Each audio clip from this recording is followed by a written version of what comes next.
Chapter 1. The Sovereign Default. Chief Engineer Mack had seen a lot of stupid things in his 30-year career, but watching 9 trillion council credits materialize in his digital vault while simultaneously becoming worthless was a new personal record. The holographic display floated above his scarred workbench in the contractor bay of the refitted human cargo hauler Dividend, casting pale blue light across tools that had never been cleaned properly and never would be. The numbers scrolled upward with the kind of aggressive enthusiasm that only accountants and con artists could muster. 9 trillion, 400 billion, 600 million council credits. Payment in full for services rendered under contract Zeta 79er, also known as the job where humanity moved an entire star system to prevent a galactic catastrophe. Mack didn't smile. He simply pulled up the secondary display, the one showing the live commodity ticker for the council credit against the hydrogen standard. The graph looked like someone had pushed it off a cliff. In the 17 seconds since the payment had cleared, the council credit had lost 42% of its value against raw hydrogen. By the time Mack's thick, grease-stained fingers tabbed over to the energy futures market, it had lost 68%. The freefall was accelerating. Someone at the council central bank had just fired up the printing presses and decided that 9 trillion new credits entering circulation wouldn't cause any problems whatsoever. Mack leaned back in his chair, which groaned under the weight of his industrial exoskeleton frame, and watched the collapse with the detached interest of a man who'd been expecting exactly this outcome for 6 months. The star-moving job had been the biggest engineering contract in galactic history. Humanity, still regarded by most of the council species as upstart scavengers with a baffling talent for percussive maintenance, had jury-rigged a Dyson scaffold around a dying red giant, siphoned off enough plasma to stop a supernova, and then physically relocated the entire stellar mass 17 light-years to prevent it from sterilizing a council trade hub. It had taken 8,000 human engineers, 4 years of round-the-clock labor, and the kind of reckless disregard for safety regulations that made council overseers physically ill. And now the bill had come due. The council had smiled politely, transferred the agreed-upon sum, and then immediately devalued their own currency by 9,000%. Mack had to admire the audacity. It was the kind of financial self-immolation that only a civilization with 10,000 years of bureaucratic inertia could pull off without collapsing into riots. Of course, the council species didn't riot. They filed appeals. They formed subcommittees. They wrote sternly worded essays about ethical misconduct and mutual respect, which was precisely why this plan had seemed foolproof to them. The timer on Mack's desk beeped.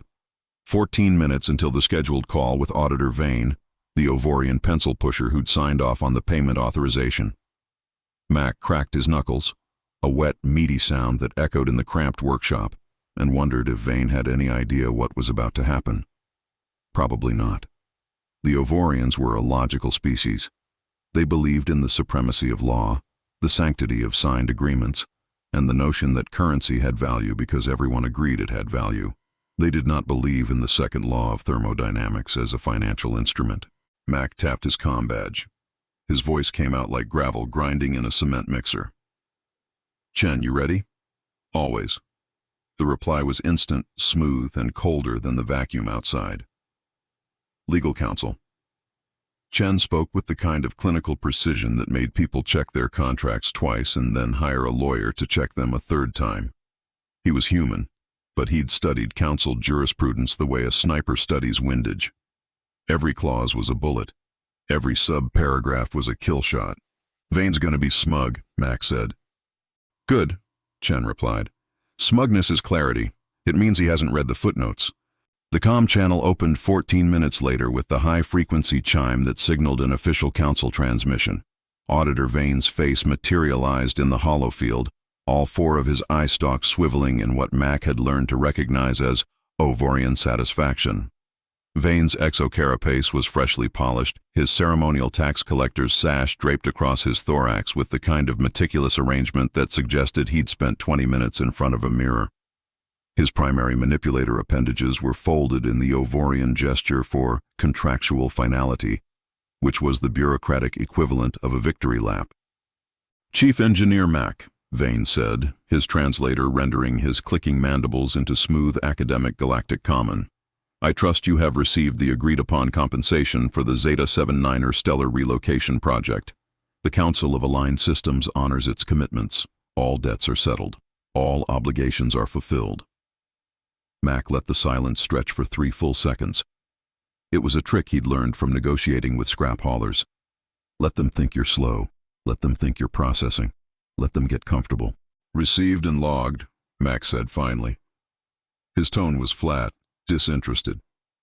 9 trillion credits. Funny number. Vane's eye stalks quivered in what might have been amusement. "Funny, Chief Engineer?" "Big number," Mack clarified. "Lot of zeros. Makes a man wonder what a zero is worth these days." "The Council credit is the most stable currency in the galactic sector," Vane replied, his tone taking on the rehearsed quality of a prepared statement.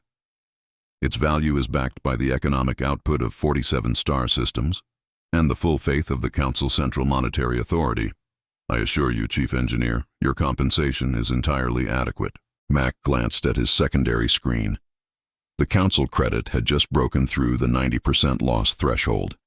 At this rate, the 9 trillion credits in his vault would be worth less than a used fusion coil by morning. He scratched his jaw, feeling the stubble rasp against his calloused palm, and decided it was time to stop playing dumb. "Chen," Mack said, "you want to explain it, or should I?" The holofield split. Legal counsel Chen appeared beside Vane's image, his face a mask of professional neutrality. He wore a sharp black suit made from some kind of synthetic fiber that seemed to absorb light, and his hands were folded in front of him with the stillness of a man who knew exactly how much power he held. Behind him, barely visible, was the faint glow of a holographic document, 10,000 pages long and formatted in the archaic legalese that the Council hadn't bothered to update in 3 millennia. "Auditor Vane," Chen said.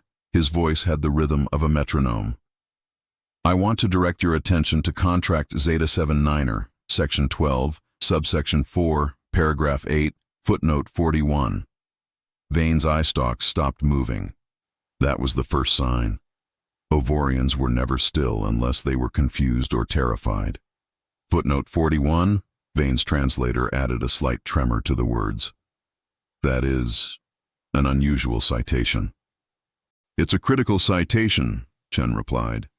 He gestured, and the holographic document expanded, scrolling to the referenced section with the kind of smooth efficiency that suggested he'd rehearsed this moment 1,000 times. The footnote reads, and I quote, "In the event of currency devaluation, hyperinflation, or monetary restructuring during the contract fulfillment period, all compensation shall revert to the standard energy unit as defined by the Galactic Engineering Concordat of 6427. One standard energy unit is equivalent to the total kinetic work required to displace a G-type stellar mass across a distance of 10 light-years at subluminal velocity." The silence that followed was the kind of silence that happens when a star dies. Vane's eye stalks began to twitch. It was a small movement, barely perceptible. But Mack had been around Ovorians long enough to know what it meant. Panic. The bureaucratic kind. The kind that happened when you realized you'd just signed away something you couldn't afford. That, Vane's translator struggled to keep up with the rapid-fire clicking of his mandibles. That clause is archaic. It hasn't been invoked in 4,000 years. It's a relic of the old contracts. A symbolic gesture, a legally binding provision. Chen interrupted. His tone didn't rise. It didn't need to. The standard energy unit provision was never rescinded. It was never amended. And per Council Statute 742, any clause written in the original Concordat language carries absolute precedence over modern interpretations. Mack leaned forward, his exoskeleton whirring softly. He let the grin show now. Just a little. Just enough. "You thought you were paying us in paper, Vane," Mack said. His voice was quiet, almost conversational. "We're billing you in Joules, and currently your entire central bank doesn't have enough kinetic energy to toast a slice of bread." Vane's primary manipulators unfolded and refolded 3 times in rapid succession. It was the Ovorian equivalent of a nervous breakdown. "This is, Chief Engineer, this is not the spirit of the agreement. The Council acted in good faith. The payment was made. You cannot simply. I'm not doing anything, Mack said. I'm just reading the contract you signed. Chen pulled up a secondary display. It was a calculation matrix, dense with numbers and energy conversion formulas that would have made a physics professor weep with joy. Let me simplify this for you, Auditor Vane. The work performed by human contractors under Zeta 79er required displacing a stellar mass of 1.4 solar masses across a distance of 17 light-years. The total energy expenditure, as measured by our standard energy unit flux meters, was approximately 6.2 times 10 to the 44th joules. Mack watched Vane's eye stalks droop. That was the second sign, resignation. At current energy market rates, Chen continued, that amount of work is equivalent to the total power output of the Council's primary Dyson sphere array for approximately 900 years. Or, if you prefer a more liquid asset, the kinetic potential of your entire warp gate network for 640 years. That's, Vane's voice was barely above a whisper. That's impossible. The Council cannot pay that. No one can pay that. You're right, Mack said. He stood, his exoskeleton's hydraulics hissing softly. You can't pay it, which means, per the contract, we move to Phase 2. Phase 2? Vane's eye stalks shot upright. What is Phase 2? Chen's smile was so small it almost didn't exist. Almost. Foreclosure, Auditor Vane. If the debtor cannot satisfy the obligation in currency or energy equivalents, the creditor is legally entitled to seize physical assets of equivalent value, starting with any council infrastructure that was maintained, repaired, or upgraded by human labor during the contract period. Mack pulled up his own display, a schematic map of the galactic sector. Red dots began to appear, hundreds of them, thousands. Every warp gate the humans had serviced, every refueling station they'd patched, every Dyson siphon they'd recalibrated. The map looked like someone had spilled blood across the stars. We're not thieves, Vane, Mack said. His voice was calm now, almost gentle. We're contractors, and when a client defaults, we repo the gear. Vane's image flickered. His mandibles clicked rapidly, a staccato burst of sound that the translator couldn't parse. When he finally spoke again, his voice had lost all its smugness, all its bureaucratic certainty. The Council will not allow this. Admiral Krell will not allow this. You are declaring war. No, Chen said. We're declaring a lien. There's a difference. One is illegal. The other is just business. Mack cut the connection. The hollow field collapsed, leaving only the faint blue glow of the commodity ticker still scrolling its endless stream of bad news for the Council credit. He looked at Chen, who was already pulling up the next set of documents, the ones that would authorize the first wave of repossession drones. Think he'll fight? Mack asked. Chen didn't look up from his work. He'll try. They always do. And then they'll read the contract, realize we're right, and try to negotiate. And then? Then we take the warp gates, Chen said, and the Dyson arrays, and the mining stations, and the refueling depots, one by one, legally, politely, and with full documentation. Mack nodded slowly. He reached for his thermos, the battered steel one that had survived 3 ship decompression events and still kept coffee hot for 16 hours.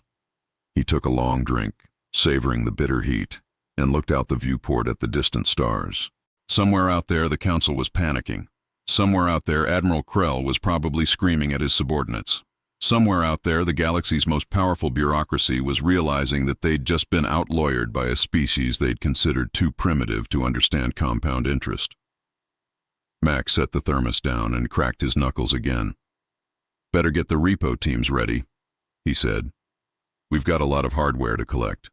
Chen's fingers danced across the holographic interface, filing forms, cross-referencing statutes, and drafting seizure notices with the efficiency of a machine. Already done, he said. First target is the Xylar 4 refueling station. It's in the neutral zone, minimal security, and we upgraded its reactor cores last year. How long until we're in position?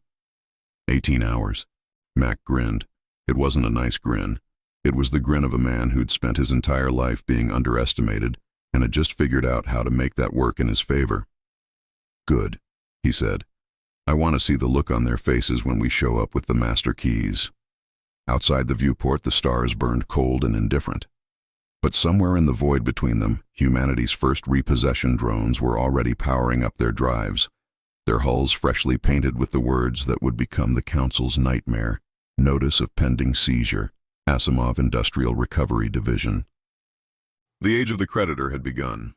Chapter 2, The Garnishment Order. The first Council ship to receive a seizure notice was the CSS Immutable Doctrine, a Valkorian heavy cruiser that had the misfortune of being parked at the wrong fueling depot at the wrong time. The ship's captain, a four-armed career officer named Thex, was reviewing quarterly maintenance logs when his sensor officer reported an anomaly.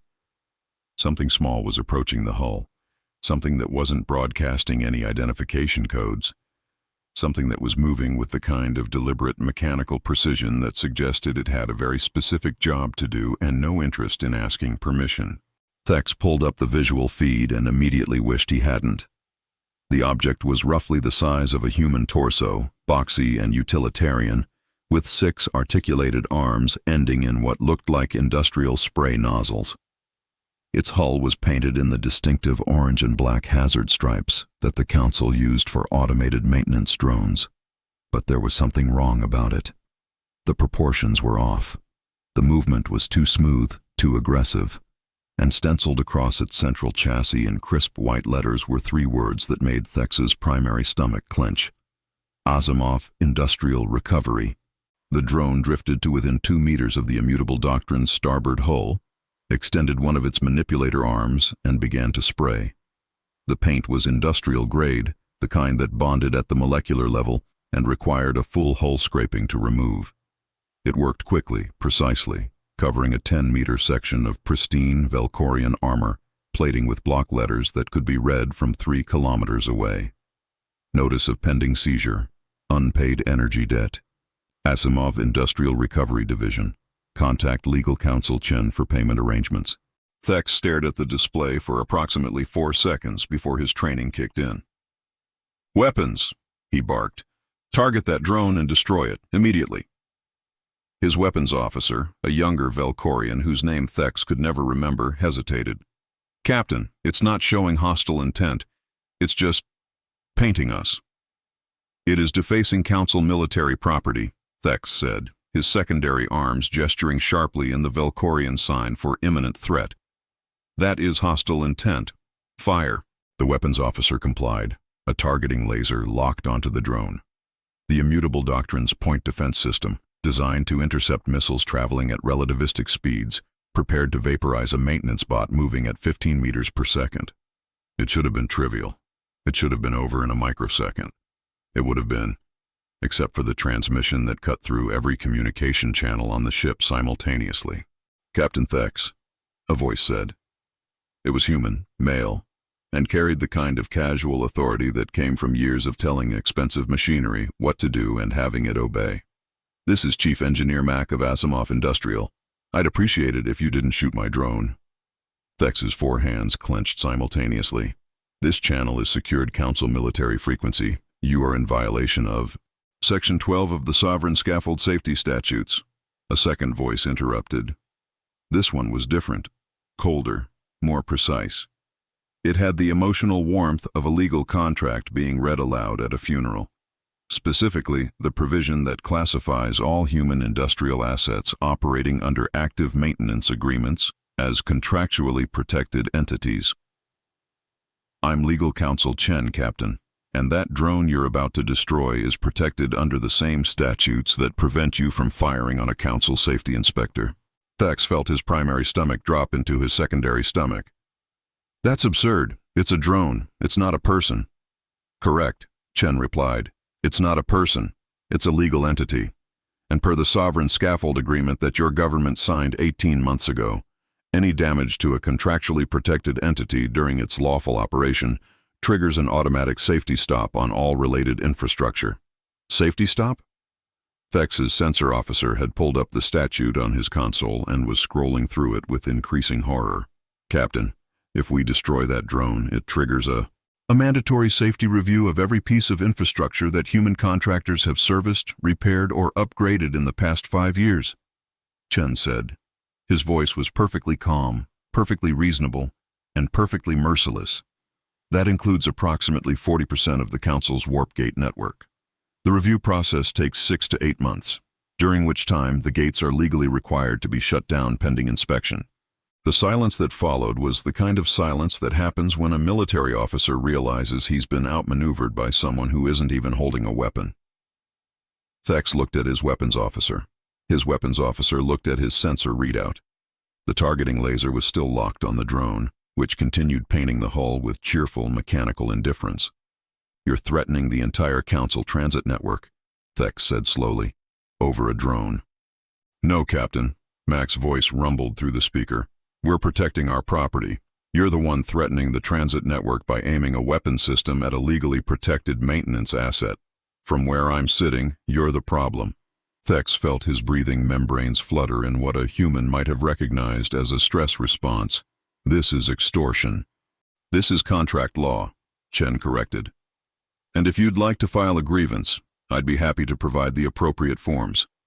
They're approximately 600 pages long and require notarization from a council jurist with expertise in intersystem infrastructure regulation. I estimate you'll have a hearing in 14 to 16 months. The drone finished its work. The seizure notice covered a full quarter of the immutable doctrine's hull, visible and humiliating and utterly impossible to ignore. It retracted its spray nozzles, executed a slow, lazy barrel roll that felt almost mocking, and drifted away toward the next ship in the depot. There were 17 other vessels docked at this particular station. The drone appeared to have plenty of paint. "Stand down, weapons," Thex said quietly. His weapons officer looked relieved. Thex felt nauseated.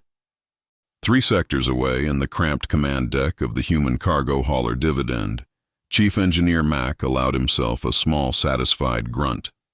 The holographic display in front of him showed a tactical overview of the neutral zone, a stretch of space where Council and independent vessels mingled in the uneasy detente that passed for galactic commerce. 43 drones were currently active. 43 small, repurposed Council combat bots that Mack's team had salvaged from decommissioned military surplus and converted into the galaxy's most annoying legal notification system. They were beautiful in their way, efficient, single-purpose, impossible to argue with. Each one carried enough industrial paint to tag 24 ships, enough sensor equipment to avoid point defense systems, and enough legal protection to make admirals second-guess their trigger fingers. Mack had built them in a week using spare parts and a CNC mill that was older than most Council captains. They were, in the technical sense of the word, garbage, but they were his garbage, and they were doing exactly what he'd designed them to do. 43 ships tagged, Mack said. He was speaking to Chen, who was working at a console on the opposite side of the command deck. No shots fired, 12 threats of legal action, 8 requests for negotiation, 3 admirals demanding to speak to my supervisor. Chen didn't look up from his work. His fingers danced across a holographic interface, filing automatic lien notices with Council bureaucratic systems that had been designed in an era when nobody questioned the paperwork. "Tell them your supervisor is the second law of thermodynamics, and he doesn't take calls." Mack snorted. It was the closest thing to a laugh he'd produced in 6 months. "Thex is asking if we're serious about the safety stop provision." "Completely serious," Chen said. "The statute is very clear. Any damage to a CPE during lawful operation triggers an automatic review. I didn't write the law, Captain Thex. I just read it more carefully than he did." Mack leaned back in his chair, feeling the exoskeleton's servos adjust to distribute his weight. Outside the viewport, the stars were the same as they'd always been.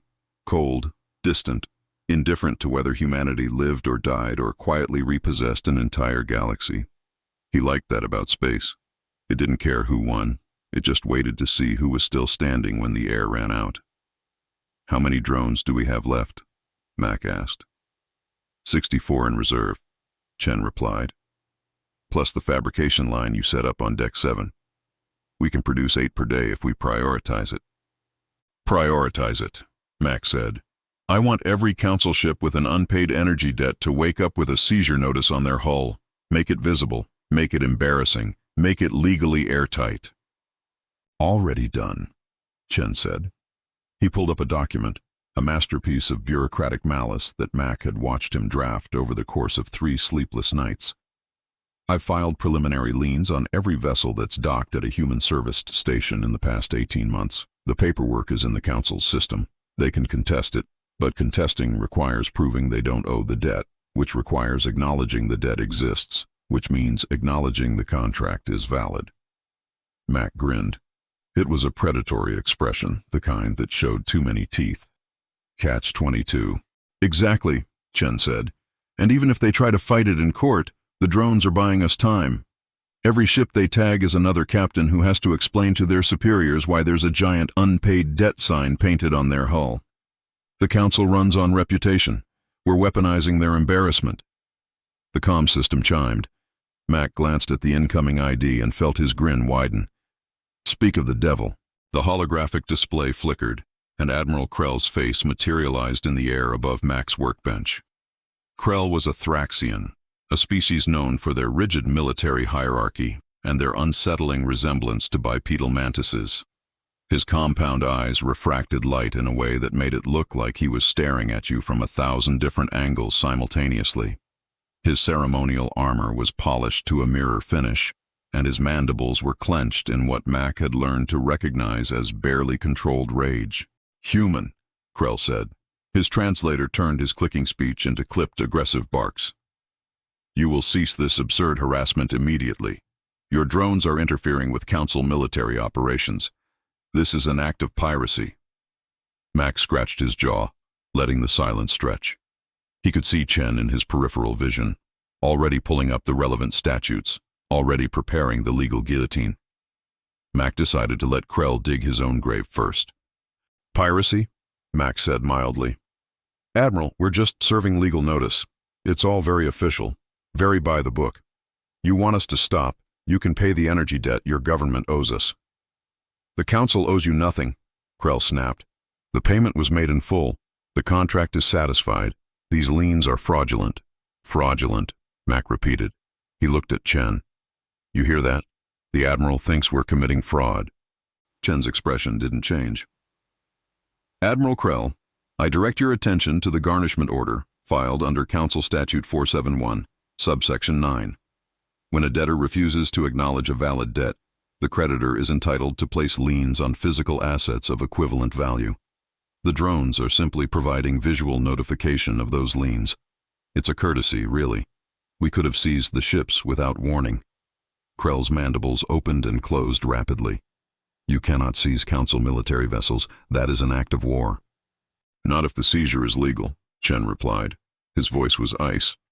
"And per the sovereign scaffold safety statutes, any vessel that docks at a human-maintained station enters a contractual relationship with the service provider. If the station's maintenance fees are unpaid, the station has lien rights.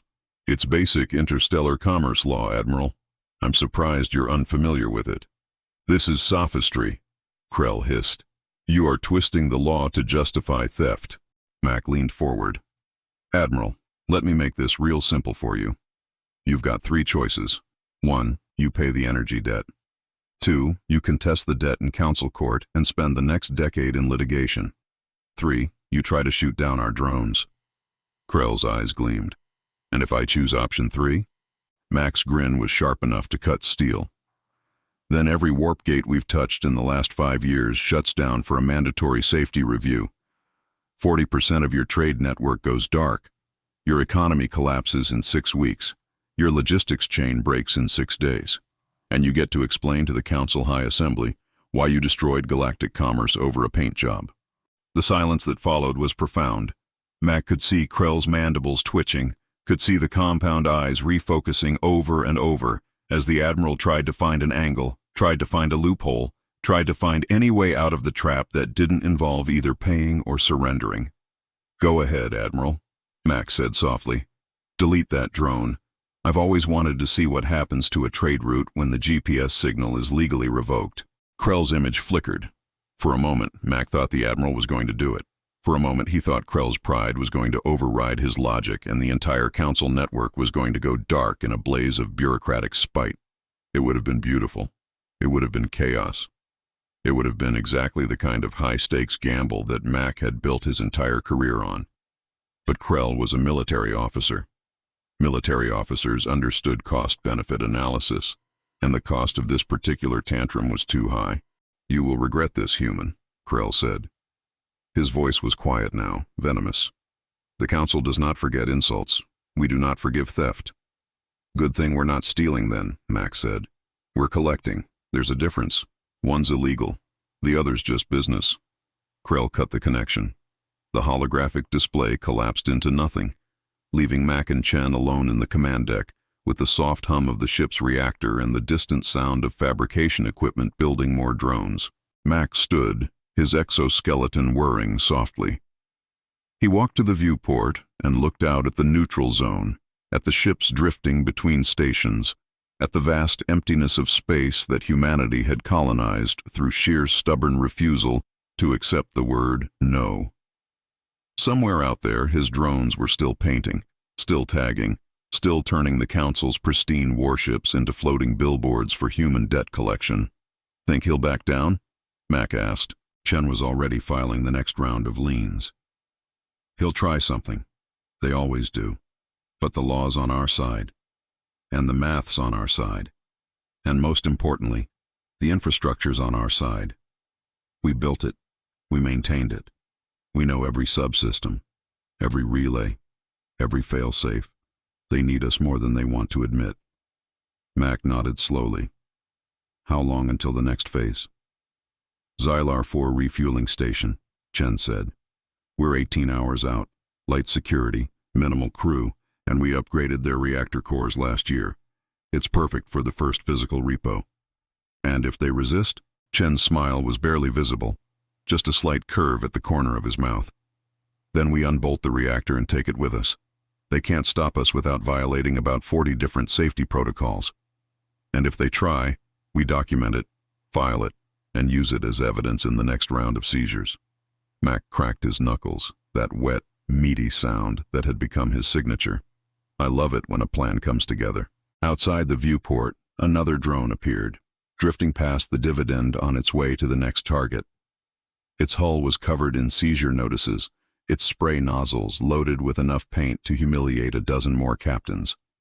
Mack watched it go, a tiny orange and black speck against the infinite black, and felt something that might have been pride. They weren't soldiers. They weren't diplomats. They weren't even particularly good at following rules. But they were engineers. They were contractors. They were humans who'd learned that the best way to win a fight wasn't to throw a punch, but to read the fine print and find out who owned the building you were standing in. And right now, they were starting to realize they owned a lot more buildings than anyone had expected. The drones continued their work, painting the void with notices of debt, turning the Council's ships into monuments to their own financial arrogance. And somewhere in the dark between stars, humanity's repo men were warming up their wrenches. The garnishment had begun. Chapter 3. The Mechanics of Repossession. The Xylar 4 refueling station hung in the void like a rusted wishbone, two long fueling arms extending from a central hub that had been built during the Council's expansion era and hadn't been properly updated since. It serviced the mid-tier trade routes, the ones that weren't profitable enough for the Council to care about, but were too essential to abandon. 300 crew, 17 berths, 2 fusion reactors that Mack's team had personally upgraded 11 months ago when the originals had started leaking coolant into the habitat modules. The station manager had been grateful at the time. He'd even sent a thank you message in broken galactic common, something about human efficiency and reliability. Mack wondered if the manager still felt grateful. He doubted it. The human boarding craft, a stubby utilitarian brick called the wrench, drifted into docking position, with the kind of lazy precision that came from a helmsman who'd done this maneuver 1,000 times and found it boring. The airlock couplers extended, magnetic clamps engaged with a series of heavy metallic thuds that echoed through both hulls, and the equalization pumps began their work. Mack stood in the cargo bay with his repo team, 11 human engineers wearing industrial exoskeletons and carrying toolboxes instead of weapons. They looked like a maintenance crew, which, in the most technical sense, they were. "Pressure equalized," the helmsman's voice crackled through the comm. "Airlock's green. You're good to go, boss." Mack nodded, even though the helmsman couldn't see him. He checked his exoskeleton's power levels. confirmed the hydraulic pressure was nominal, and pulled the CNC milled master key from his toolbox. It was a beautiful piece of work, machined to tolerances measured in microns, made from hardened titanium alloy that could survive temperatures hot enough to melt most council access cards. It looked like a simplified wrench crossed with a circuit board, covered in precisely cut notches and contact points that matched the GSK-style controllers the council used for everything from door locks to reactor safeties. "Remember," Mack said, his voice carrying across the bay with the authority of a man who'd led teams into worse situations than this. "We're not here to fight. We're here to collect. If anyone gets hostile, you disengage and let Chen handle it. We do this clean. We do this legal. We do this by the book." "What book?" one of the younger engineers asked. Her name was Torres, and she'd been with Mack for 6 months. She was good with plasma welders and bad with authority. "The maintenance manual," Mack said. "Chapter 14, Reactor Decommissioning Procedures." Torres grinned. "That's not what they meant when they wrote that chapter." "They should have been more specific," Mack replied.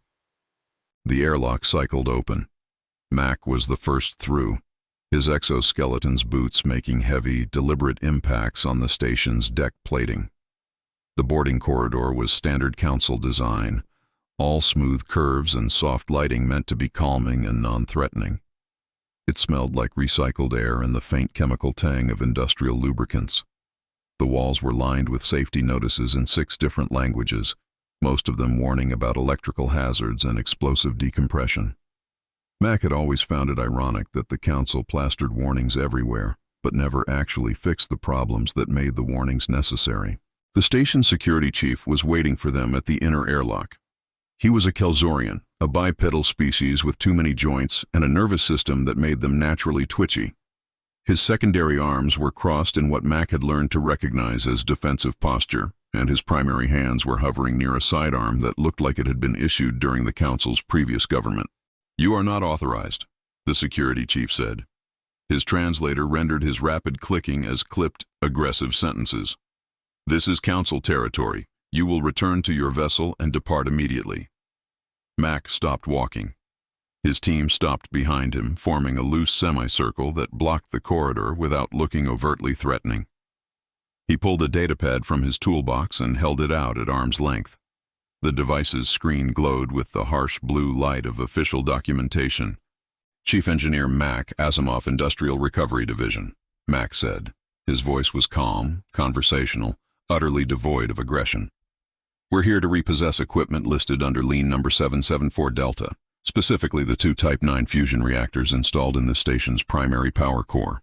We have full legal authorization under Council Statute 471 and the Sovereign Scaffold Maintenance Accords."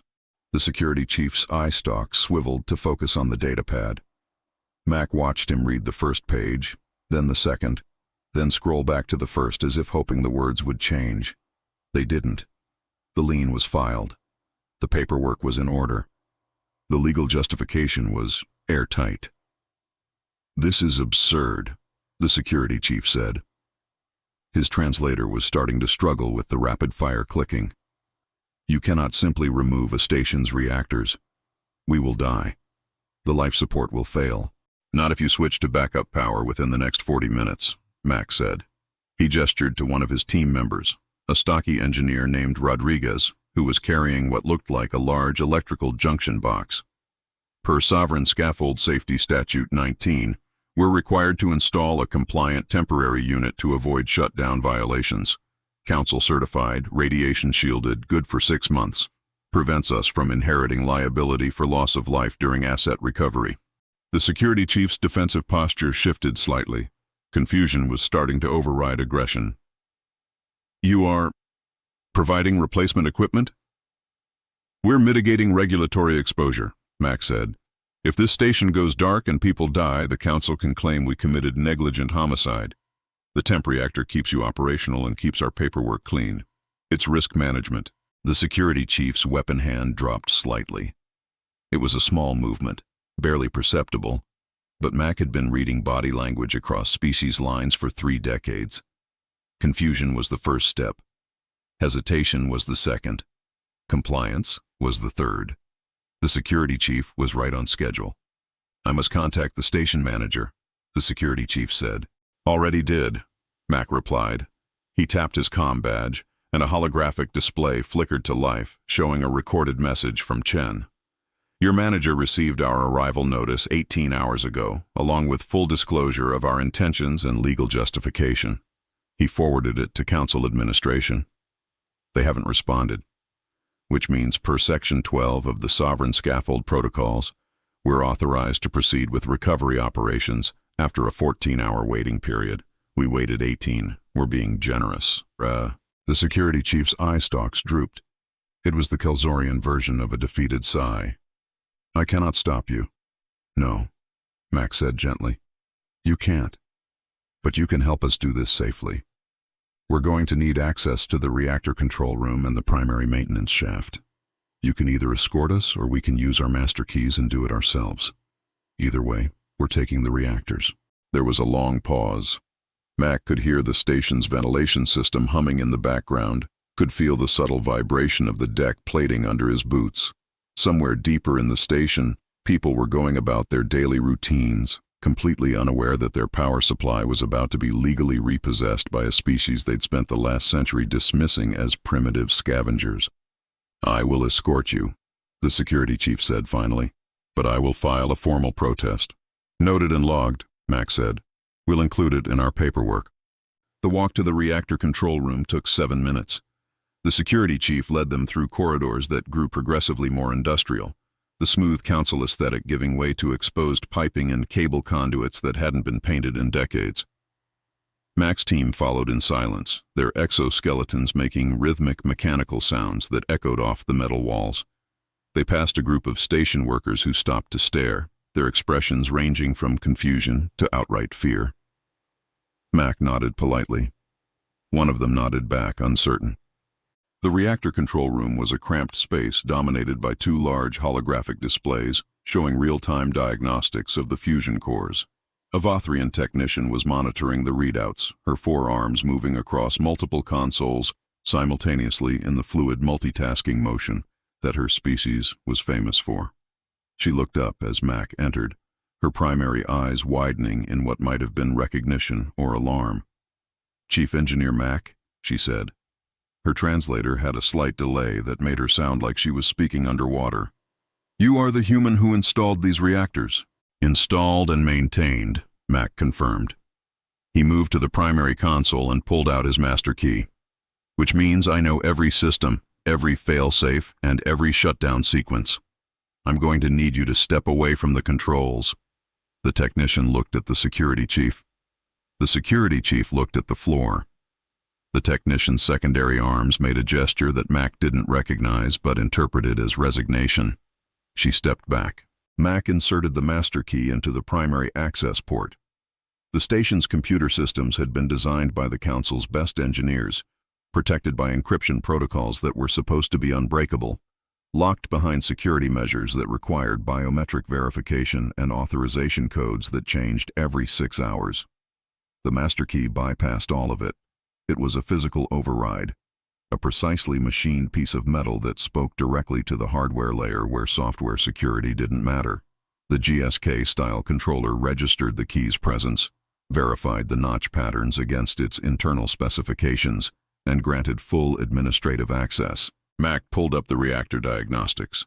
Both fusion cores were running at 92% efficiency, well within operational parameters. Core temperature was stable. Magnetic containment was nominal. Plasma pressure was exactly where it should be. They were beautiful machines running exactly the way Mack had designed them to run. It almost felt like a shame to shut them down. Almost. Initiating controlled shutdown sequence, Mack said. He spoke loud enough for the entire team to hear. Rodriguez, get the temporary reactor online. Torres, prep the crane rig for heavy lift. Everyone else, stand by for disconnect procedures. His fingers moved across the holographic interface with practiced efficiency. The shutdown sequence was a delicate process, a careful ballet of magnetic field reduction and plasma venting that had to be executed in precise order, or the reactor would melt itself into slag. Mack had written the original procedure manual. He knew every step, every timing, every margin of error. The reactor's hum began to change. It was subtle at first, a slight shift in frequency that you could feel more than hear. The technician noticed it immediately. "You are actually doing this," she said. Her voice carried a note of disbelief that the translator rendered as a hollow echo. "Yes, ma'am," Mack replied. He didn't look up from the console. "Plasma vent in 30 seconds. You'll want to step back from the primary coolant lines." The venting process was violent. Superheated plasma that had been contained by magnetic fields for 11 months was suddenly released through emergency exhaust ports designed to handle catastrophic failures. The sound was like a freight train screaming through a tunnel, a high-pitched shriek that made the deck plating vibrate and the air taste like ozone. Emergency lighting kicked in as the reactor's power output dropped below critical thresholds. The holographic displays flickered and switched to backup power, and then silence. The kind of profound, unsettling silence that only happens when a machine that's been running continuously for months suddenly stops. The reactor was dead. Offline. Inert. A multi-billion credit piece of fusion technology reduced to an inert mass of metal and ceramic shielding. Mack exhaled slowly. "Core 1 is cold. Rodriguez, bring the temp reactor online." Rodriguez moved with the efficiency of someone who'd rehearsed this operation a dozen times. The temporary reactor was an ugly, boxy thing, built for function over form, covered in warning labels and radiation hazard symbols. It hummed to life with a sound like a diesel generator, loud and aggressive and utterly lacking the smooth elegance of council engineering. But it worked. The station's power levels stabilized, the emergency lighting switched back to normal. Life support remained active. "See?" Mack said to the technician. "Nobody dies. We're professionals." The physical disconnection process took 2 hours. Mack's team descended into the station's maintenance core, a claustrophobic warren of pipes and cables and structural supports that hadn't been designed with human ergonomics in mind. They worked in pairs, using industrial wrenches that weighed more than most council weapons, disconnecting coolant lines and power conduits and structural mounts that had been torqued to specifications measured in thousands of foot-pounds. The sound was incredible. Every bolt removal was a sharp crack that echoed through the station's superstructure. Every coolant line disconnect released a hiss of residual pressure that smelled like metal and electricity. Every structural clamp disengagement produced a groaning sound as tons of reactor mass settled onto the crane rig's support framework. It was the sound of engineering being reversed, of construction being undone with the same precision that had built it in the first place. Mack supervised from the control room, monitoring stress loads and structural integrity on a dozen different readouts simultaneously. His exoskeleton servos whined softly as he leaned over the console, reading numbers that told him everything he needed to know about forces and tolerances and safety margins. A crowd had gathered outside the control room. Station personnel, pressed against the observation windows, watching human engineers dismantle their power supply with the methodical efficiency of a surgical team. "Last structural mount," Torres reported. Her voice crackled through the comm. "Reactor is free-floating on the crane rig, ready for extraction." Mack keyed the shipboard comm. "Wrench, this is Mack. We're ready for the heavy lift. Bring the cargo bay into position." The extraction took another 40 minutes. The crane rig was a masterpiece of human industrial engineering, all heavy cables and magnetic grapples and redundant safety systems. It lifted the reactor slowly, carefully, threading it through the maintenance shaft and into the docking corridor where the wrench had extended its cargo bay like a mechanical mouth. The reactor slid into the bay with a heavy, final sound, and magnetic clamps locked it into position with a series of metallic thuds that Mack felt through the deck plating. "Core 1 secured," Rodriguez reported, moving to Core 2. The second reactor took less time. The team had their rhythm now, moving through the disconnection sequence with the smooth efficiency of repetition. Bolts came off faster, coolant lines were purged quicker. The structural mounts disengaged with practiced ease. By the time the second reactor was floating on the crane rig, Mack's team had shaved 30 minutes off their time. The station manager arrived just as the second reactor was being loaded into the wrench. He was an elderly Ovorian, his exocarapace dulled with age, his eye stalks moving with the slow deliberation of someone who'd seen too much bureaucratic nonsense to be surprised by anything. He stood in the docking corridor and watched the reactor slide into the cargo bay, like a patient watching a surgeon remove a vital organ. "You are really taking them," the manager said. His translator added a note of weary resignation. Mack turned to face him. "Yes, sir. We provided 14 months of service to this station. We upgraded your reactors when the old ones failed. We patched your hull when micro-debris put a hole in Section 7. We recalibrated your docking systems when they started giving false readings. And we were never paid. Not one credit, not 1 kilowatt-hour of energy compensation. So yes, we're taking the reactors. They were ours to begin with." The manager's eye stalks drooped. "The council was supposed to pay you." "The council defaulted," Mack said. "Which makes this a foreclosure, not a theft. You understand the difference?" "I understand that my station is running on a temporary reactor that sounds like it's about to explode." "It's not," Mack assured him. "It's rated for 6 months of continuous operation. By then, either the council pays their debt and we return your reactors, or you negotiate directly with us for permanent replacements. Either way, your people are safe." The manager looked at the cargo bay, at the 2 massive reactors now secured in the wrench's hold, at the human engineers packing their tools with the casual satisfaction of a job well done. "You are not what I expected," he said finally. "What did you expect?" Mack asked. "Pirates, thieves, barbarians." The manager's translator added a touch of embarrassment to the words. "The council said humans were dangerous, unpredictable, that you couldn't be trusted." Mack allowed himself a small smile. "We're not pirates, son. We're the bank, and we're here for the furniture." The manager's eye stalks twitched. "I will file the incident report. I will note that you provided replacement power. I will recommend that the council pay the debt." "File whatever you want," Mack said. His tone was flat, disinterested. "Doesn't change the lien status. Your reactors are seized. Your government defaults. We repo more hardware. That's the cycle. For what it is worth," the manager said quietly, "you did good work on these reactors. They ran perfectly for 11 months. Mack didn't respond. He simply turned and walked toward the airlock, his exoskeleton making heavy, deliberate sounds on the deck plating. Behind him, the manager stood alone in the corridor, surrounded by engineers who were already moving to the next task. There was no thank you, no acknowledgement, just the cold mathematics of debt collection. The manager's compliment hung in the recycled air, unanswered and irrelevant.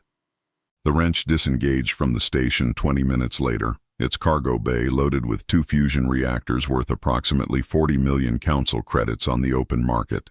Mack stood in the command deck, watching Xylar 4 recede into the distance, watching the temporary reactor's exhaust plume glowing in the dark. The station would survive, the crew would be fine, and the council would wake up to the news that humanity had just legally repossessed a critical piece of infrastructure without firing a single shot. Chen was waiting in the cargo bay when Mack climbed down from the command deck. He was standing next to one of the reactors, running his hand along its surface with the kind of reverence that most people reserved for religious artifacts. "Beautiful work," Chen said. "They ran clean," Mack agreed. "No drama, no resistance. Station manager even shook my hand." "I've already filed the asset recovery documentation," Chen said. He pulled up a holographic display, showing a constantly updating ledger of seized equipment. 2 fusion reactors, current market value 40 million credits, or approximately 2.7 times 10 to the 39th joules. That reduces the outstanding debt by approximately 0.0004%. Mack blinked. "That's it?" "The council owes us the energy equivalent of moving a star," Chen said. His voice was perfectly calm. "We just seized the energy equivalent of running a small city for a year. We have a long way to go."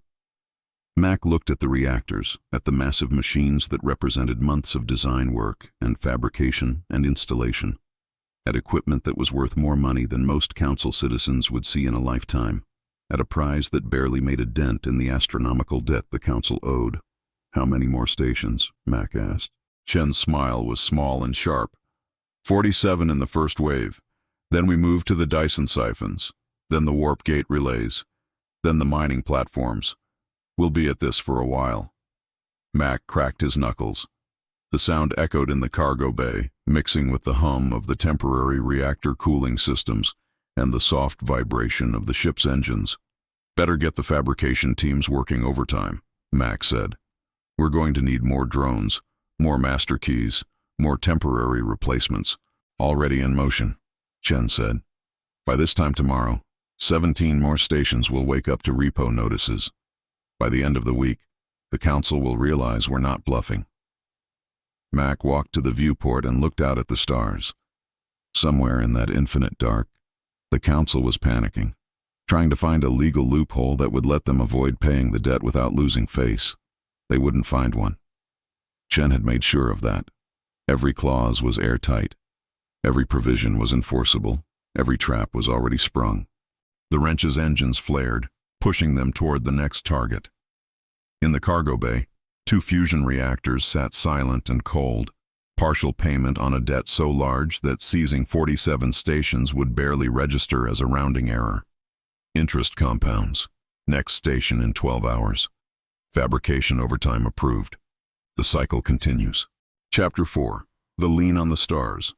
The Xylar 4 refueling station officially became human property at 0847 Standard Galactic Time, 17 hours after Mack's team had stripped its reactors and replaced them with a temporary unit that sounded like an industrial compressor having an existential crisis. The station manager had filed his incident report. Council administration had escalated the complaint to the Enforcement Bureau. The Enforcement Bureau had kicked it to Legal Affairs. Legal Affairs had discovered that every relevant statute supported the human's claim and quietly buried the file under 6 layers of bureaucratic review that would take approximately 9 months to process.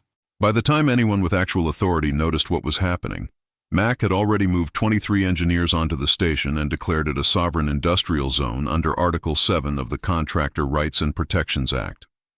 The document was 4,000 years old, written during the Council's early expansion period, when they'd needed to incentivize private infrastructure development in dangerous frontier sectors. It had been designed to protect independent contractors from hostile local governments. The Council had never bothered to repeal it because nobody had invoked it in 3 millennia. Mack invoked it at 0847 Standard Galactic Time with a single transmitted form that Chen had pre-filled in triplicate. The reaction was immediate and predictable. Auditor Vane appeared on the station's main comm channel at 0903, his 4 eye stalks quivering with what Mack had learned to recognize as bureaucratic outrage. His ceremonial sash was askew. His exocarapace showed stress fractures near the shoulder joints. He looked like he hadn't slept in 2 days, which was probably accurate given that his entire career was currently collapsing around him in an avalanche of human-filed liens. "Chief Engineer Mack," Vane said. His translator was struggling to keep up with the rapid mandible clicking. "You are occupying council property. This is an illegal annexation. You will evacuate immediately, or I will authorize military force." Mack was standing in what had been the station manager's office and was now designated as Human Habitat Module Alpha. He'd spent the last hour watching his engineers install atmospheric recyclers, water purification systems, and a fabrication shop that took up half of the former administrative wing. The sound of industrial equipment being bolted to deck plating echoed through the corridors like a steel heartbeat. The station was being transformed from a council refueling depot into a human forward operating base, 1 CNC milled bracket at a time. "Auditor Vane," Mack said. He didn't bother to sound respectful. "We're not occupying council property. We're occupying our property. This station's reactors were seized under valid lien. Per Article 7 of the Contractor Rights Act, any facility where human labor has created essential infrastructure can be declared a sovereign industrial zone if the contracting government defaults on payment. The council defaulted. We filed. It's done." Vane's eye stalks swiveled independently, a motion that suggested he was trying to process multiple angles of attack simultaneously and finding them all blocked. Article 7 has not been invoked in recorded history. It is a dead statute. It has no legal force. "Wrong." Chen's voice cut through the channel with surgical precision. He appeared in the holofield beside Mack, his obsidian fiber suit looking freshly pressed despite the fact that he'd been working non-stop for 3 days. Article 7 was never rescinded. Per Council Legal Code Section 3, any statute written in the original high language retains full force unless explicitly repealed by unanimous assembly vote. I checked the records. No such vote exists. The statute is active. Our claim is valid. Vane's mandibles opened and closed rapidly. This is sophistry. You are exploiting a technicality to justify theft. We're exploiting a statute to recover assets. Chen corrected. And per Article 7, subsection 4, once a sovereign industrial zone is declared, the occupying contractors have exclusive rights to all life support, power generation, and navigational systems within the facility, which means this station is now legally classified as a human life support habitat. There was a pause. Mack could see Vane's eye stalks freeze in position. It was the kind of freeze that happened when a bureaucrat realized they'd walked into a trap and the jaws were already closing. What? Vane said slowly. Does that classification entail? Chen's smile was barely visible. Under Council Environmental Protection Statute 42, any facility classified as a human life support habitat cannot have its power, life support, or navigational systems disrupted without a full environmental impact assessment. The assessment process requires a minimum of 300 years of ecological monitoring, impact modeling, and species survival projections. Mack watched Vane's exocarapace develop another stress fracture. 300 years. Minimum, Chen confirmed. And that's assuming we don't file for endangered subcontractor status, which would extend the assessment period to 600 years and require council funding for habitat maintenance during the entire review process. Endangered subcontractor status, Vane repeated. His translator was adding a note of hysteria to the words. You are claiming to be an endangered species. We're claiming to be contractors operating in a hostile environment without adequate government protection, Chen said. Per the definition in Statute 42, that qualifies us for endangered status. It's designed to protect workers in hazardous sectors. We're in a hazardous sector. We qualify. Mack leaned back in his chair, which groaned under the weight of his exoskeleton. Outside the office viewport, he could see the station's original crew moving through the corridors with the shell-shocked expression of people who'd just watched their workplace get legally conquered without a single shot being fired. The Kelzorian security chief was standing near the main airlock, staring at a freshly painted sign that read, Asimov Industrial Sovereign Zone. Authorized personnel only. Trespassers will be documented. You cannot do this, Vane said. It wasn't an argument anymore. It was a plea. The council will not accept this. Admiral Krell will not accept this. Vane, Mack said. His voice was quiet, conversational, and utterly without mercy. You can't shoot us. We're endangered subcontractors now. Check Article 4, subsection, too big to fail. The comm channel went silent. Mack could see Vane's image flickering as the auditor presumably pulled up the relevant statutes, reading through them with mounting horror, realizing that every word Chen had said was legally accurate and completely enforceable. The silence stretched for 15 seconds, 20, 30. When Vane finally spoke again, his voice had changed.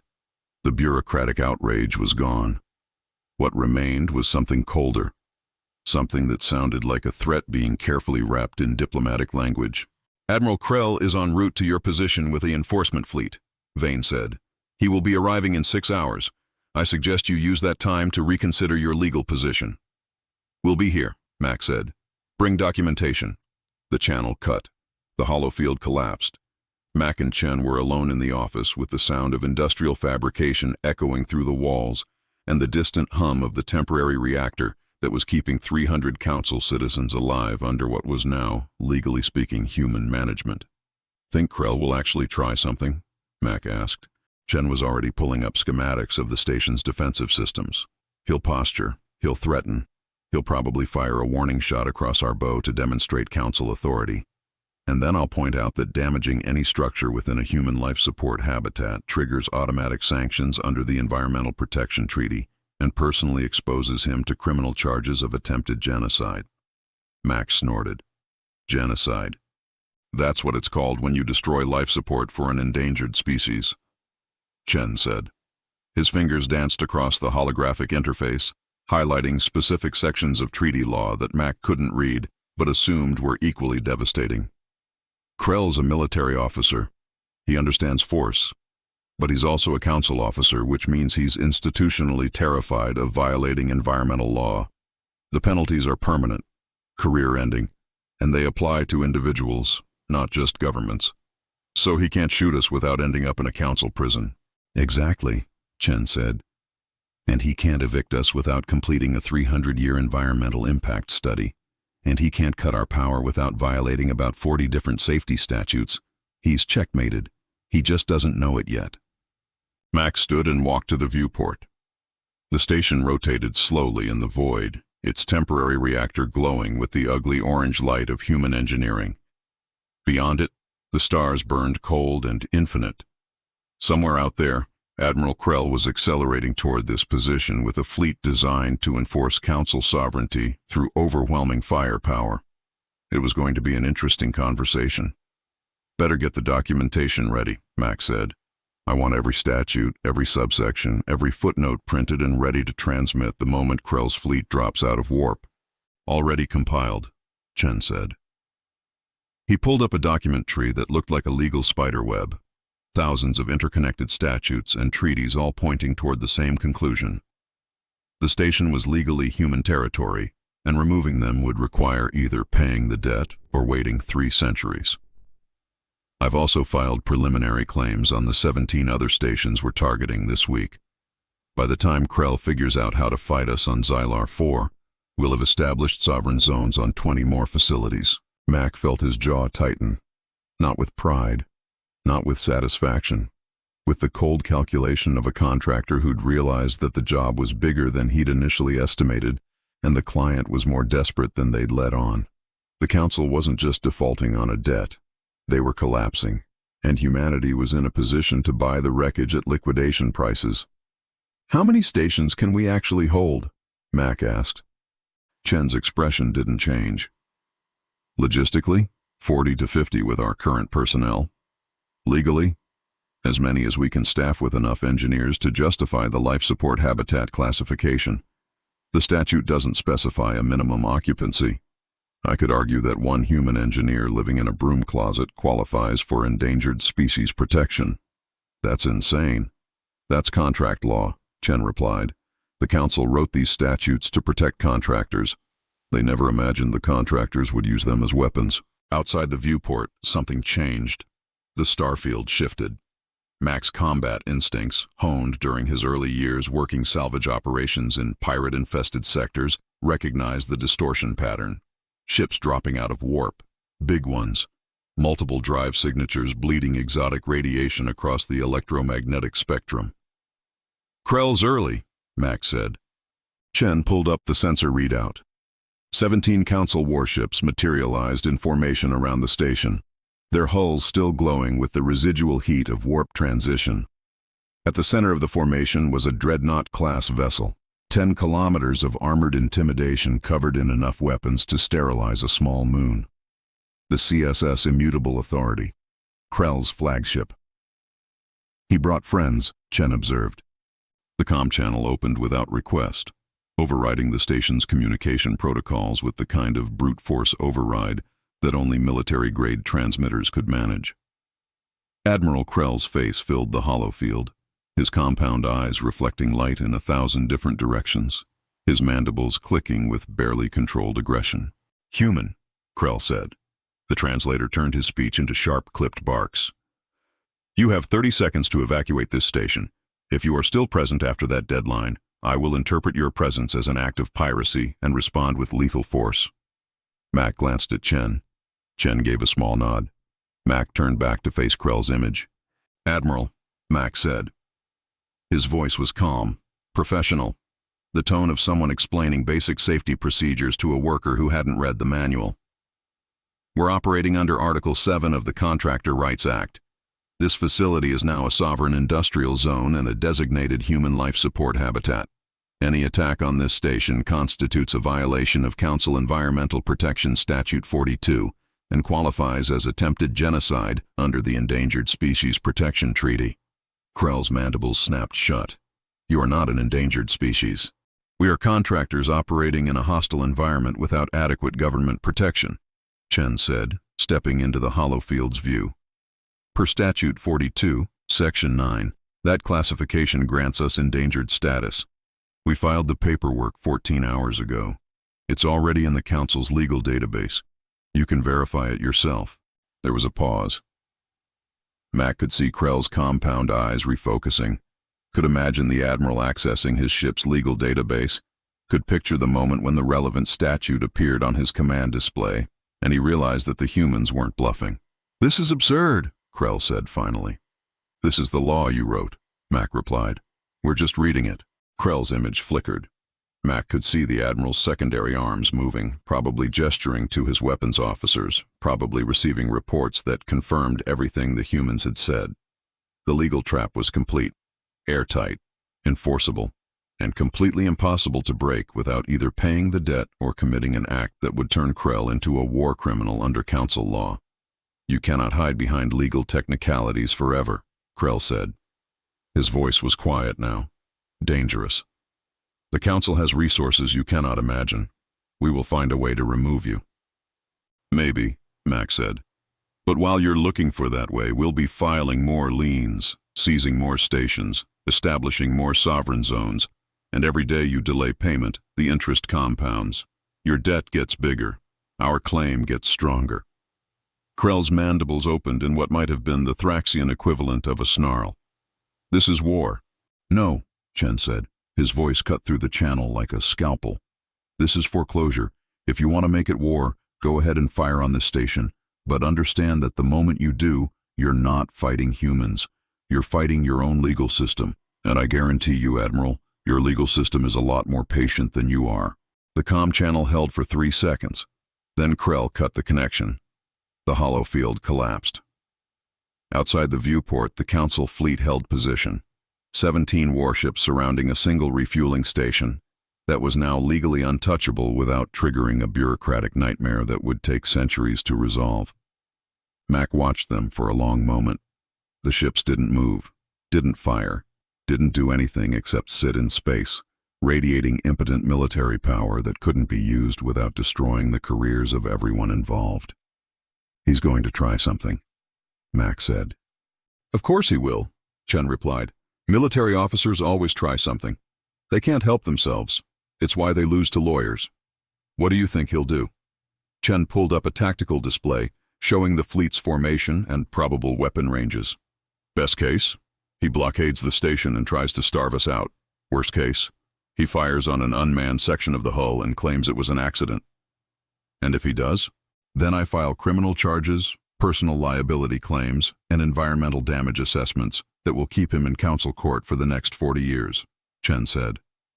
"And we use the incident as justification to declare 20 more stations as emergency human life support habitats requiring immediate endangered species protection." Mack cracked his knuckles. The sound echoed in the office, mixing with the industrial hum of fabrication equipment and the harsh breathing sound of the temporary reactor. Outside, the Council fleet continued its silent vigil.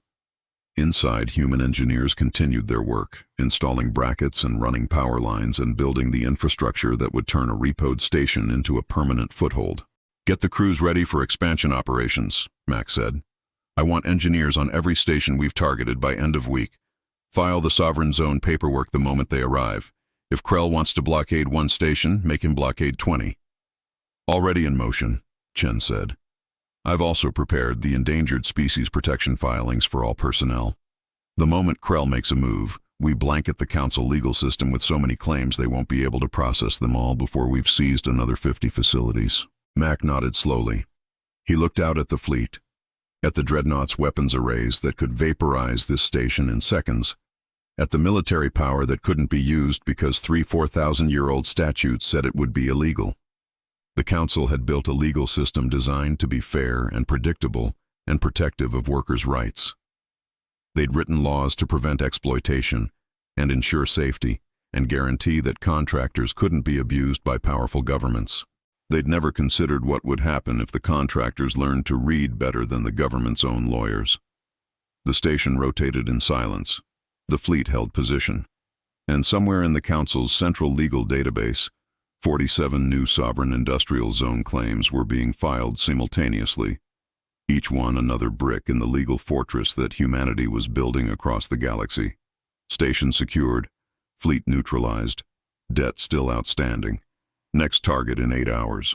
Fabrication teams already in transit. The Lien spreads. Chapter 5. The Cascade Protocol. The Council's first actual resistance came 48 hours after Xylar 4 became human territory, and it came in the form of a firmware update. Every GSK-style controller on every Council-operated facility in 6 sectors received a patch at 0300 Standard Galactic Time, a silent background process that changed exactly one line of code in the authentication protocol. The master keys that Mack's team had been using suddenly stopped working. Every access port, every override junction, every maintenance hatch that humans had been opening with machined titanium now returned the same error. Authentication, failure, credential revoked. It was clever. It was subtle.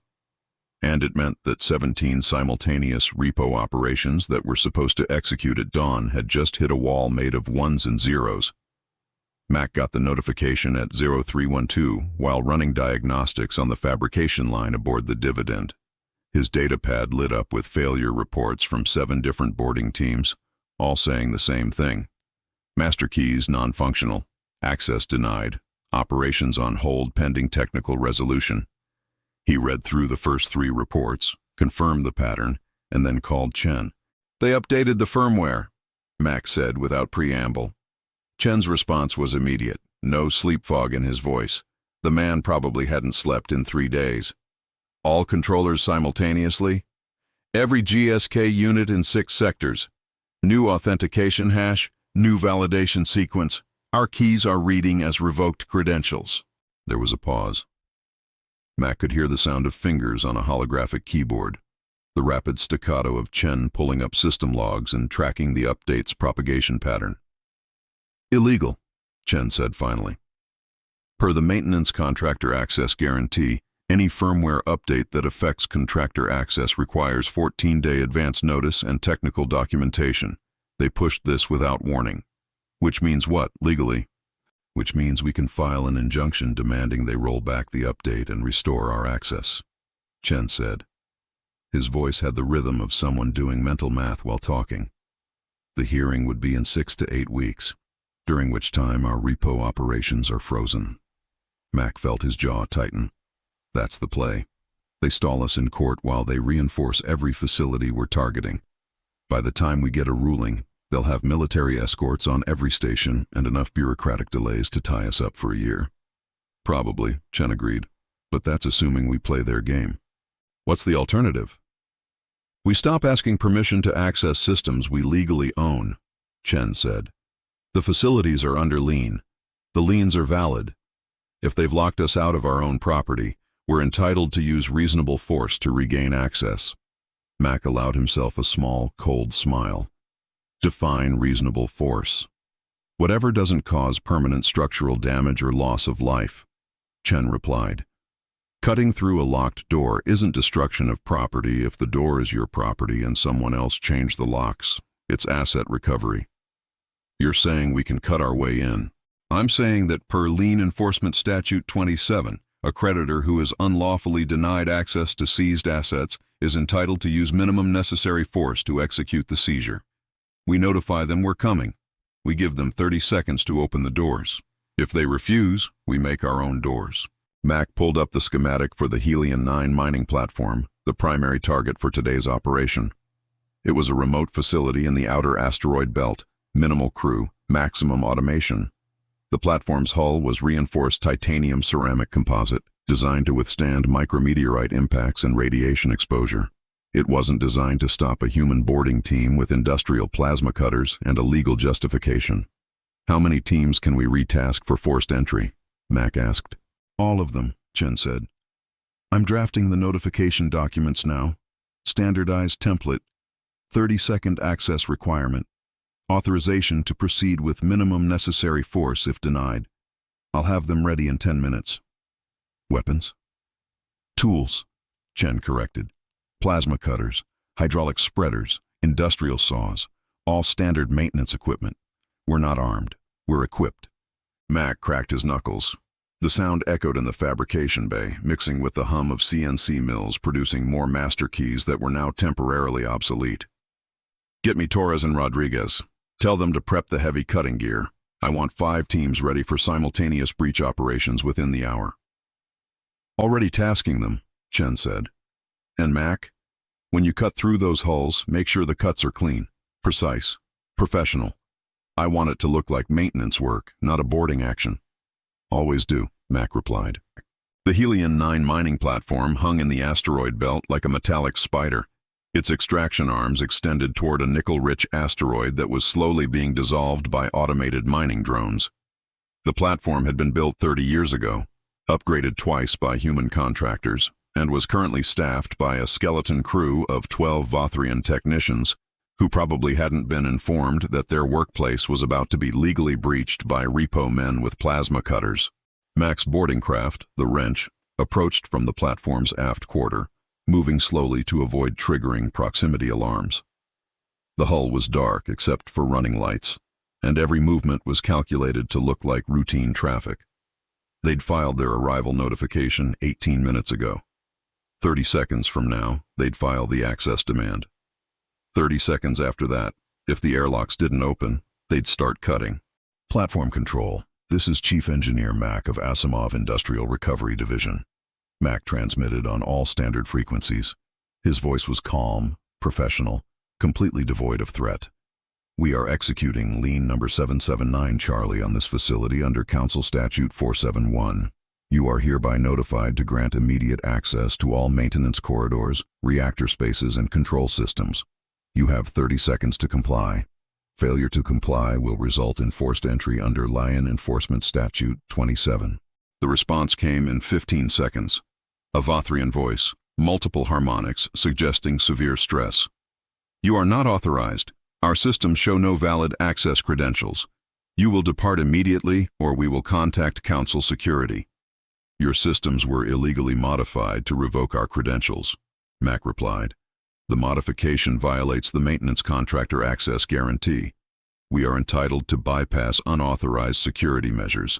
You now have 15 seconds to grant access." "We cannot. The locks are controlled by Council Central Security. We do not have override authority." "Noted and logged," Mack said. 10 seconds. The platform's airlocks remained sealed. Mack waited the full 10 count, watching the chronometer tick down with the patience of a man who'd done demolition work in zero gravity and knew that rushing was how people died. At 0, he keyed the team channel. "Execute breach," Mack said. Torres was first through the airlock, her exoskeleton's magnetic boots locking to the platform's hull with heavy metallic clanks. She carried a plasma cutter, industrial grade, designed for slicing through starship armor during salvage operations. The tool's power cell hummed with the kind of deep vibration that you felt in your bones. Rodriguez was right behind her with a hydraulic spreader, the kind used to pry open crashed ships during rescue operations. 2 more engineers followed, carrying support equipment and documentation cameras to record every step of the process. "Airlock Gamma 7 is non-responsive," Torres reported. Her voice was steady, clinical. "Initiating thermal cutting procedure. Estimated breach time, 4 minutes. The plasma cutter ignited with a sound like tearing silk made of lightning. The cutting arc was a line of white-hot plasma that turned titanium ceramic composite into molten metal, creating a shower of sparks that drifted in the microgravity like industrial fireflies. Torres moved the cutter in a precise rectangular pattern, her movements controlled by decades of experience cutting salvage. The metal glowed orange, then white, then began to drip away in globules that the vacuum immediately froze into tiny metallic beads. Inside the platform, Mack could imagine the crew watching their hull integrity sensors go haywire. Could picture them frantically contacting Council Security. Could hear the panic in their voices as they realized that the humans weren't asking for permission anymore. "Hull breach in 30 seconds, Torres said. The rectangular cut was nearly complete, a glowing outline in the platform's skin. "Prepare for pressure equalization." The final edge separated with a soft ping that the vacuum couldn't carry, but the hull's vibration sensors transmitted anyway. Rodriguez stepped forward with the hydraulic spreader, positioning it in the cut and activating the tool with a hiss of compressed gas. The jaws opened, gripping the edges of the cut section, and began to pull. The metal groaned. The hull plating bent, and then, with a sharp crack that echoed through the superstructure, the section pulled free. "Breach complete," Torres reported. "Access achieved. No casualties. No permanent structural damage." Mack was through the breach 30 seconds later, his exoskeleton squeezing through the opening with the practiced efficiency of someone who'd boarded more derelicts than he could count. The platform's interior was standard council design, all clean curves and soft lighting. The emergency bulkheads had sealed automatically, containing the breach.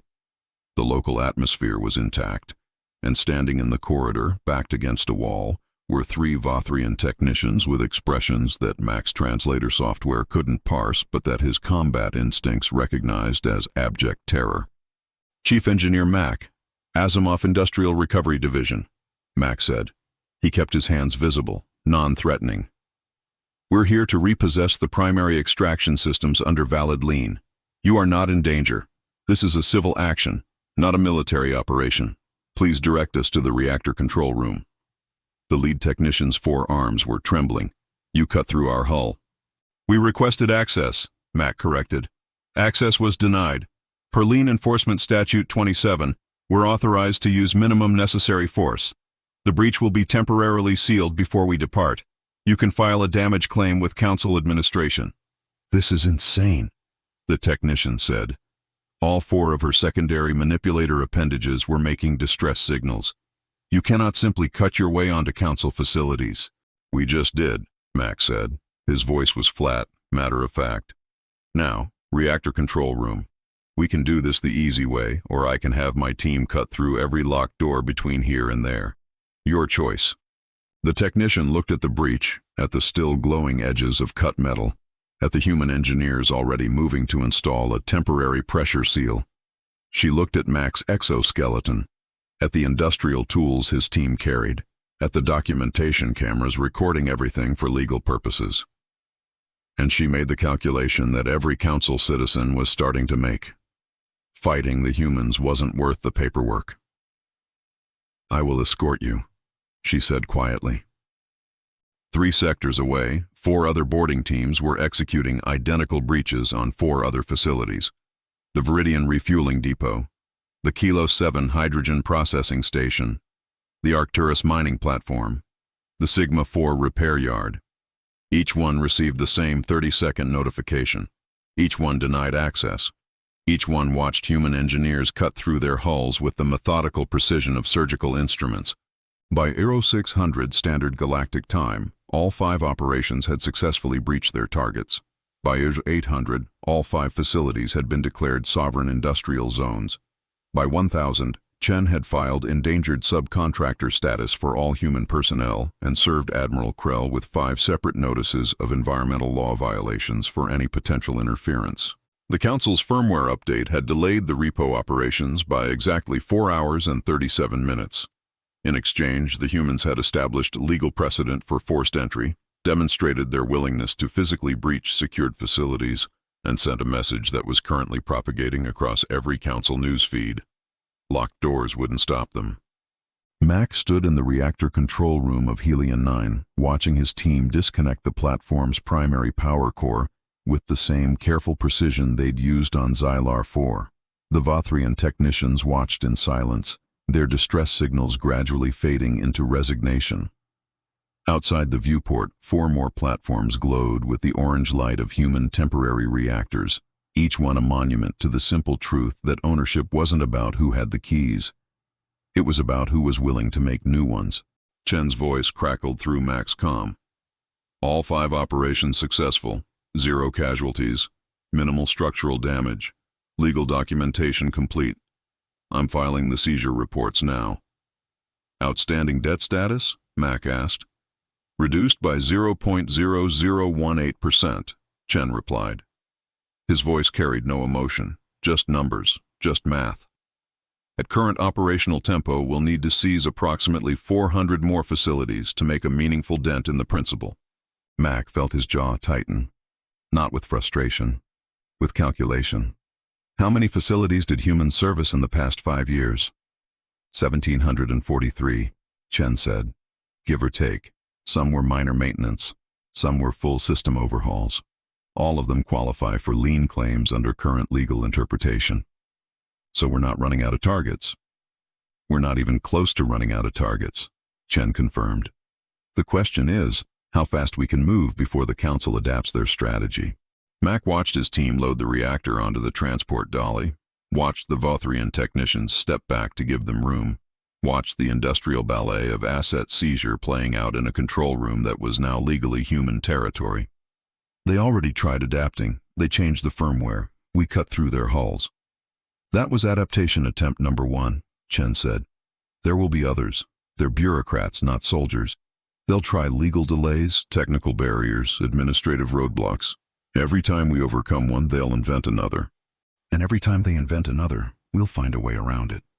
Exactly, Chen said. This is going to get messy before it gets clean. Mack cracked his knuckles. The sound echoed in the control room, competing with the hum of the temporary reactor and the soft whir of the transport dolly's motors. Outside the viewport, the asteroid belt stretched into infinity, full of mining platforms and processing stations and refueling depots that humans had built, maintained, and upgraded for decades. All of them potential targets, all of them carrying liens that the council couldn't pay. Get the fabrication teams to start producing more cutting equipment, Mack said.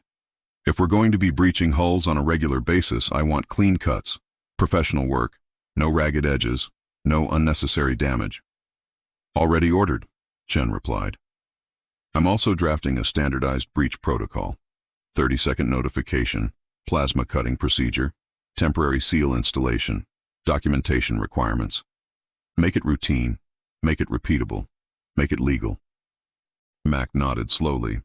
He looked at the Vothrian technician who'd escorted them to the control room. She was standing near the viewport, all 4 arms wrapped around her torso in what might have been a self-comforting gesture. He walked over to her, his exoskeleton making heavy, deliberate sounds. You'll want to file an incident report, Mack said. His voice wasn't kind, but it wasn't cruel either, just transactional. Document the breach. Note that we provided temporary seals. Mention that no personnel were harmed. Send it to council administration. They will do nothing, the technician said. Her translator added a note of bitter resignation. They never do. Probably not, Mack agreed. But file it anyway. Might be useful later. He turned and walked back toward the breach, his team falling in behind him like a well-drilled unit. The reactor was already loaded on the transport. The temporary seal was in place, rated for 6 months before requiring replacement. The documentation was complete. The lien was executed. The job was done. As Mack's team departed through the breach they'd cut in the hull, the lead technician stood alone in the control room and looked at the space where her reactor had been. The empty mounting brackets, the disconnected coolant lines, the gaps in the deck plating where tons of hardware used to sit. She pulled up her comm and began drafting the incident report. She described the breach. She noted the humans' professionalism. She mentioned that they'd provided temporary power and safety equipment. And she ended with a single line that would get buried in bureaucratic review and never reach anyone who mattered.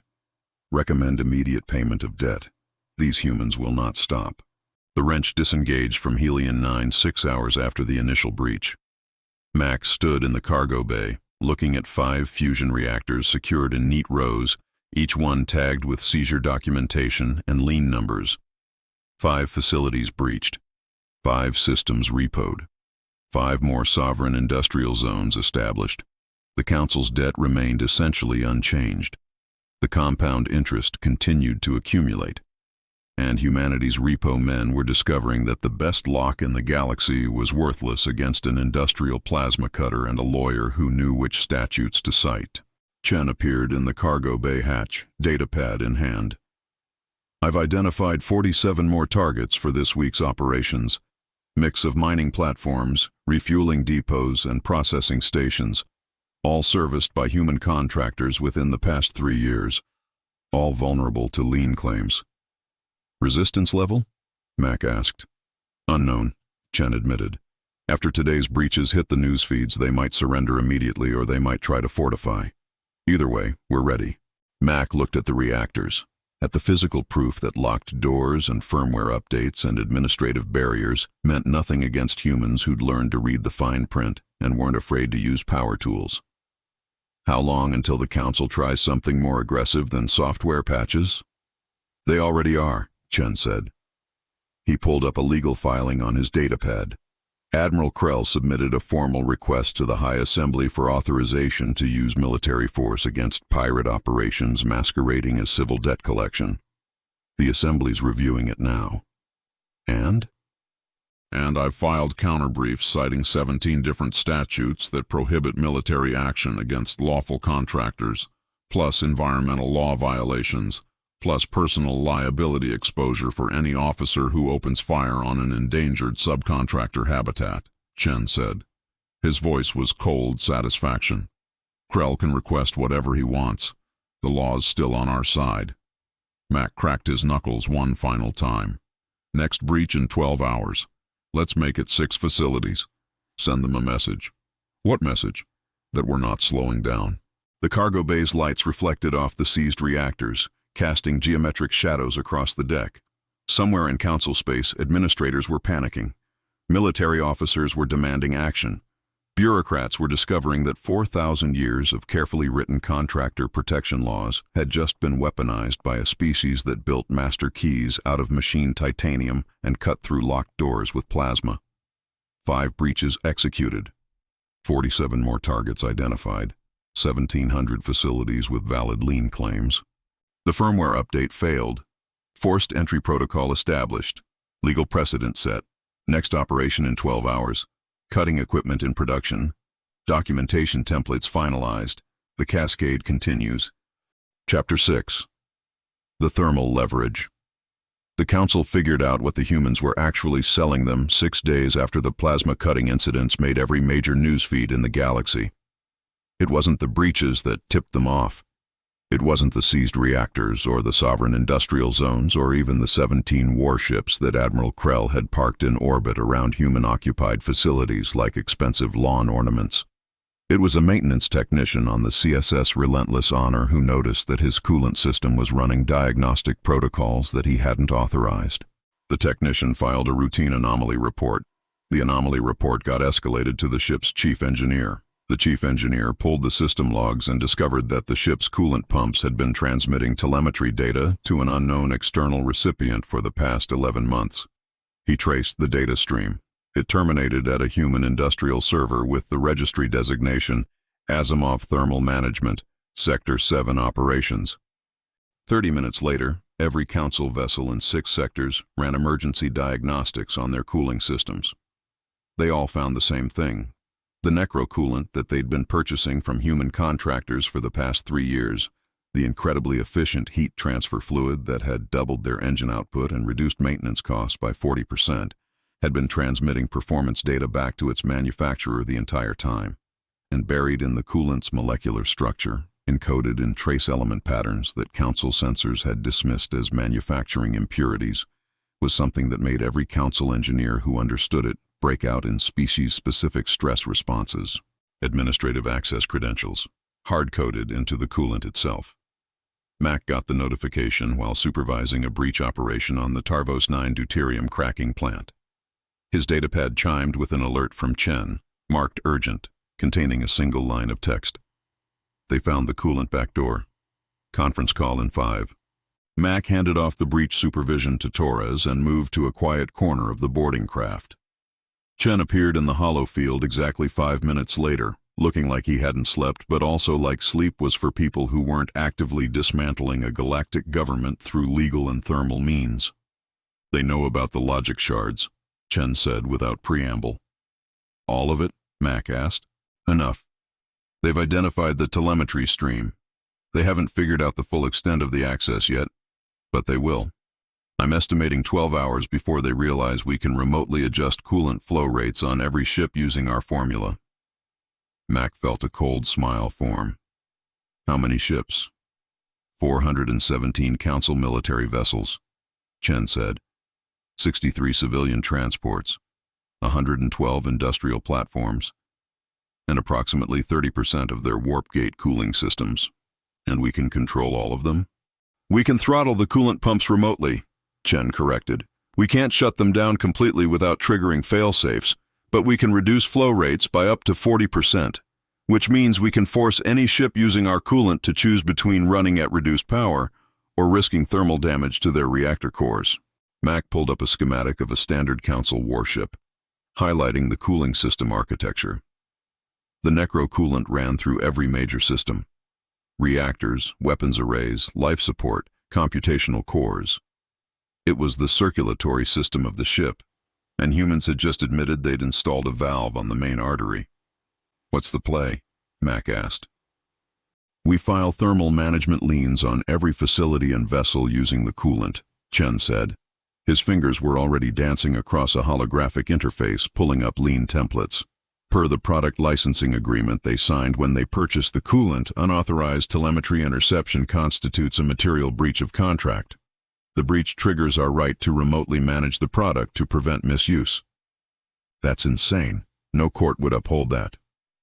Council Court of Industrial Standards versus Thermal Dynamics Corporation, year 8742, Chen replied.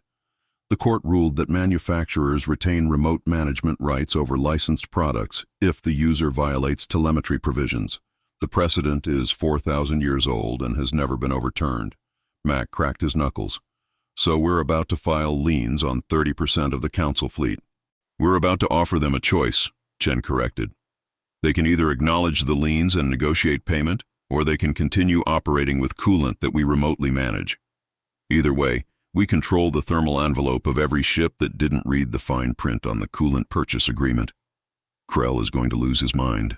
Krell is going to file a complaint with the High Assembly and demand authorization to seize our thermal management servers, Chen said, at which point I will cite Product Safety Statute 61, which prohibits forcible seizure of safety-critical remote management systems without a 6-month impact assessment period. Mack looked at his datapad, at the list of facilities his teams were currently breaching, at the growing inventory of seized reactors and claimed stations. They'd been fighting the Council with plasma cutters and lien paperwork. Now they were fighting them with physics. You couldn't operate a fusion reactor without managing heat. And the humans had just revealed that they'd been managing that heat with a backdoor the whole time. When do we file? Mack asked. 18 hours, Chen said. I want to give them time to fully understand what we have. Let them run diagnostics. Let them confirm the access. Let them panic. Then we hit them with the lien notices and the thermal management compliance requirements. Compliance requirements? Chen's smile was sharp enough to cut vacuum. Per the licensing agreement, all vessels using Necro-Coolant must submit to quarterly thermal audits conducted by qualified human technicians. Failure to comply results in remote coolant throttling until compliance is achieved. You're going to audit the Council fleet. I'm going to invoice them for the privilege of auditing the Council fleet, Chen corrected. 10,000 credits per vessel per quarter, payable in standard energy units at current conversion rates, and if they refuse, their ships run hot until their reactor shielding starts to degrade. Mack felt his jaw tighten. Not with satisfaction.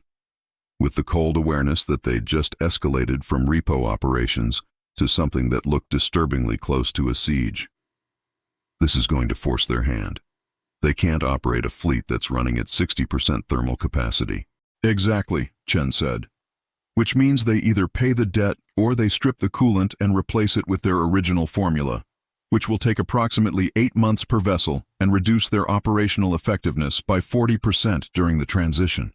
Or they try to seize the thermal management servers by force, which triggers Product Safety Statute 61 and gives us legal grounds to completely shut down the coolant on every ship in their fleet. Chen finished. It's a 3-way trap. Pay, downgrade, or fight. And fighting makes everything worse. The holofield flickered. A priority message from Rodriguez appeared, tagged with the Tarvos 9 operation code. Mack opened it. The message was brief. Breach successful. Reactor secured. Station manager requests to speak with you directly. Mack sighed. Station managers requesting direct contact usually meant someone had finally read enough of the legal documentation to realize how thoroughly they'd been outmaneuvered. Tell him I'll be there in 10. Chen nodded. I'm filing the thermal lien documentation now. Expect a response from Krell within 6 hours. Probably threats, definitely demands, maybe an actual military action if he's stupid enough. And if he is? Then we throttle the cooling on his flagship and watch him try to operate a dreadnought at 60% reactor capacity, Chen said. His voice was utterly without emotion. Just math, just leverage, just physics applied to politics. He'll back down, they always do. The Tarvos 9 station manager was a Kelzorian named Thexvar, and he looked like he'd been awake for 3 days straight. His secondary arms were folded in a defensive posture that Mack had seen on dozens of other station administrators. His primary manipulators were clutching a datapad that showed what Mack recognized as the full Lien documentation, all 600 pages of it. "Chief Engineer Mack," Thexvar said. His translator added a note of exhaustion to the words. "I have read your contract, all of it, including the appendices." "Congratulations," Mack said. His tone was flat. "Most people don't make it past page 50. "I need to understand something," Thexvar said. He gestured at the reactor space where Mack's team had just finished disconnecting the deuterium cracking unit. "You are taking our equipment because the council defaulted on payment for work you performed 3 years ago, yes?" "Correct. And you are legally entitled to do this because of liens filed under Council Statute 471. "Also correct."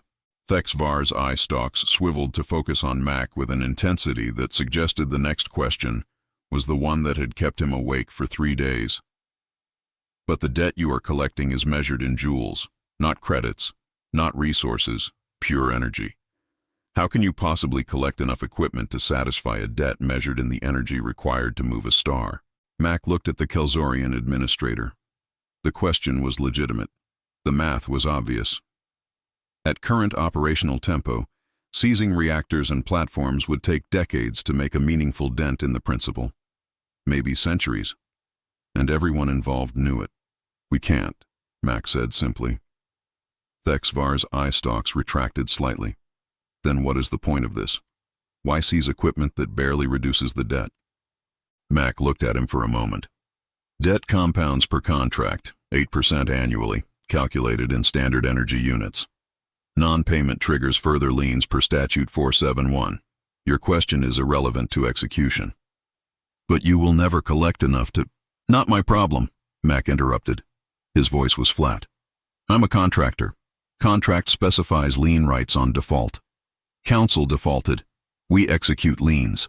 The math is Council's problem, not mine." Thexvar's secondary manipulators made gestures that Mack's translator couldn't interpret. "This will never end." "Correct," Mack agreed. "Not until payment or renegotiation. Your administration can file for debt restructuring any time, haven't yet. The Council will not negotiate." Mack shrugged. The exoskeleton servos whined softly. "Then we keep filing liens. Equipment manifest says you've got 2 more reactors we serviced. We'll be back for those next week." He turned and walked toward the airlock where his team was preparing to depart. The deuterium cracker was already loaded. The temporary reactor was online. The seizure documentation was filed. Another facility processed. Another incremental reduction in the mathematically impossible debt. 18 hours later, Chen filed thermal management liens on 417 Council military vessels. The notifications went out simultaneously, each one containing the same basic message: acknowledge the lien and submit to quarterly thermal audits, or continue operating with remotely managed coolant that could be throttled at any time for safety compliance reasons. Admiral Krell's response arrived 6 hours after that. It was a 2-word message transmitted on all military frequencies. Absolutely not. Chen's counter-response was equally brief. He triggered the thermal management protocol on the CSS Immutable Authority, Krell's flagship. The ship's coolant pumps immediately reduced flow rate by 35%.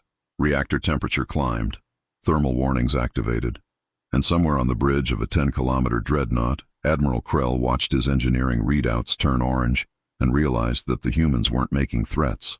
They were making demonstrations. The coolant flow restored 15 minutes later, just long enough to make the point, just short enough to avoid permanent damage. And attached to the restoration command was a message from Chen. Quarterly thermal audit scheduled for your vessel in 72 hours. Compliance is mandatory. Non-compliance will result in sustained thermal management intervention. Have a nice day. Mack watched the entire exchange from the cargo bay of the Dividend, surrounded by seized reactors and deuterium crackers, and the physical evidence of 3 weeks of continuous repo operations. Chen's datapad showed the updated lien registry. 417 thermal management liens filed. Krell's flagship throttled for 15 minutes as compliance demonstration. Next audit scheduled in 72 hours. The coolant pumps would be throttled again if the audit was refused. The invoices would continue generating. The thermal warnings would keep appearing on council bridge displays until someone authorized payment, or the reactors degraded enough to require full coolant replacement. Debt still compounding. Thermal access confirmed. Remote management operational. Next vessel audit in 72 hours. Throttle demonstration logged. Invoice transmitted. Non-compliance protocol prepared. The operational cycle continues. Chapter 7. The Occupancy Fee. The Council's third adaptation attempt was the most predictable. 48 hours after Chen filed thermal management liens on their fleet, they started posting armed security details on every facility that humans had targeted for repo operations. Not police, not private contractors. Actual Council military personnel with live ammunition and explicit orders to prevent unauthorized boarding by any means necessary. The first human team to encounter this new policy was Rodriguez's crew at the Helmar 6 water processing station. They'd filed their lien paperwork, transmitted the standard 30-second access notification, and prepared to cut through the airlock when the station manager appeared on the comm channel with a Thraxian infantry squad standing behind him in full combat armor. "You are not authorized to board this facility," the manager said. His voice carried the tone of someone reading from a script that had been approved by 6 layers of legal review. "Council security forces are present and will use lethal force to prevent trespassing. Depart immediately or face military consequences." Rodriguez, a stocky engineer who'd spent 15 years working salvage in pirate-controlled sectors, looked at the armed soldiers on his visual feed and keyed the command channel to Mack. "Boss, we've got a problem. They stationed troops." Mack was 3 sectors away supervising simultaneous operations on 2 deuterium refineries. He pulled up Rodriguez's video feed and counted 8 Thraxian soldiers, each one carrying what looked like plasma rifles rated for hull penetration. Professional stance. Good spacing. These weren't rent-a-cops.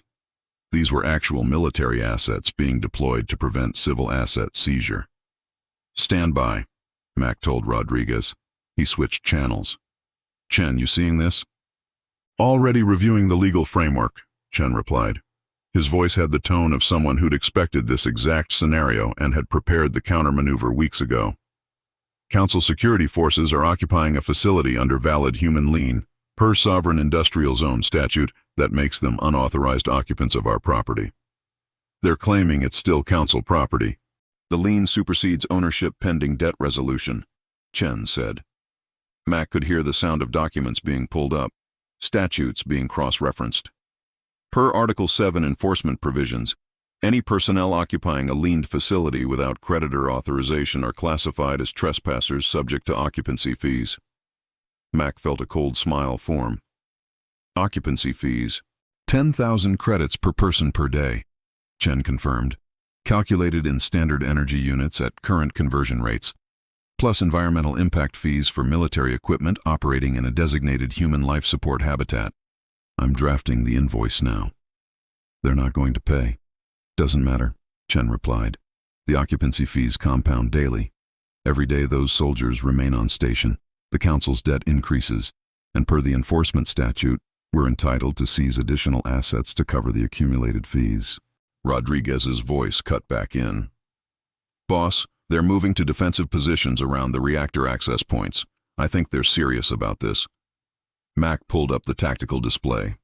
The Helmar 6 station had 2 main reactor cores, both installed by human contractors 18 months ago. The Thraxian soldiers had positioned themselves in a defensive perimeter that covered all direct approach routes. It was competent military planning. It would absolutely stop a frontal assault by a boarding team with industrial tools, which was why Mack wasn't planning a frontal assault. "Rodriguez, How many personnel you got on site? 6, plus me. All certified for EVA work. Good. Forget the main airlocks. Those soldiers are guarding corridors. They're not guarding the hull. There was a pause. Then Rodriguez's voice came back with the tone of someone who'd just understood the play. You want us to cut through the exterior and bypass them completely. You're executing a lawful lien on our property, Mack said.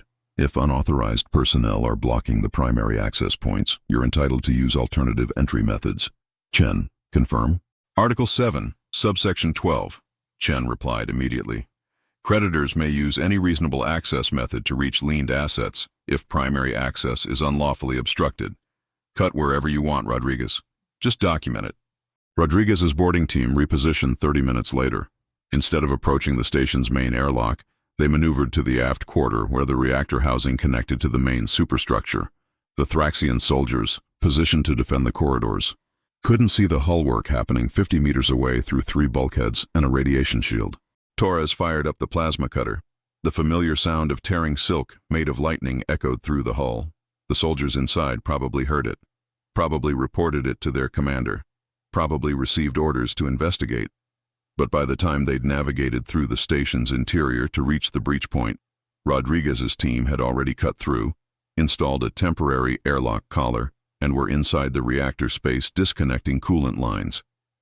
The Thraxian squad leader appeared in the reactor room hatchway 3 minutes later, plasma rifle raised, compound eyes tracking across 6 human engineers who were methodically unbolting a fusion core with the same casual efficiency they'd used to change a tire.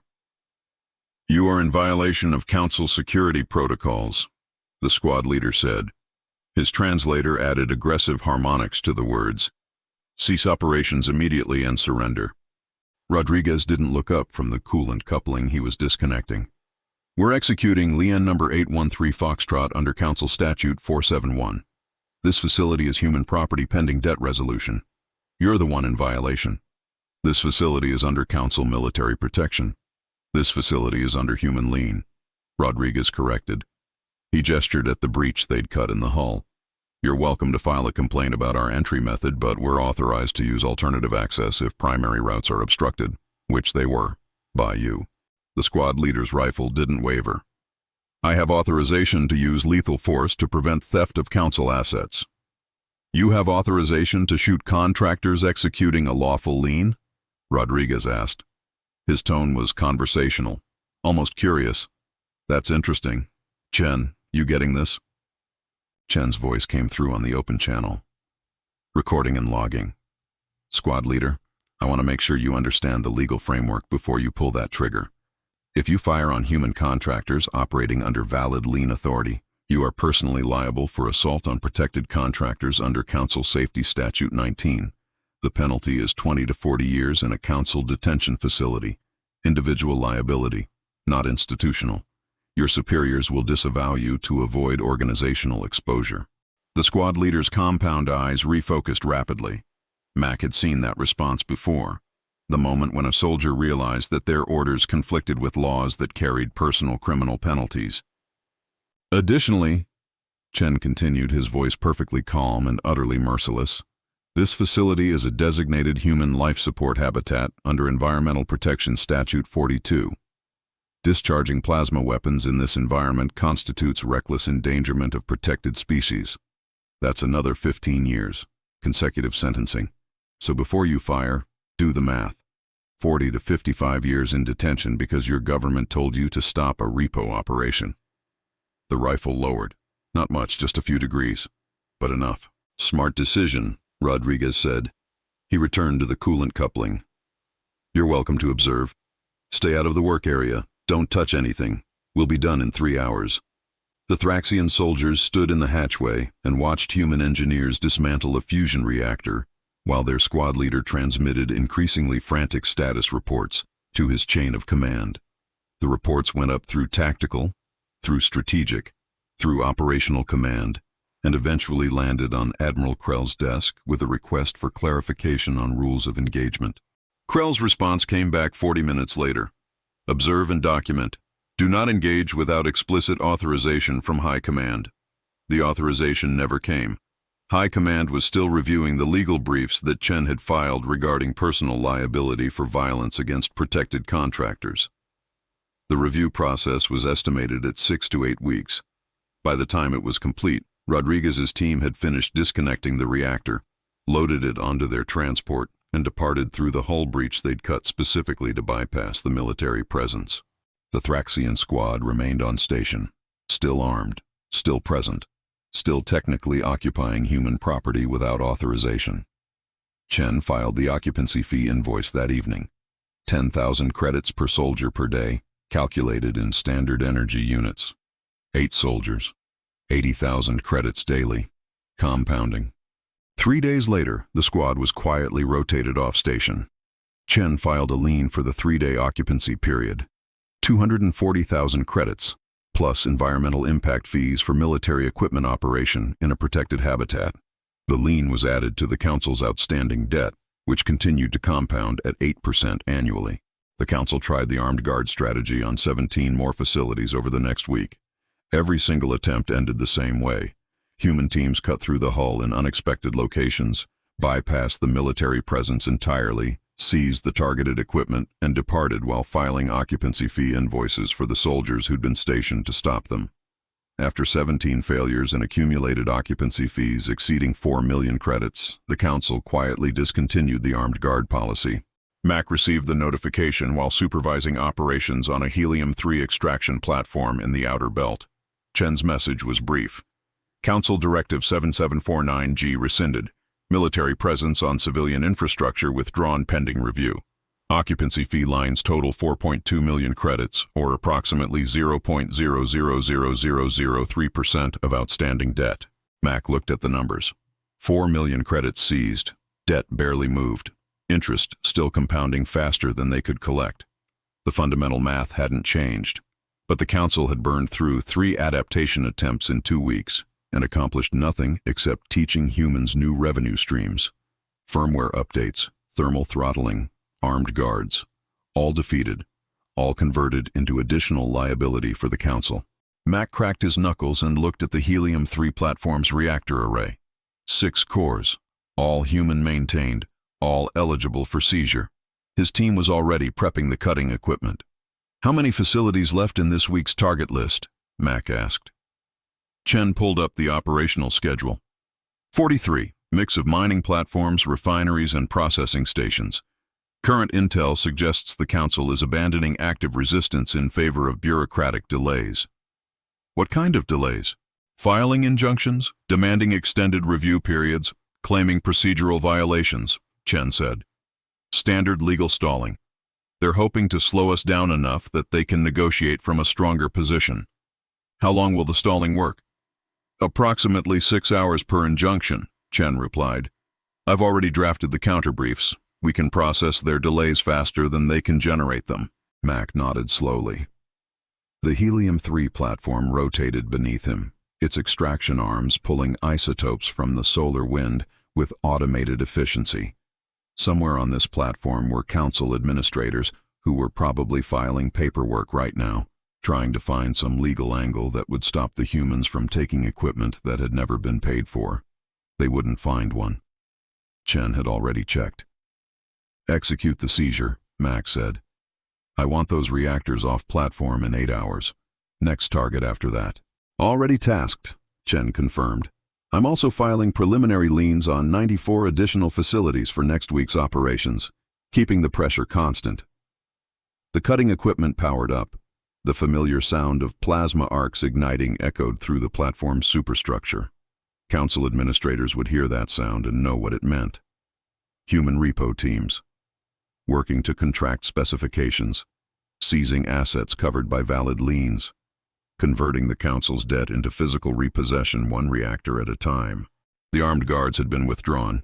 The occupancy fees were filed. The debt continued compounding. And somewhere in a council strategic planning room, someone was probably trying to figure out what adaptation attempt number 4 would look like. Mack didn't care. Adaptation attempts were the council's problem. He had reactors to disconnect and transport schedules to maintain. The contract specified lien rights on default. The council had defaulted. Everything else was just noise. 6 reactor cores disconnected. Occupancy fees invoiced. Military presence withdrawn. Next facility in 6 hours. Target list updated. Cutting equipment maintained. Operational tempo sustained. Chapter 8. The Document Storm. The Council's 4th adaptation attempt arrived as a data packet at 0247 Standard Galactic Time, transmitted simultaneously to every human operation in 6 sectors. It was a legal filing. Specifically, it was 9,437 legal filings, each one an injunction demanding immediate cessation of specific repo operations pending judicial review of procedural compliance. Each injunction was individually crafted. Each one cited different statutes. Each one required a separate response with unique counterarguments and supporting documentation. The Council's legal department had spent 2 weeks generating them, carefully targeting every active human lien with precision bureaucratic artillery designed to bog down any conventional legal team for months. Chen received the notification while running thermal audit calculations for the next round of coolant throttling operations. His datapad lit up with incoming files. The counter kept climbing. 100 filings. 500. 2,000. When it finally stopped at 9,437, Chen looked at the number for exactly 3 seconds before calling Mack. "They're trying to drown us in paperwork," Chen said. Mack was supervising a triple simultaneous breach operation on 3 asteroid mining platforms. He had 2 SHI screens showing plasma cutting progress, 1 screen tracking transport schedules, and was currently listening to a station manager file a verbal protest that would be logged and ignored. How bad? 9,000 injunctions, all filed simultaneously, all require individual responses with unique legal arguments. Standard processing time would be approximately 6 months with a conventional legal team. "How long with you?" 18 hours if I automate the response generation, Chen replied. Mack could hear the sound of code being written in the background. "They're using a template system. Same basic argument structure, different statute citations. I can build a response bot that parses each filing, identifies the core claim, cross-references our lien documentation, and generates a counterbrief automatically." "That legal?" "Completely," Chen said. "Council courts accept automated filings as long as they're reviewed by a certified legal counsel before submission. I review, I certify, I submit. The bot just does the heavy lifting." Mack watched Torres complete a hull breach on mining platform Zeta 12. The rectangular cut glowed orange in the darkness, another hole in another station that would lead to another seized reactor. "Do it. How many operations are affected?" "All of them," Chen replied. "They targeted every active lien, every facility we're currently breaching, every reactor we've scheduled for seizure this week. It's comprehensive. And if we don't respond, the injunctions get granted by default after 72 hours. Operations freeze. We lose momentum. They get time to fortify." Mack cracked his knuckles. The sound echoed in the command deck of the Dividend, mixing with the hum of fabrication equipment and the distant vibration of transport operations. 18 hours get it done. Chen's legal automation system went live 6 hours later. It was a masterpiece of template matching and statute cross-referencing, built on the same basic framework that the Council had used to generate the injunctions in the first place. The system read each filing, extracted the core legal claim, identified which human lien was being challenged, pulled the relevant documentation from the master database, generated a counter-argument citing applicable statutes, formatted it according to Council court requirements, and queued it for Chen's review. Chen sat in his office aboard the Dividend surrounded by holographic displays showing 9,437 separate legal documents, all processing simultaneously. He'd set the review threshold at 10 seconds per filing, read the auto-generated counterbrief, verify the statute citations, check the logic, certify and submit. 10 seconds, next filing. He processed 6 filings per minute, 360 per hour. The first 1,000 were done in 3 hours. The next 1,000 took 2 hours as he optimized the review process. By hour 7, he was running at 400 filings per hour, and the system was learning from his approval patterns, flagging potential issues before he encountered them. At hour 12, he took a 10-minute break to drink coffee that had gone cold 6 hours ago. At hour 15, He filed counterbrief number 7000. At hour 17 hours and 43 minutes, he certified the final response and transmitted all 9,437 counterbriefs to the council court system in a single compressed data burst. The council's legal database received the transmission at 21:30 Standard Galactic Time. 9,437 injunctions filed. 9,437 responses received. Total processing time from receipt to response, 17 hours and 43 minutes. The automated court calendar system flagged all cases for preliminary review and assigned them to judicial staff who would spend the next 6 months reading through 18,000 legal documents to determine which claims had merit. By the time the preliminary reviews were complete, humans would have seized another 200 facilities. Chen transmitted a status update to Mack. All injunctions answered. Operations clear to continue. Council Legal Department response time estimated at 6 months minimum. We have operational freedom until then. Mack was aboard the wrench, watching his team load reactor number 47 onto the cargo transport. 47 reactors seized in 3 weeks. 417 thermal management liens filed. 94 facilities marked for next week's operations. The numbers were becoming routine. The pattern was becoming mechanical. Lien filed. Access demanded. Resistance bypassed. Equipment seized. Repeat. Outstanding, Mack replied. He keyed the general operations channel. All teams. Injunction threat resolved. Maintain current operational tempo. Next breach window opens in 4 hours. 3 sectors away, Rodriguez was cutting through the hull of a water reclamation facility while the station manager filed his 14th procedural objection of the day. The objection was logged, time-stamped, and added to a database that nobody would read. Rodriguez finished the cut, installed the temporary airlock collar, and breached the facility exactly on schedule. 2 sectors in the opposite direction, Torres was negotiating with a Vothrian facility administrator, who was insisting that the humans needed additional permits before disconnecting the station's tertiary coolant systems. Torres pulled up the lien documentation, highlighted the sections that superseded permit requirements, and proceeded with the disconnection while the administrator transmitted permit violation complaints to council oversight committees that had 6-month response backlogs. Across 6 sectors, 23 human teams were executing simultaneous operations, cutting hulls, seizing reactors, filing documentation, bypassing resistance. The council threw injunctions, the humans automated responses. The council stationed guards.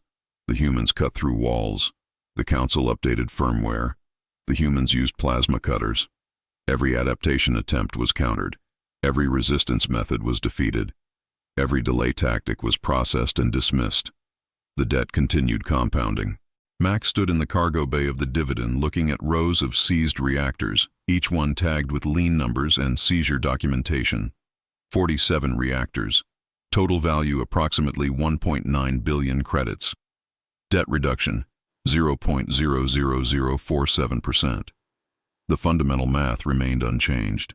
They could seize equipment for years and barely touch the principal. The interest was accumulating faster than they could collect. Chen appeared in the cargo bay hatchway, datapad in hand, looking like he'd been awake for 3 days straight because he had been. I've analyzed the council's legal strategy. The injunction flood was a resource test. They wanted to see if we had the capacity to handle large-scale bureaucratic warfare. And now they know we do. Now they know we can process their paperwork faster than they can generate it, Chen corrected. Which means adaptation attempt number 5 will be something different. Probably more aggressive. Military action? Unlikely. Krell's still waiting for authorization from the High Assembly. The review process is stalled because nobody wants to take personal responsibility for ordering violence against protected contractors. Chen pulled up a document tree showing the authorization request and its current status. It's been kicked to 17 different committees. Each one is studying precedent and requesting additional legal opinions. Mack looked at the reactors. Debt reduction percentage? 0.00047%, Chen said. His voice was flat. 47 reactors seized. Total value 1.9 billion credits. Principal essentially unchanged. Operational adjustments required? None, Chen replied. Maintain current tempo. Injunctions answered. Court backlog estimated 6 months. Operations clear until then. Mack nodded. Next target list? 94 facilities queued for next week, Chen said. He pulled up the operational schedule. I'm filing preliminary liens now. Transport capacity adequate. Cutting equipment inventory sufficient. Outstanding. Chen turned and walked back toward his office, datapad already pulling up the next batch of lien filings. Mack looked at the cargo bay. 47 reactors. Rows of seized equipment tagged with documentation. The operational schedule showed 94 more facilities queued. Transport capacity allocated. Cutting teams assigned. The cycle repeated. Rodriguez transmitted a status update. Facility Gamma 19 secured. 2 reactors disconnected. Transport scheduled for 800. Torres confirmed completion on Facility Delta 22. 3 reactors seized. Station manager filed 17 procedural objections. All logged, all dismissed. Mack pulled up the next week's operational schedule. 94 targets, team allocation in progress. More cutting equipment fabricated. More transport capacity scheduled. More documentation templates prepared. Injunctions processed. Court backlog logged. Debt compounds. Operations continue. Next breach in 4 hours. Equipment maintained. Personnel rotated. Schedule optimized. Operational tempo sustained. Chapter 9. The Saturation Point. The Council's 5th adaptation attempt was quantity. If humans could process injunctions faster than Council legal teams could generate them, if humans could bypass armed guards by cutting through walls, if humans could throttle coolant remotely and charge occupancy fees for military presence, then the solution was simple. Make the humans defend too many positions simultaneously to maintain operational tempo. The strategy launched at 0600 Standard Galactic Time across 12 sectors. 217 facilities simultaneously declared Code Sigma lockdowns. Emergency protocols activated. All external access suspended. All docking permissions revoked. All maintenance contracts terminated pending security review. The Council's administrators had spent 3 weeks coordinating the maneuver, timing it to hit every active human target in a single coordinated wave. Mack received the notifications while running morning equipment checks on the Dividends fabrication bay. His datapad lit up with failure reports. Facility Gamma 19, access denied. Facility Delta 22, lockdown active, mining platform. Zeta 7, docking permission revoked. The list kept growing. 50 facilities, 100, 150. When it stopped at 217, Mack looked at the number and called a general operations meeting. 23 team leaders appeared in the holo conference within 6 minutes. Rodriguez, Torres, 12 others whose names Mack had stopped tracking because they were hired 3 weeks ago and would probably be gone in 3 months when the operational tempo dropped. Engineers recruited from salvage operations, deep space construction, asteroid mining, people who understood plasma cutters and hull breaches and working in vacuum with minimal oversight. Council locked down 217 facilities simultaneously, Mack said without preamble. Code Sigma protocols. They're trying to overwhelm our response capacity. Can we breach all of them? Rodriguez asked. Mack pulled up the operational capacity analysis. 23 teams. Average breach time 4 hours per facility. Sequential operations would take approximately 38 days to process all targets. The Council was betting humans couldn't sustain parallel operations at that scale. Chen, Mack said, legal status on Code Sigma lockdowns. Chen appeared in the holo field, looking like he'd been awake for the past 18 hours, because he had been. Code Sigma is an emergency security protocol designed for imminent threat scenarios. Per the statute, it requires documented threat assessment filed with Council security within 6 hours of activation. I've checked. No threat assessments filed. The lockdowns are procedurally invalid, which means we can treat them as unlawful obstruction of lien enforcement and proceed with forced entry under standard breach protocols, Chen replied. I'm drafting the notifications now. Same 30-second access demand. Same minimum force authorization if denied. All 217 facilities. All 217, Chen confirmed, simultaneously. Mack looked at the team leaders in the holo field. 23 teams, 217 targets. The math didn't work for sequential operations, but simultaneous operations required different math. We split the teams, Mack said. Each team leader takes 10 targets. You've got 4 hours to breach primary access and confirm lien status. You don't need to seize equipment yet. Just establish access and document the lockdown as invalid. Chen will handle the legal paperwork. I'll coordinate transport and secondary seizure operations. Torres spoke up. 10 facilities in 4 hours. That's 24 minutes per breach. Then you better cut fast, Mack replied.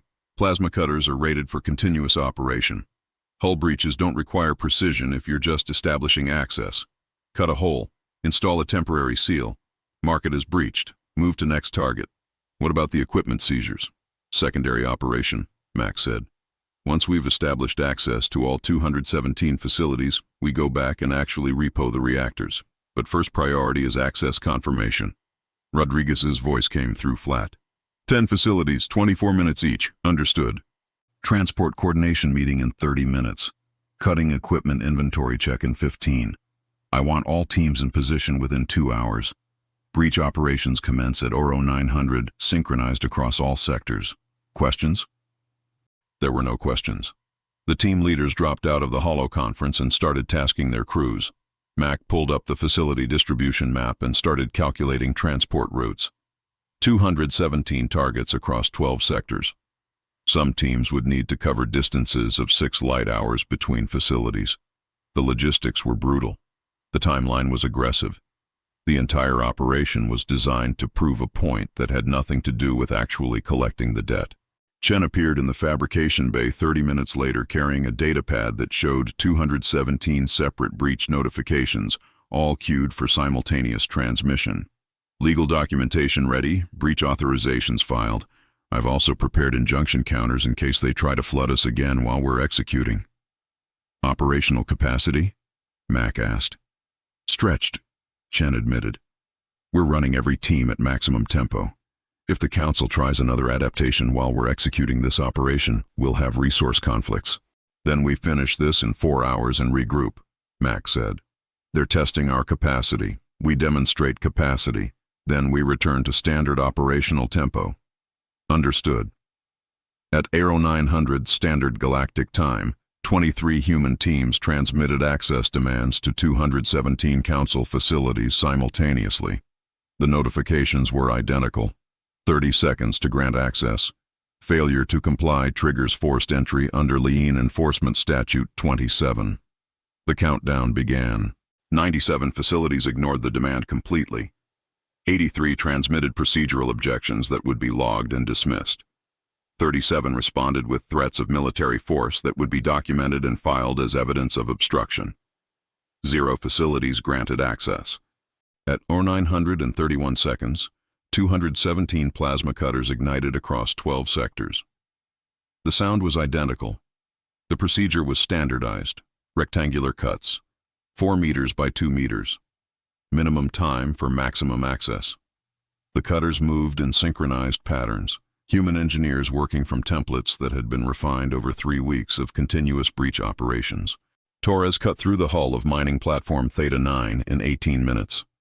The metal glowed orange, then white, then separated in a shower of frozen globules. She installed a temporary seal, marked the breach as complete, and moved to the next target on her list. 9 more facilities to go. 206 minutes remaining. Rodriguez breached Water Processing Station Kappa 4 in 22 minutes. Slower than Torres, but still under budget. He documented the access, transmitted the completion report, and burned thrust toward his second target. The transport's navigation system was already calculating the optimal route through all 10 facilities on his list. Across 12 sectors, 217 hull breaches proceeded simultaneously. Station managers filed protests. Security chiefs transmitted threat assessments. Administrators contacted council oversight committees demanding intervention.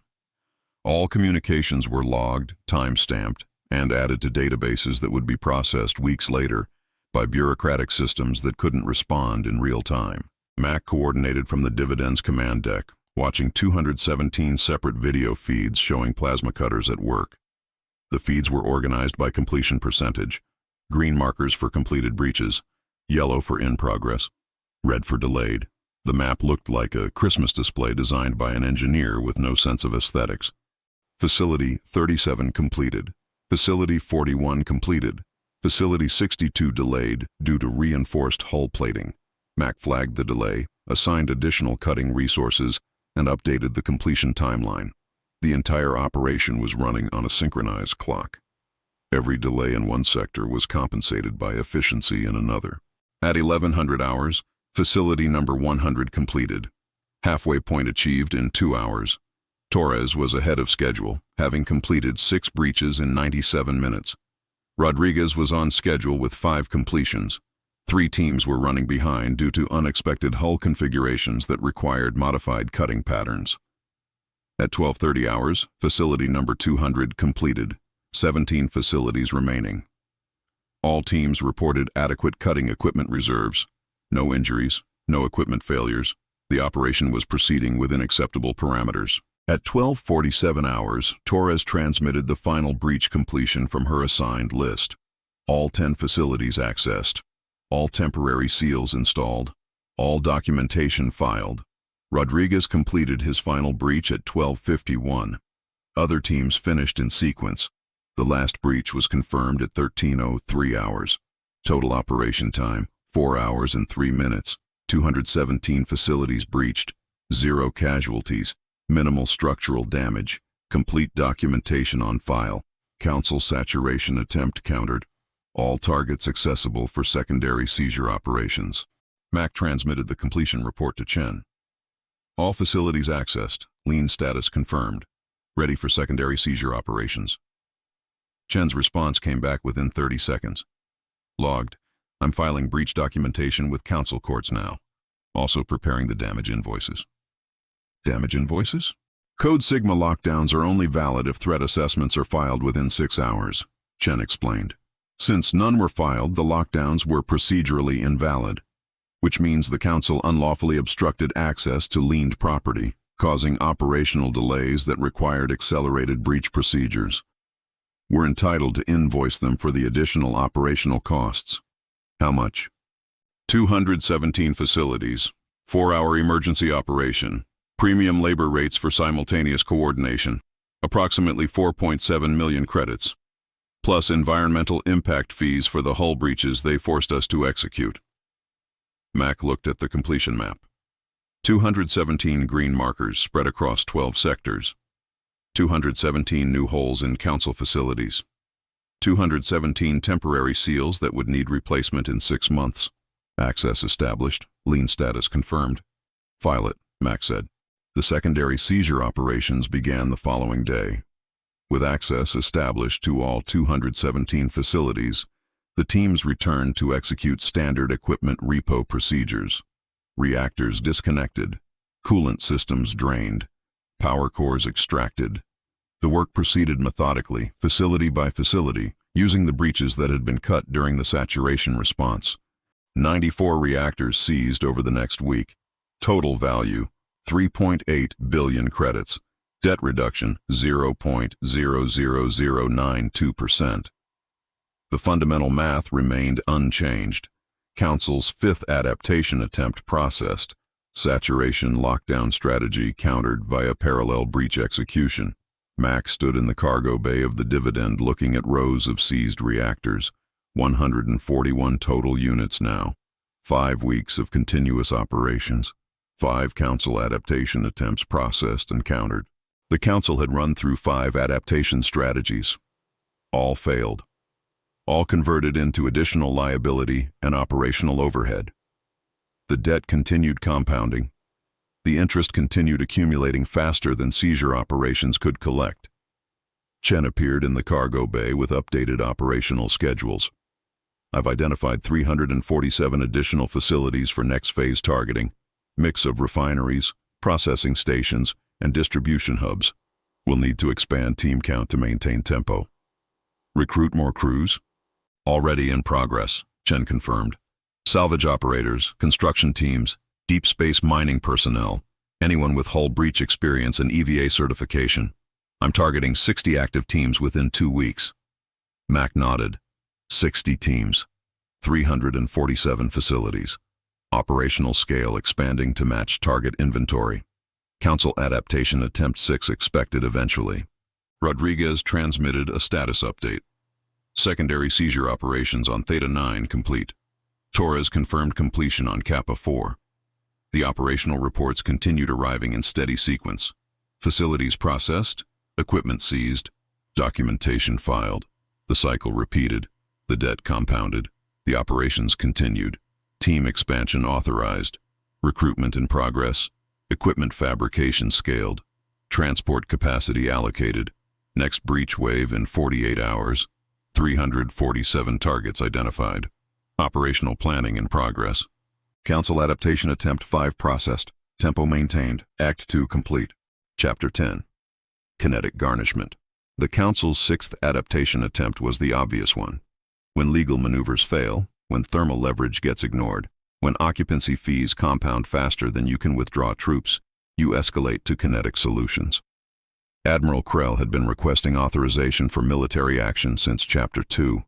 The High Assembly had finally stopped kicking the decision through committee review and granted him exactly what he'd been asking for: permission to use lethal force to terminate what they were now officially calling the human debt crisis. The authorization came through at 0340 Standard Galactic Time, with 17 pages of operational restrictions, 73 separate approval checkpoints, and a liability waiver that Krell had to sign personally, acknowledging that any violation of engagement protocols would result in individual criminal prosecution.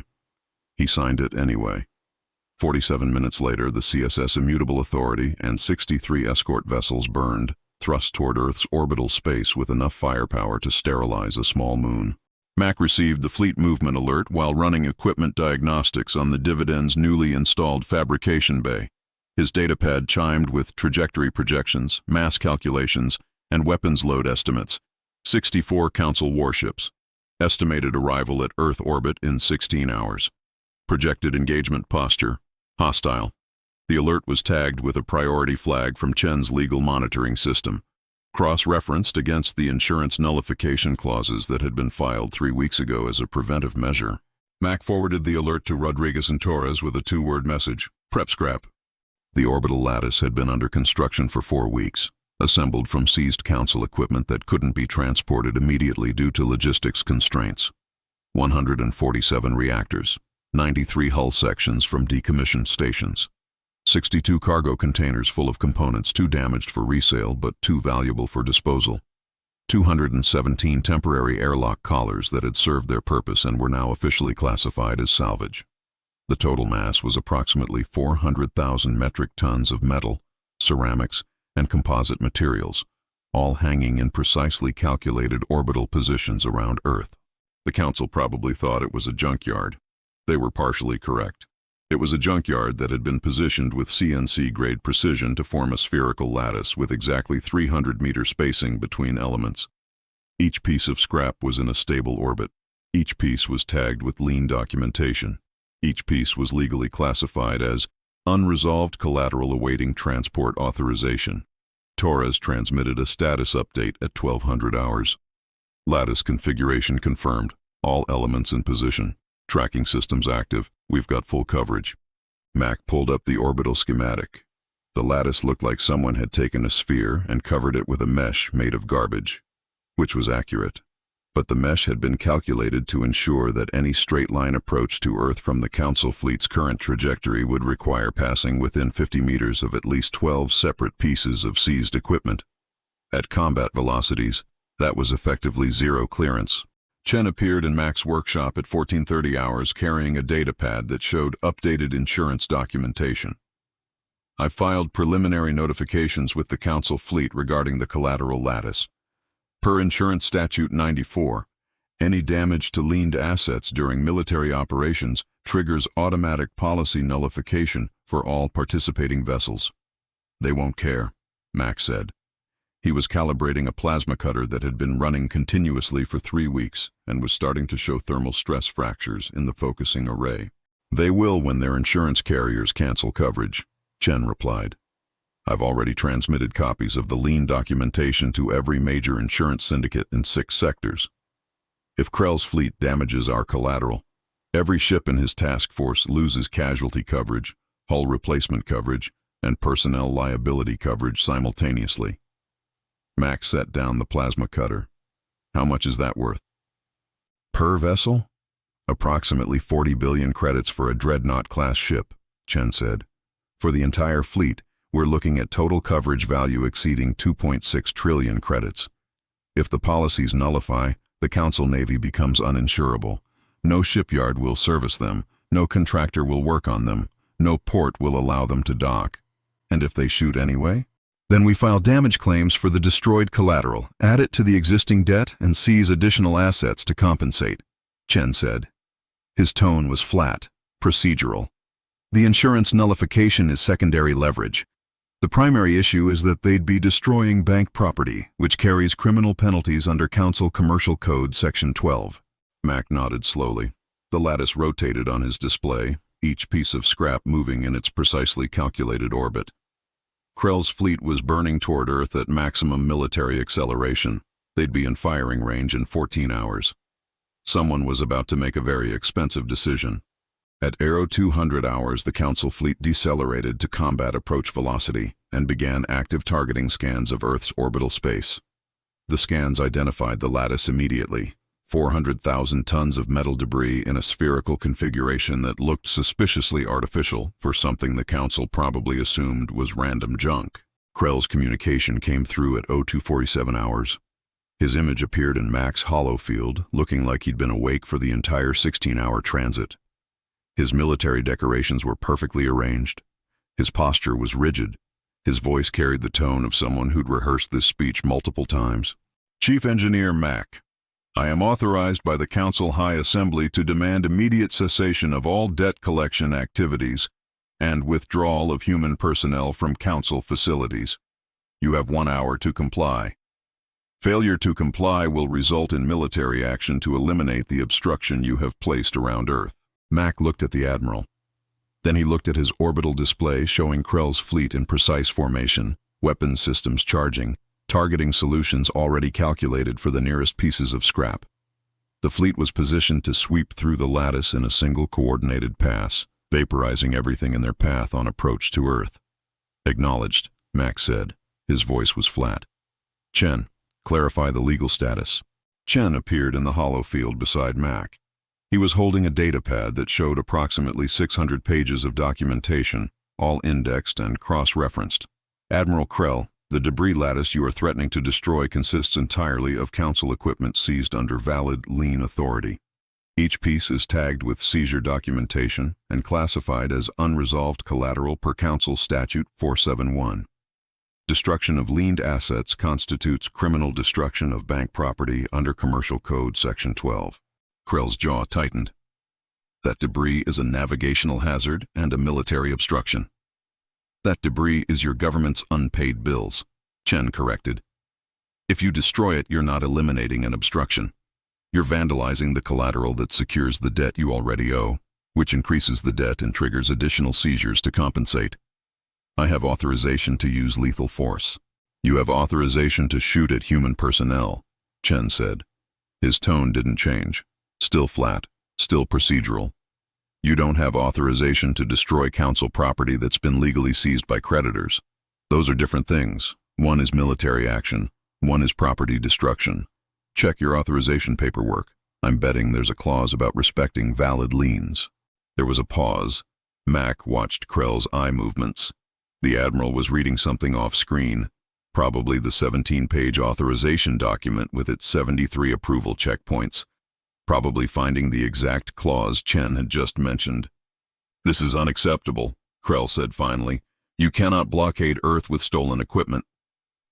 We haven't blockaded anything, Mack replied. You can navigate through the lattice. There's 300 meters of clearance between elements. That's adequate spacing for controlled approach. You just can't shoot through it at combat velocity without hitting our collateral. 300 meters is insufficient for military maneuvers at engagement speeds. Then slow down, Mack said, or file for a navigation waiver. Chen can process that in about 6 hours. This is a military operation, not a parking request. This is a debt collection operation that you're trying to interfere with, Mack corrected.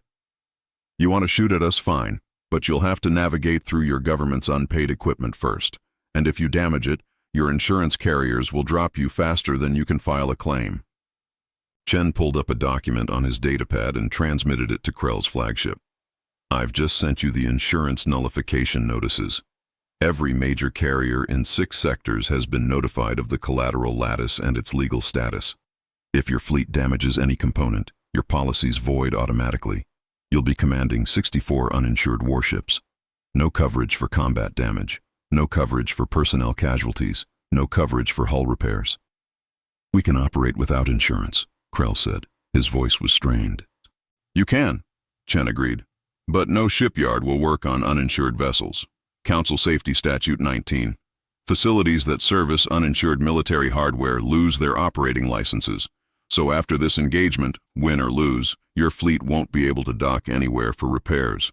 You'll be stuck in deep space with battle damage and no way to fix it. Mack watched Krell's expression. The Admiral was doing math. 64 ships, trillions in coverage value, permanent operational degradation if the insurance voided. The cost of this military operation was escalating beyond weapons expenditure into fleet-wide liability. I want those obstacles removed, Krell said. His voice had lost some of its command authority. Immediately. Can't do that, Mack replied. The lattice elements are awaiting transport authorization. Moving them requires filing logistics plans with 3 different council agencies. Current processing time is 8 to 12 weeks. That's bureaucratic obstruction. That's your government's standard procedure, Mack said. We followed it exactly, filed all the paperwork, waited for approval. While we were waiting, we parked the collateral in stable orbit. If you want it moved faster, talk to your logistics oversight committee. Krell's image flickered. Someone off-screen was talking to him. Probably tactical advisors running impact calculations. Probably fleet coordinators calculating insurance exposure. Probably legal staff reviewing the authorization document and finding all the clauses that made this operation more complicated than anyone had planned. The communication cut off without another word. Mack looked at Chen. Think he'll back down? He'll reposition, Chen said. Can't attack through the lattice without destroying collateral. Can't destroy collateral without voiding insurance. Can't operate long-term without insurance. He'll move to a different approach vector or request updated authorization. And if he gets it, then we file damage claims for whatever he destroys, add it to the debt, and seize more equipment to compensate, Chen said. He pulled up a spreadsheet showing asset valuations. The lattice is worth approximately 18 billion credits at current scrap rates. If he vaporizes it, the debt increases by that amount, plus interest penalties for willful destruction. We'd probably target his logistics hubs next, maybe a few shipyards. Mack pulled up the fleet tracking display. Krell's ships were holding position at maximum firing range. Not advancing, not retreating. Just sitting there while someone at high command tried to figure out whether shooting garbage was worth permanent insurance nullification and additional debt liability. At 0600 hours, the Council fleet began repositioning to a different approach vector. The maneuver took 3 hours and burned fuel reserves that would have to be replaced at the next refueling station. The new trajectory avoided the lattice completely, circling around to approach Earth from a different angle where the scrap coverage was less dense. Mack filed the maneuvering cost estimate. 3 hours of combat velocity repositioning for 64 warships. Fuel expenditure approximately 40 million credits. The Council had just paid 40 million credits to avoid shooting at junk that they technically owned but couldn't legally damage. At 1100 hours, Krell transmitted a second communication. This one was brief. We are repositioning for alternative approach. Human personnel are ordered to evacuate Earth orbit immediately. You have 12 hours. Mack looked at the timestamp. 12 hours. Krell was giving them time to leave before the military action commenced. That was either professional courtesy or legal liability avoidance, probably the second one. If humans evacuated and Krell destroyed the lattice afterward, he could claim it was abandoned property. The insurance implications would be different. Chen, legal status if we evacuate. Lattice becomes abandoned property after 72 hours of non-contact, Chen said. But we've filed active monitoring logs. We're maintaining telemetry on every element. As long as we're tracking it, it's not abandoned, even if we physically leave the area. So we can leave and the lattice stays legally protected? Correct. And if Krell destroys it while we're gone, we file claims in absentia. He still loses insurance. We still add to the debt. Outcome doesn't change. Mack cracked his knuckles. The sound echoed in the workshop, mixing with the hum of fabrication equipment and the distant vibration of orbital thrusters adjusting the dividend's position. Krell had repositioned his fleet, burned fuel, wasted time, and accomplished nothing except demonstrating that military force was complicated when the target was technically your own repossessed property. Transmit evacuation compliance, Mack said. Pull all personnel back to minimum safe distance. Maintain telemetry on the lattice. If he shoots it, we document everything and file claims. Acknowledged, Chen replied. He was already drafting the paperwork. Evacuation notices, telemetry monitoring protocols, pre-filed damage claim templates ready to submit the moment any lattice element showed impact signatures. The human ships began withdrawing at 1300 hours. Transports pulled back from Earth orbit. The dividend repositioned to a safe observation distance. Personnel evacuated in good order, carrying all essential equipment and leaving behind only the 400,000 tons of precisely positioned scrap. At 0100 hours the following day, Admiral Krell's fleet reached firing range of Earth orbit. The planet rotated beneath them, undefended except for the lattice of garbage that the humans had thoughtfully arranged in a perfect sphere. Krell's targeting systems locked onto the nearest elements. Weapons charged, firing solutions calculated. The first railgun slug impacted reactor core Delta 47 at 1:03 hours. The reactor, already drained and deactivated, vaporized in a shower of superheated metal. The debris cloud expanded outward, catching 3 nearby hull sections and converting them into additional fragments. Krell's fleet fired continuously for 47 minutes, methodically destroying every piece of scrap in the orbital lattice. Mack watched from the dividend, 3 million kilometers distant. His display showed each impact, each piece of equipment converted to expanding gas. Torres transmitted mass calculations. Rodriguez logged destruction timestamps. Chen filed damage claims in real time, one for each element destroyed, all automatically submitted to council insurance carriers with full documentation. At 0150 hours, the lattice was gone. 400,000 tons of seized council equipment reduced to debris clouds that would eventually burn up in Earth's atmosphere. Krell's fleet held position in orbit, weapon systems still active, probably scanning for human vessels that had already withdrawn. Chen's datapad chimed with incoming notifications. All 64 warships flagged for insurance review. All policies suspended pending investigation of collateral destruction. All coverage voided per the notifications that had been filed before the engagement started. Total damage value, Mack asked. 18.4 billion credits, Chen replied. His fingers danced across the holographic interface, tabulating final numbers. Plus interest penalties for willful destruction of liened assets, plus environmental cleanup fees for the debris clouds, plus operational delay compensation. Total additional debt, approximately 22 billion credits. Debt reduction from lattice destruction? 0, Chen said. The lattice was collateral. Destroying it doesn't reduce the debt, it adds to it. Mack looked at the debris clouds expanding in Earth's orbit. The Council fleet had burned fuel to reposition, spent ammunition to destroy their own equipment, voided their insurance coverage, and increased the debt by 22 billion credits. Krell's 6th adaptation attempt had accomplished exactly nothing except creating more liability. Fleet status? Mack asked. Holding position, Rodriguez reported from the sensor station. No further weapons fire, no approach toward Earth. They're just sitting there. Waiting for orders, Mack said. He pulled up the communication logs. Krell had transmitted 3 separate requests to High Command in the past hour. No responses logged.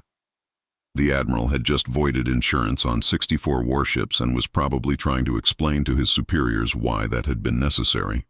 Chen transmitted a notification to Krell's flagship. Brief, procedural. Damage claims filed. Total liability 22 billion credits added to outstanding debt. Insurance nullification confirmed across fleet. Requesting updated payment schedule. No response came back. The Council fleet remained in Earth orbit for 6 more hours, then began burn for departure. The retreat was executed in good order, formation intact, but every ship now uninsured and unable to dock at most council facilities without violating safety regulations. Mack filed the final operational report. Lattice destroyed. Debt increased. Insurance voided. Council adaptation attempt 6 processed. Next phase operations in 72 hours pending debris cleanup approval. Torres transmitted updated logistics schedules. Rodriguez confirmed sensor data transmission to legal documentation systems. Chen compiled the damage claims into a master filing that would be submitted to 18 different council oversight committees. The debris clouds continued expanding. The fleet continued retreating. The debt continued compounding. Mack stood in the workshop, looking at the empty orbital space where 400,000 tons of scrap had been positioned 4 weeks ago. The lattice was gone. The fleet was leaving. Earth remained unattacked. The operational cycle had processed another council attempt and converted it into additional liability. Next target operations scheduled in 72 hours. Equipment inventory updated. Transport capacity reallocated. Additional facilities identified for seizure to compensate for destroyed collateral. Krell's fleet uninsured. 22 billion added to debt. Operational tempo maintained. Act 3 continues. Chapter 11. The Audited Atmosphere. The Council's atmospheric management systems had been operating at reduced capacity for 6 days before anyone on the capital world noticed. Not because the reduction was subtle, not because the monitoring systems failed to flag it, but because atmospheric engineering was the kind of infrastructure that people only thought about when it stopped working completely. And a 40% reduction in air scrubber efficiency didn't stop anything. It just made everything slightly worse in ways that were hard to quantify. The first official report came from a Kelzorian environmental monitor at the Central Administrative Complex, who filed a routine maintenance request, noting that the air quality sensors were showing elevated carbon dioxide levels in the high-traffic corridors. Nothing dangerous, just elevated. The request was logged, queued for processing, and assigned to a maintenance technician, who pulled up the air scrubber diagnostics and discovered that every human-built atmospheric processor in the complex was running at 60% rated capacity. The technician filed an anomaly report. The anomaly report got escalated to the facility engineer. The facility engineer pulled system logs and found that the scrubbers had been throttled exactly 6 days ago at 0340 Standard Galactic Time, the exact moment that Admiral Krell's fleet had begun its approach to Earth. The throttling wasn't a malfunction. It was an automated energy gating response triggered by the facility's power consumption exceeding contractually allocated limits. 30 minutes later, every council facility in 6 sectors ran diagnostics on their human-built environmental systems. They all found the same thing. Air scrubbers running at 60%, water recyclers running at 75%, thermal regulators running at nominal but flagged for pending capacity review. And buried in the equipment documentation was a clause that nobody had bothered reading 3 years ago when the systems were installed. Energy Allocation Protocol, Section 8, Subsection 12. Environmental systems automatically throttle to sustainable capacity when facility power consumption exceeds contracted energy allocation. Auditor Vane received the environmental status report while reviewing the insurance nullification documentation from Krell's failed military operation. His datapad chimed with a priority alert from the Council Capital World's Infrastructure Management Division. The alert was marked urgent and contained a single-line summary. Human atmospheric systems operating in reduced capacity mode. Air quality degrading across primary population centers. Vane's eye stalks contracted involuntarily. That was the Ovorian stress response to information that contradicted expected reality. The atmospheric systems were critical infrastructure. They were maintained under long-term service contracts with human contractors. They had been operating flawlessly for 3 years. There was no reason for them to suddenly reduce capacity unless the facilities themselves were consuming more power than the original contract specified. He pulled up the facility power consumption logs. The data was clear. Power draw had increased by 38% over 3 years, not because of increased demand, because the Council's baseline power generation capacity had been dropping steadily as humans seized reactors to compensate for unpaid debts. Every reactor that got repossessed reduced the grid's output. Every reduction in output meant less power available for atmospheric processors. The scrubbers were throttling because the facilities literally didn't have enough electricity to run them at full capacity anymore. He opened a comm channel to Mack. The connection took 4 minutes to establish, routing through 17 different relay points because the direct channels had been legally reclassified as creditor-debtor communications, subject to monitoring and documentation requirements. When Mack's image finally appeared in the hollow field, he looked like he was standing in a fabrication bay surrounded by cutting equipment and seized reactors. "Auditor Vane," Mack said. His voice was flat, neutral, the tone of someone who'd been expecting this call and had already prepared his response. "The atmospheric processors on the Council Capital world are malfunctioning," Vane said. His translator added stress harmonics to the words. "Air quality is degrading. You need to dispatch repair teams immediately." "No malfunction detected," Mack replied. He pulled up a diagnostic screen and rotated it so Vane could see. The readouts showed every atmospheric processor operating within normal parameters for its current commanded state. "Systems are running at reduced capacity per the energy allocation protocol." "What energy allocation protocol?" "The one in the installation contract," Mack said. He gestured off-screen and Chen appeared in the hollow field carrying a datapad that showed approximately 400 pages of documentation. Section 8, Subsection 12. Environmental systems are designed to operate on allocated power budgets. When facility consumption exceeds allocation, the systems automatically throttle to prevent grid overload. Vane's primary manipulators folded and unfolded rapidly. That clause was never explained during contract negotiations. "It's in the contract," Chen said. His tone was clinical, precise. "Page 247, footnote 63. The atmospheric processors were sized for facilities with stable baseline power generation. Your baseline has been dropping because reactors keep getting seized for debt collection. Less power available means reduced scrubber capacity. You're throttling our air supply because you seized our reactors? We're not throttling anything," Mack corrected. "The scrubbers are throttling themselves because your facilities don't have enough power to run them. That's a grid management issue, not an equipment issue." Vane's eye stalk swiveled to focus on the diagnostic screen. The numbers were clear. 60% capacity. Power consumption reduced proportionally. Air quality degraded but still within acceptable tolerances for most council species. The systems weren't failing. They were responding to inadequate power supply. "This is unacceptable," Vane said. His voice was higher-pitched now, the Ovorian equivalent of shouting. "You cannot hold our atmosphere hostage by seizing our power infrastructure." "We're seizing reactors per valid liens," Chen replied. "The atmospheric consequences are secondary effects of your power grid degradation, not our jurisdiction. People are having difficulty breathing." "Air quality is within council safety standards," Mack said. He pulled up the environmental monitoring data. Carbon dioxide levels were elevated but below toxicity thresholds. Oxygen saturation was reduced but adequate for metabolic function. The atmosphere wasn't dangerous, it was just uncomfortable. Your own regulations specify acceptable ranges. We're operating within them. You're making the air stale. Your grid is inadequate to power the equipment at full capacity, Mack said. His tone didn't change, still flat, still procedural. You want full scrubber operation, you need more reactors online, which means you stop defaulting on energy debts and we stop seizing your power infrastructure. Vane's mandibles clicked in rapid-fire bursts that the translator couldn't parse. When he finally spoke again, his voice had lost its authoritative edge. The reactors you seized are the reason our grid is failing.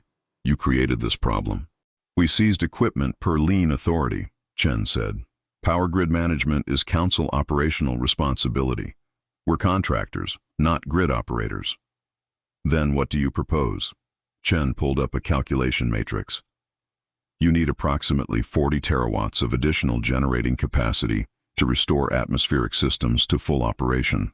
You can either install new reactors, which will take 18 months and cost approximately 100 billion credits, or you can purchase power directly from human energy surplus at market rates converted to standard energy units.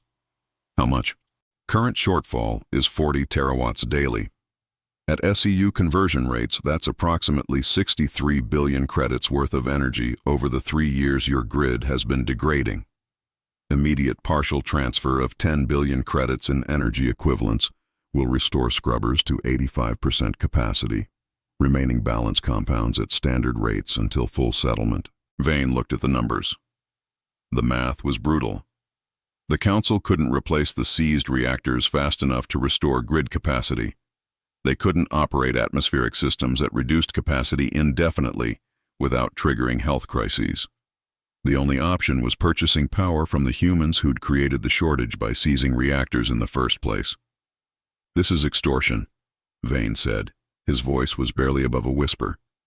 "This is power sales at market rates," Mack replied. "You need energy. We have surplus. Transaction is straightforward.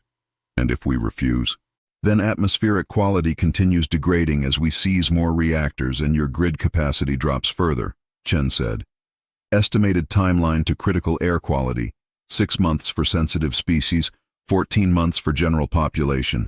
You'll have medical emergencies long before you can install replacement reactors." Vane's image flickered. Someone off-screen was talking to him, probably infrastructure advisors explaining that reactor replacement was a multi-year project that would cost more than purchasing power. Probably medical staff confirming that carbon dioxide accumulation would start causing health problems within 6 months. Probably legal staff confirming that the energy gating clause was actually in the contract and couldn't be challenged. "I need to consult with the High Assembly," Vane said finally. "Take your time," Mack replied. "The atmospheric systems are stable at current capacity. You've got 6 months before medical intervention becomes necessary." The connection terminated. Vane's image collapsed, leaving Mack and Chen standing in the fabrication bay surrounded by seized equipment and diagnostic screens showing atmospheric processors running in reduced capacity mode across 47 council facilities. "He'll try to install emergency reactors," Chen said. "Won't help," Mack replied. "Reactor fabrication timeline is 18 months minimum. Grid will degrade further as we continue seizures. They need power now, not in 2 years. And if they try to override the throttling? The scrubbers are hardwired for energy gating," Mack said. "Can't override without physically replacing the control systems. That's another 8-month project per facility." Chen nodded slowly. "So they either purchase power from us, spend 18 months installing new reactors while breathing bad air, or spend 8 months replacing scrubber controls while breathing bad air." "Correct," Mack said. He looked at the atmospheric monitoring data. Carbon dioxide levels were climbing slowly across council population centers. Not dangerous yet, not even uncomfortable for most species, just elevated. The kind of air quality you'd find in a poorly ventilated room. The council capital world had 8 billion inhabitants. All of them were now breathing air that was 60% as fresh as it had been a week ago. The degradation was slow enough that most wouldn't notice immediately, but over days, then weeks, the accumulated discomfort would become impossible to ignore. Rodriguez transmitted a status update from the asset seizure operations. 3 more refineries processed, equipment secured, transport scheduled. The operational cycle continued while the council capital world slowly accumulated carbon dioxide. Torres confirmed completion of the thermal audit on a council logistics hub. 2 reactors flagged for seizure. Lien documentation filed. The debt continued compounding. At 1600 hours, the Council High Assembly convened an emergency session to discuss the atmospheric crisis. The session was broadcast on public channels, visible to every council citizen who wondered why the air felt wrong. Vane presented the situation. Chen's energy shortfall calculations, Mack's power purchase terms, the 18-month reactor replacement timeline if they chose to reject the offer. The debate lasted 7 hours. Multiple proposals were raised. Seize human energy surplus by force. File criminal charges against Mack for creating the power shortage. Declare the atmospheric degradation an act of war. Every proposal was defeated by legal staff who explained that all of them would make the situation worse. At 0100 hours, the High Assembly voted to authorize emergency power purchase from human energy surplus. The vote was not unanimous. The dissenting members filed formal objections that would be logged and ignored, but the authorization was granted. Vane transmitted the notification to Mack at 0147 hours. The message was brief. Council authorizes emergency power purchase. Request immediate atmospheric restoration pending energy transfer. Mack looked at the message. Then he looked at Chen, who was already pulling up energy transfer protocols and SEU conversion matrices. The atmospheric processors remained in power save mode. The air quality remained degraded. The Council had requested power but hadn't transferred payment yet. Transfer amount? Mack asked. 10 billion credits converted to standard energy units at current rates, Chen said. Immediate transfer restores scrubbers to 85% capacity. Remaining energy debt compounds until full settlement in Joules. An ongoing supply? Billed weekly in SEU equivalents. Late payment triggers automatic capacity reduction to 60% until arrears cleared. Mack transmitted the response to Vane. Energy transfer terms attached. 10 billion credit equivalent in SEU required for capacity restoration. Ongoing supply billed weekly per attached rate schedule. Payment delays trigger automatic throttle to power save mode. The response came back in 40 minutes. Terms accepted. Authorization in progress. Chen verified the energy transfer. 10 billion credits converted to standard energy units at current exchange rates. The payment cleared at 0847 hours. Mack transmitted the restoration authorization.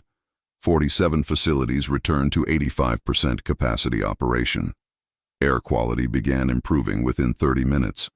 The weekly billing schedule was logged at 0900 hours. Ongoing power supply charged in SEU equivalents. Late payments trigger automatic scrubber throttle. No amortization, no payment plan. Just weekly invoices for energy the Council couldn't generate themselves anymore. Mack filed the transaction with Council courts. Chen added the energy billing to the master debt tracking ledger. The atmospheric crisis was partially resolved. The Council was now purchasing power weekly. The debt continued compounding on everything else. Rodriguez transmitted completion reports on 3 refinery seizures. Torres confirmed reactor extractions from 2 processing stations. The operational cycle continued. Equipment seized. Documentation filed. Energy invoices generated. At 1200 hours, Mack stood in the fabrication bay, looking at diagnostic screens showing atmospheric processors running at 85% capacity across Council facilities. The air was better. The carbon dioxide levels were dropping. 8 billion Council citizens were breathing more comfortably. The power bills would arrive every week. Late payments would trigger immediate throttle. The energy debt would compound in Joules until the Council either paid in full or replaced every reactor humans had ever built for them. Atmospheric energy debt logged. Weekly billing active. Late payment throttle protocol confirmed. Next seizure operations in 48 hours. Equipment inventory updated. Transport capacity allocated. Additional reactor seizures scheduled. Grid capacity projected to decline further. Atmospheric degradation timeline extended as power shortage worsens. Liquidation phase tempo sustained. Chapter 12. Hostile Environment Fees. The Council's 7th adaptation attempt was predictable in the way that escalation always becomes predictable once every other option has been exhausted. When currency manipulation fails, when legal maneuvers get countered, when military demonstrations accomplish nothing except insurance nullification, when atmospheric leverage forces weekly power purchases, you eventually resort to the one thing that bureaucracies find most difficult: direct action.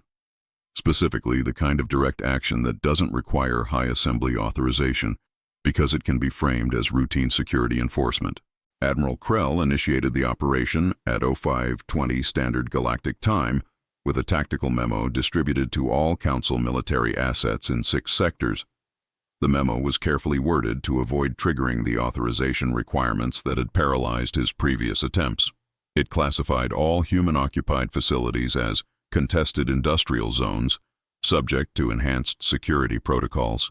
It authorized Council vessels to maintain defensive postures within weapons range of these zones, and it explicitly permitted return fire if human vessels were deemed to be operating in a threatening manner. The legal staff had reviewed the memo.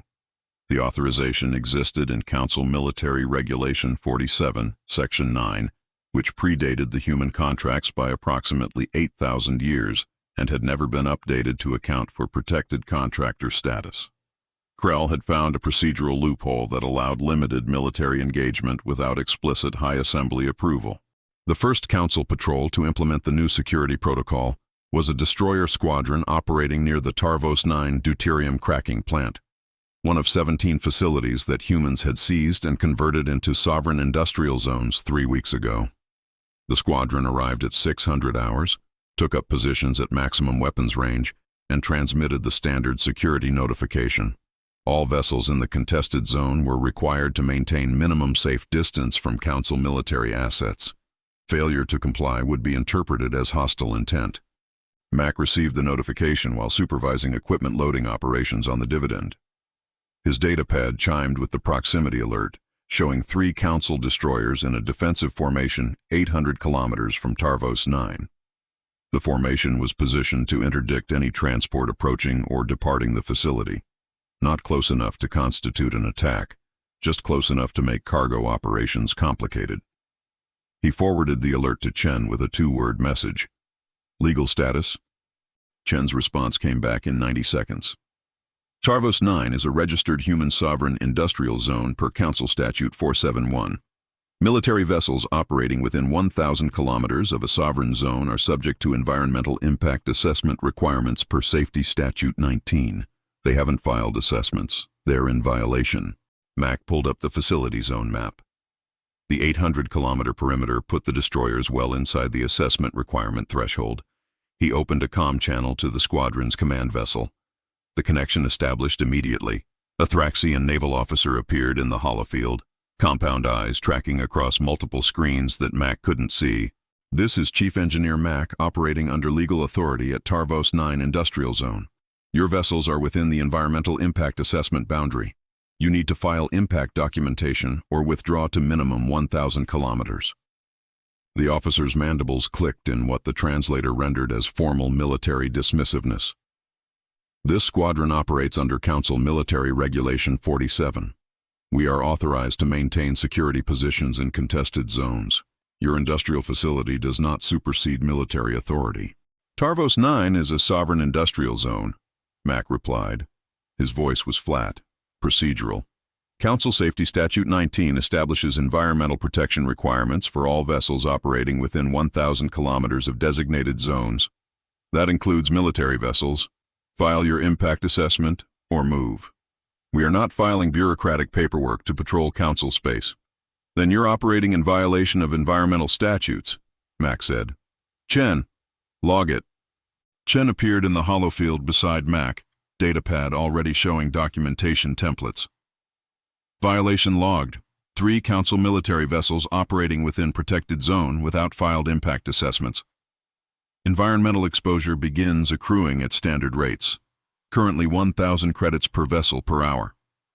The Thraxian officer's eye stalks refocused rapidly. You cannot charge us for maintaining a security position.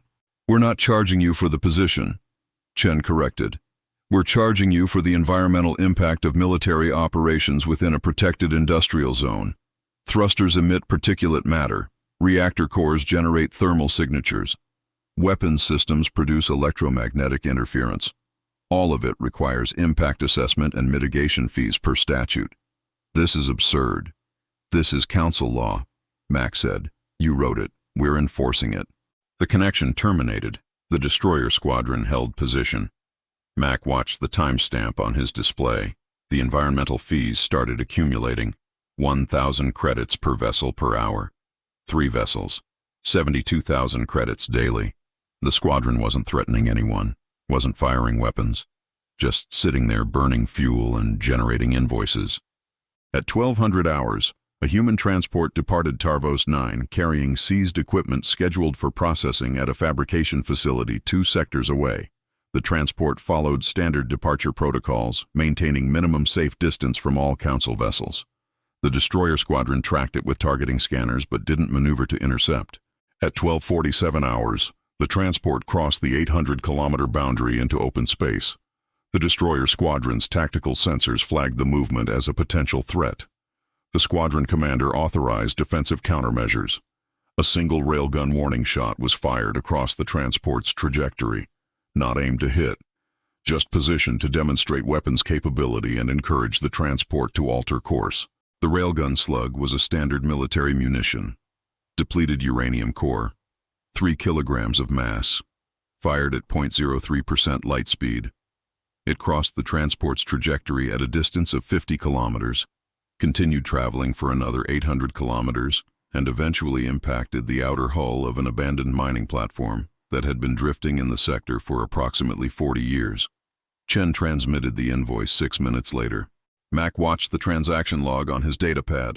The invoice was itemized with the kind of detail that suggested Chen had been preparing these templates for weeks. Environmental cleanup fee for projectile debris, 4 million credits. Acoustic pollution mitigation for railgun discharge within protected zone, 2 million credits. Electromagnetic interference compensation for weapons discharge affecting industrial sensors, 1 million credits. Structural damage assessment for impact on abandoned platform, 3 million credits, pending survey confirmation. Total immediate liability, 10 million credits converted to standard energy unit equivalents at current exchange rates.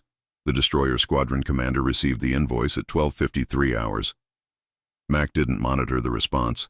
He just watched the timestamp advance while Chen filed the charges with council financial oversight committees and added the amount to the master debt ledger. At 1400 hours, the squadron commander transmitted a formal complaint to Admiral Krell. The complaint was brief. Human contractors were attempting to charge environmental fees for routine military operations. The fees were legally questionable and operationally unacceptable. Requesting guidance on response protocols. Krell's reply came back at 15:20 hours. The guidance was equally brief. Maintain position. Do not engage unless directly threatened. All fee notifications should be forwarded to Council Legal Division for review. Do not acknowledge or pay any invoices. The destroyer squadron maintained position. The environmental impact fees continued accumulating. The railgun invoice remained unpaid and started accruing interest penalties at 8% annually. At 800 hours the following day, a second human transport departed Tarvos 9. The destroyer squadron tracked it with the same targeting scanners. The same tactical sensors flagged potential threat. The squadron commander, following established defensive protocols, authorized another warning shot. Same railgun, same munition type, different trajectory. Chen transmitted the second invoice 11 minutes later. Same itemization, same fees. 10 million credits in environmental and acoustic charges. The amount was added to the first unpaid invoice. Total accumulated liability, 20 million credits plus 2 days of environmental impact fees for continued unauthorized presence in the protected zone. Mack pulled up the accounting summary. The destroyer squadron had been on station for 48 hours. Environmental fees, 144,000 credits. Railgun discharge fees, 20 million credits. Total debt increase from this single security operation, 20.1 million credits. 0 tactical value achieved, 0 human operations disrupted. The squadron was generating invoices faster than it was maintaining security. Rodriguez transmitted a status update from transport operations. Both cargo vessels had reached their destinations without incident. Equipment transferred. Documentation filed. The railgun warning shots had delayed nothing. Torres confirmed completion of another thermal audit. 2 more reactors flagged for seizure. The operational cycle continued while Council military vessels sat in space accumulating environmental charges. At 1600 hours, Admiral Krell convened a tactical briefing with his squadron commanders across 6 sectors. The briefing was classified, but Chen's monitoring systems captured enough comm traffic to reconstruct the basic content. Krell was reviewing the fee invoices. His legal staff had confirmed that the charges were technically valid under environmental statutes that nobody had considered applicable to military operations. The statutes had been written to regulate civilian industrial activity, but the language didn't exclude military vessels. Chen had found another procedural gap and was exploiting it with the same mechanical efficiency he'd applied to every other council regulation. The briefing concluded with updated operational guidance. Council vessels were authorized to maintain security positions but should avoid weapons discharge unless absolutely necessary for defensive purposes. All environmental fee invoices should be contested through legal channels. No payments should be made pending judicial review. Mack received Chen's summary of the briefing at 16:45 hours. The guidance was exactly what they'd expected. Contest the fees. Don't pay. Hope the legal review process drags out long enough that the issue becomes moot. Timeline on legal review? Mack asked. 8 to 14 months, Chen replied. His voice was flat, clinical. Council courts are already backlogged with injunction responses and lien challenges. Adding environmental fee disputes to the queue just extends the processing time. By the time they rule on the first invoice, we'll have filed approximately 600 more. And if they rule against us? Then we appeal, Chen said. Appeal process adds another 6 months minimum, during which time the fees continue accumulating and the debt continues compounding. Mack nodded slowly. The destroyer squadron was still on station near Tarvos 9, still generating environmental fees, still positioned within weapons range but now under orders to avoid firing unless directly threatened. Krell had adapted to the invoice threat by restricting weapons use, which meant the squadron was now just expensive stationary objects burning fuel while achieving nothing. At 200 hours the following day, a council frigate operating near the Helmar 6 water processing station detected what its sensors classified as suspicious human vessel movement. The frigate was under the same operational guidance as the destroyer squadron. Maintain position. Avoid weapons discharge unless necessary. The frigate commander made the determination that a warning shot was necessary to discourage what appeared to be an unauthorized approach to the station. The railgun fired at 0207 hours. Chen transmitted the invoice at 0219 hours. 10 million credits in environmental fees, added to the accumulating ledger. Mack stood in the fabrication bay of the dividend, looking at a display showing council military positions across 6 sectors. 47 vessels currently operating within environmental impact zones. 12 vessels had fired warning shots in the past 72 hours. Total accumulated fees, 120 million credits. Total tactical impact on human operations, 0. Rodriguez transmitted updated transport schedules. 17 cargo runs completed in the past week. 0 delays from council military presence. Torres confirmed 3 more facility seizures processed. Equipment secured. The operational cycle continued unaffected by the council's enhanced security protocols. At 1100 hours, Admiral Krell transmitted a fleet-wide directive. All vessels operating near human-occupied facilities were ordered to withdraw to minimum 1,000 kilometers distance. The directive didn't acknowledge the environmental fees, didn't reference the legal disputes, just repositioned the entire military presence outside the invoice-generating boundary. Chen logged the withdrawal. All council vessels now outside protected zone perimeters. Environmental impact fees suspended at current accumulated total. 123 million credits plus interest. Debt reduction? Mack asked. 0, Chen replied. The fees are added liability. Seizure operations continue to address principal debt. Mack pulled up the next week's operational schedule. 24 facilities targeted for equipment seizure. Transport capacity allocated. Cutting teams assigned. The council had tried enhanced security protocols, fired warning shots, accumulated 123 million credits in environmental fees, and accomplished nothing except teaching humans another revenue stream. Rodriguez confirmed readiness for next phase operations. Torres transmitted updated Lien documentation on 17 new targets. The cycle repeated. Council adapted, humans invoiced, debt compounded. Mack looked at the accounting summary. 123 million credits in environmental fees. Insurance nullification from the Kinetic Garnishment operation. Weekly atmospheric power bills. Monthly thermal audit charges. The debt was growing through multiple parallel mechanisms now. Every council action generated new liability. Every adaptation attempt created new invoice categories. The military withdrawal was logged. The environmental fees were filed. The legal review was queued for processing in 8 to 14 months. By the time the courts ruled on whether weapons discharge in protected zones was actually billable, the council would owe approximately 800 million more in accumulated charges from other operations. Next seizure operations scheduled in 36 hours. Equipment inventory updated. Transport routes calculated. Additional facilities identified for targeting as debt continues expanding beyond collection capacity. Environmental fee liability logged. Military withdrawal confirmed. Operational tempo maintained. Liquidation phase continues. Chapter 13. The Foreclosure Cage.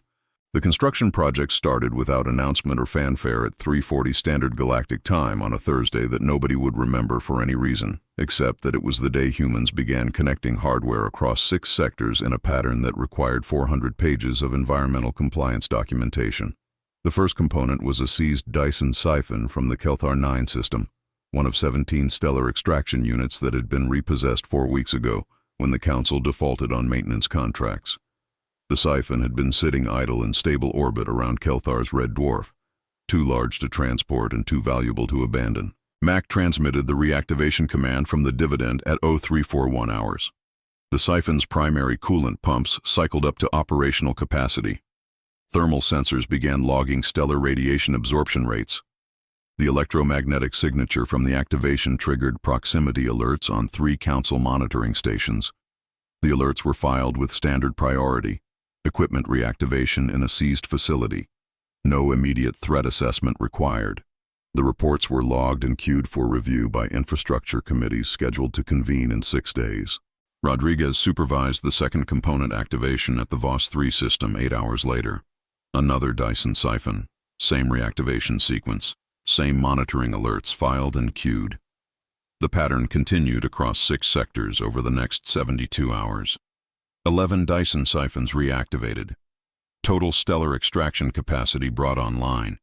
Approximately 400 terawatts of thermal energy collection across 11 separate star systems.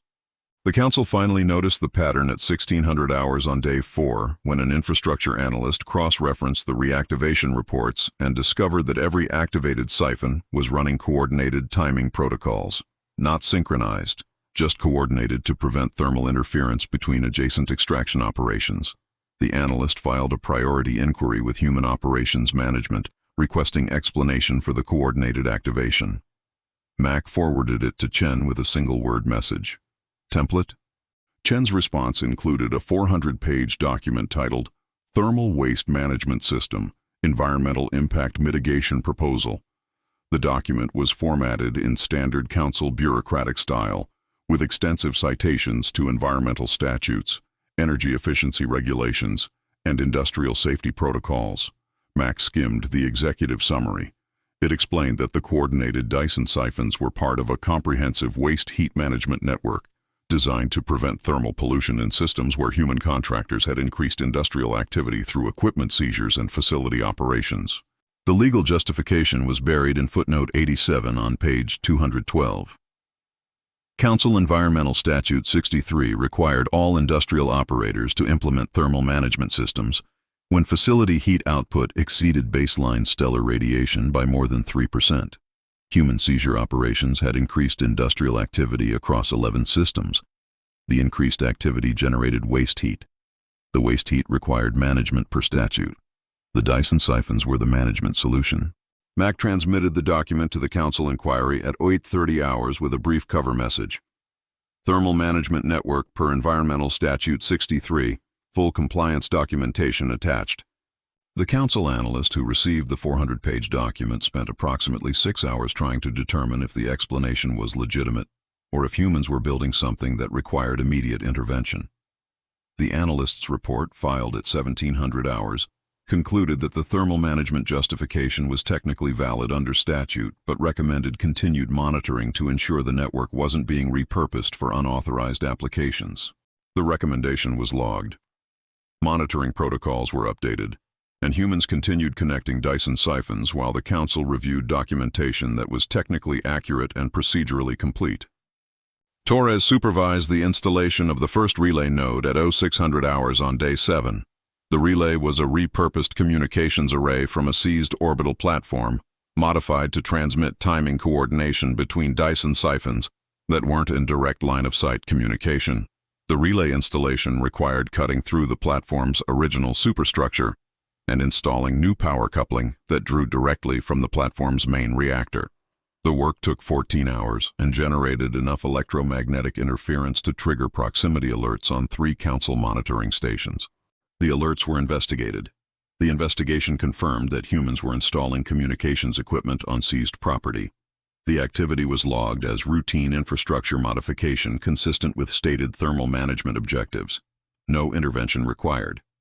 By day 12, the network had expanded to 17 Dyson siphons across 8 star systems. The thermal extraction was being routed through cooling systems into capacitor arrays that humans had been fabricating in the dividends workshops for the past 6 weeks. The capacitors were standard industrial energy storage units. Nothing exotic, nothing that couldn't be explained as buffer capacity for managing thermal loads from coordinated stellar extraction operations. Mack stood in the fabrication bay looking at rows of capacitor units, each one rated for storing approximately 10 terawatt-hours of energy. 47 units completed, another 30 in production. The capacitors were being transported to staging positions near the relay nodes, positioned in orbital coordinates that Chen had calculated using standard gravitational mechanics and thermal radiation models. Chen appeared in the fabrication bay at 1400 hours carrying a data pad that showed network coordination status. 17 siphons online, timing drift under acceptable parameters, capacitor staging 63% complete. Council response? Mack asked. 3 formal inquiries about the thermal management network, Chen replied. All answered with references to Environmental Statute 63 and attached compliance documentation. No challenges filed. Energy accumulation rate? 400 terawatts continuous extraction, Chen said. His voice was flat, clinical. At current rates, we'll have stored approximately 600 petawatt-hours in 30 days.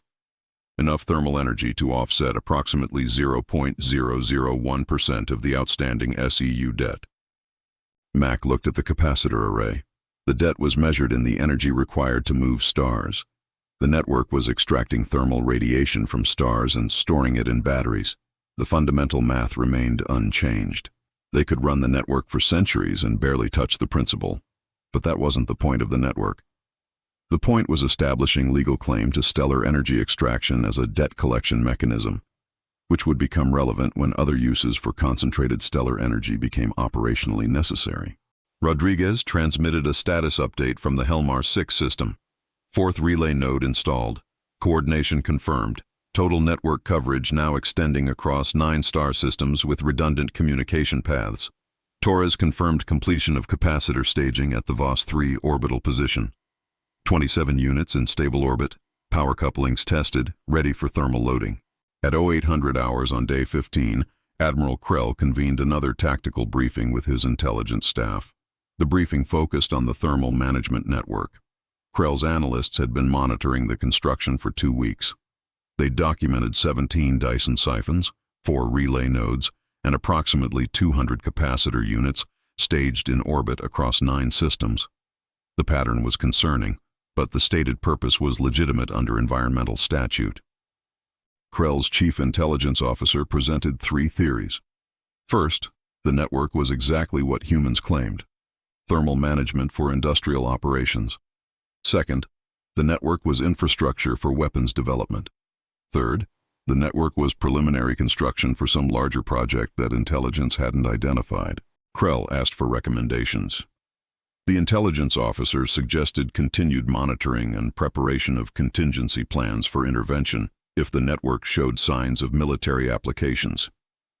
The suggestion was logged. Monitoring protocols were enhanced. No intervention was authorized because the network's stated purpose was compliant with Council environmental law. Mack received Chen's summary of the briefing at 1200 hours. The Council was watching. They were concerned. They hadn't filed any legal challenges to the thermal management justification. The network continued expanding. At 0600 hours on day 18, humans filed a supplemental environmental compliance notification with the Council Infrastructure Oversight Committee.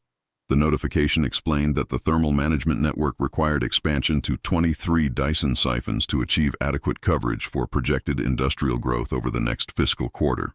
The expansion would increase total thermal extraction capacity to 600 terawatts continuous operation. The notification included a request for expedited approval under Environmental Fast Track Statute 41, which allowed immediate implementation of pollution mitigation systems if delay would result in environmental violations. The justification was simple. Human industrial operations were scheduled to expand. The expansion would generate additional waste heat. Without the expanded thermal management network, The waste heat would exceed statutory limits and trigger environmental violation fees. The Council Infrastructure Oversight Committee received the notification at 0900 hours. The committee had 72 hours to either approve the expansion or provide documented justification for denial under the fast-track statute.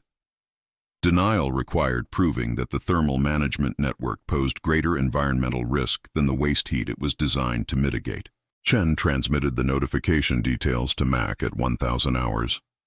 Fast-track approval request filed. Committee has 72 hours to respond. If they deny, we file environmental violation notices against our own operations and invoice the Council for forcing us to operate in non-compliant status. And if they approve, we expand to 23 siphons immediately and continue coordination operations, Chen said. The approval establishes legal precedent for thermal management as debt collection infrastructure. Mack pulled up the expansion timeline. 6 additional Dyson siphons queued for seizure and integration. Estimated completion time, 2 weeks if the Council approved. Longer if they challenged and humans had to process the environmental violation invoices first. At 1600 hours on day 19, the Council Infrastructure Oversight Committee convened to review the thermal management expansion request. The committee consisted of 7 members representing different council species and industrial sectors. They reviewed Chen's 400-page compliance documentation. They examined the environmental statute citations.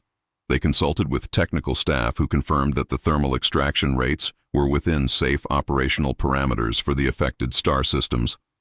The debate lasted 4 hours. 3 committee members argued for denial based on concerns about concentrated energy storage in human-controlled capacitor arrays. 4 members argued for approval based on the fact that denying pollution mitigation violated the Council's own environmental protection mandates. The vote was called at 2000 hours.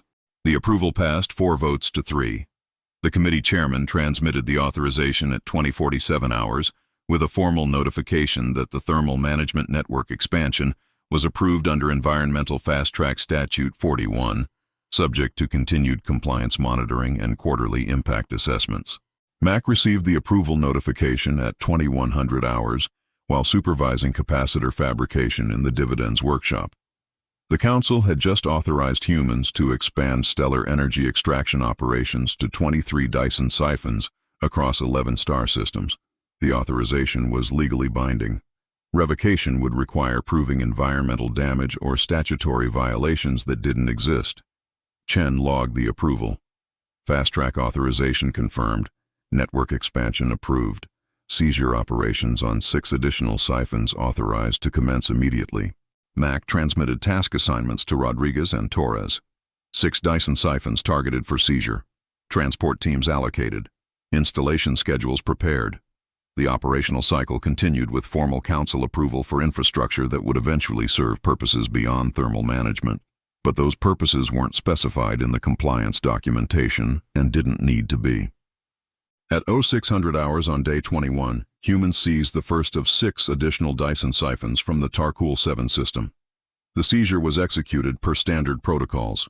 Lien documentation filed, equipment disconnected, transport scheduled. The Council monitoring stations logged the seizure. No intervention occurred. The operation was consistent with approved thermal management expansion. Rodriguez supervised integration of the Tarcool 7 siphon into the thermal network at 1400 hours. Coolant systems activated. Thermal extraction commenced. Coordination protocols established with existing network nodes. Total network capacity increased to 460 terawatts continuous extraction. The pattern repeated over the next 12 days. 5 more Dyson siphons seized and integrated. Network expanded to 23 active extraction units. Total thermal capacity reached 600 terawatts. Capacitor staging completed with 347 storage units positioned across 11 star systems. Mack stood in the fabrication bay on day 33, looking at diagnostic screens showing 23 Dyson siphons extracting stellar thermal radiation at coordinated rates. The network was storing energy in capacitor arrays at approximately 15 petawatt-hours daily. The accumulated energy was being logged as partial payment against the SEU debt at conversion rates that made essentially no impact on the principal. Chen transmitted the monthly operational summary. Network expansion complete per approved timeline. 23 siphons operational. Thermal extraction 600 terawatts continuous. Energy accumulation 15 petawatt-hours daily. Debt reduction 0.000003% monthly. Mack looked at the debt reduction percentage. The network was collecting massive amounts of stellar energy. The energy was being applied to the debt. The debt was functionally unchanged.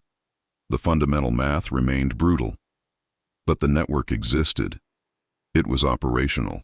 It was legally approved by the Council as environmental infrastructure, and it could extract and store concentrated stellar energy on command.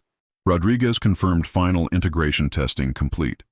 Torres transmitted updated monitoring schedules. The thermal management network was fully operational with Council approval and continued oversight that wouldn't detect alternative applications unless those applications were activated. Next seizure operations, scheduled in 48 hours targeting different infrastructure categories. Network maintenance automated. Energy accumulation continuous.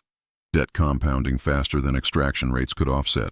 Thermal management network logged as compliant with Environmental Statute 63. Council approval confirmed. Quarterly impact assessments scheduled.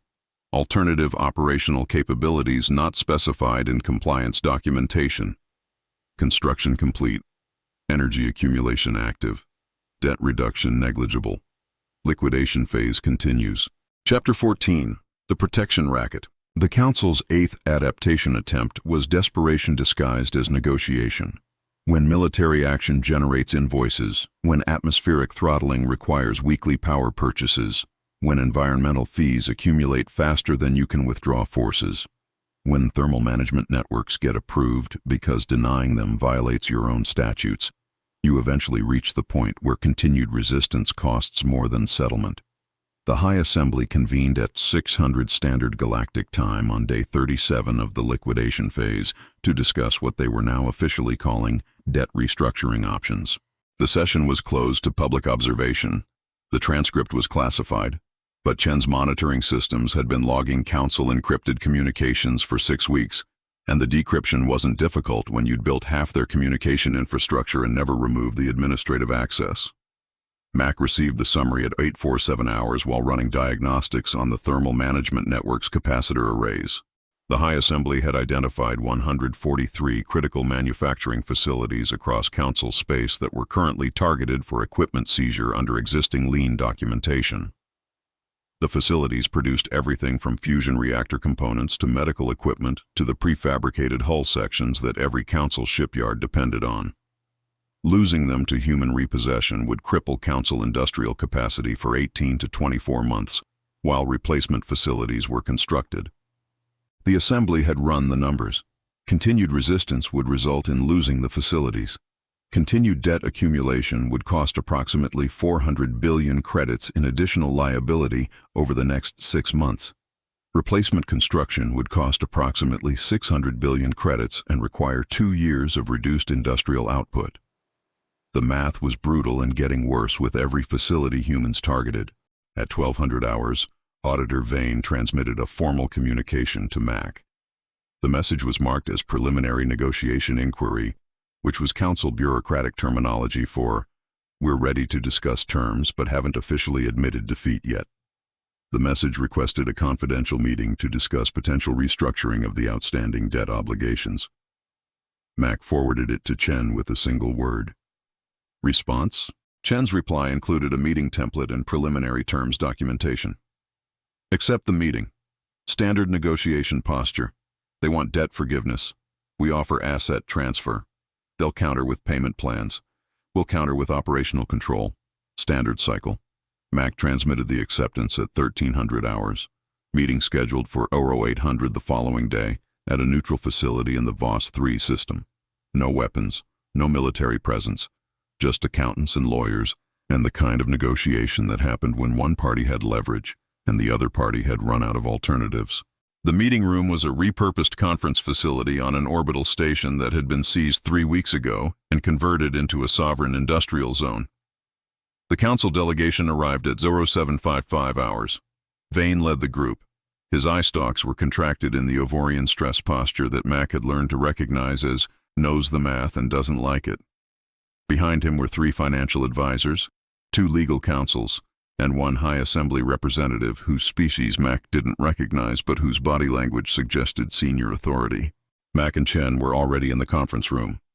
Mack wore his standard grease-stained coveralls and industrial exoskeleton. Chen wore his sharp black suit and carried a data pad showing approximately 800 pages of debt documentation, lien schedules, and asset transfer templates. Vane sat down without the usual formal greetings. His primary manipulators unfolded a data pad showing financial projections. Chief Engineer Mack, Legal Counsel Chen. The Council has reviewed the outstanding debt obligations. We are prepared to negotiate settlement terms. Outstanding debt is approximately 4.6 trillion credits converted to standard energy unit equivalents, Chen said. His voice was flat, clinical. Current interest accumulation is 8% annually compounded quarterly.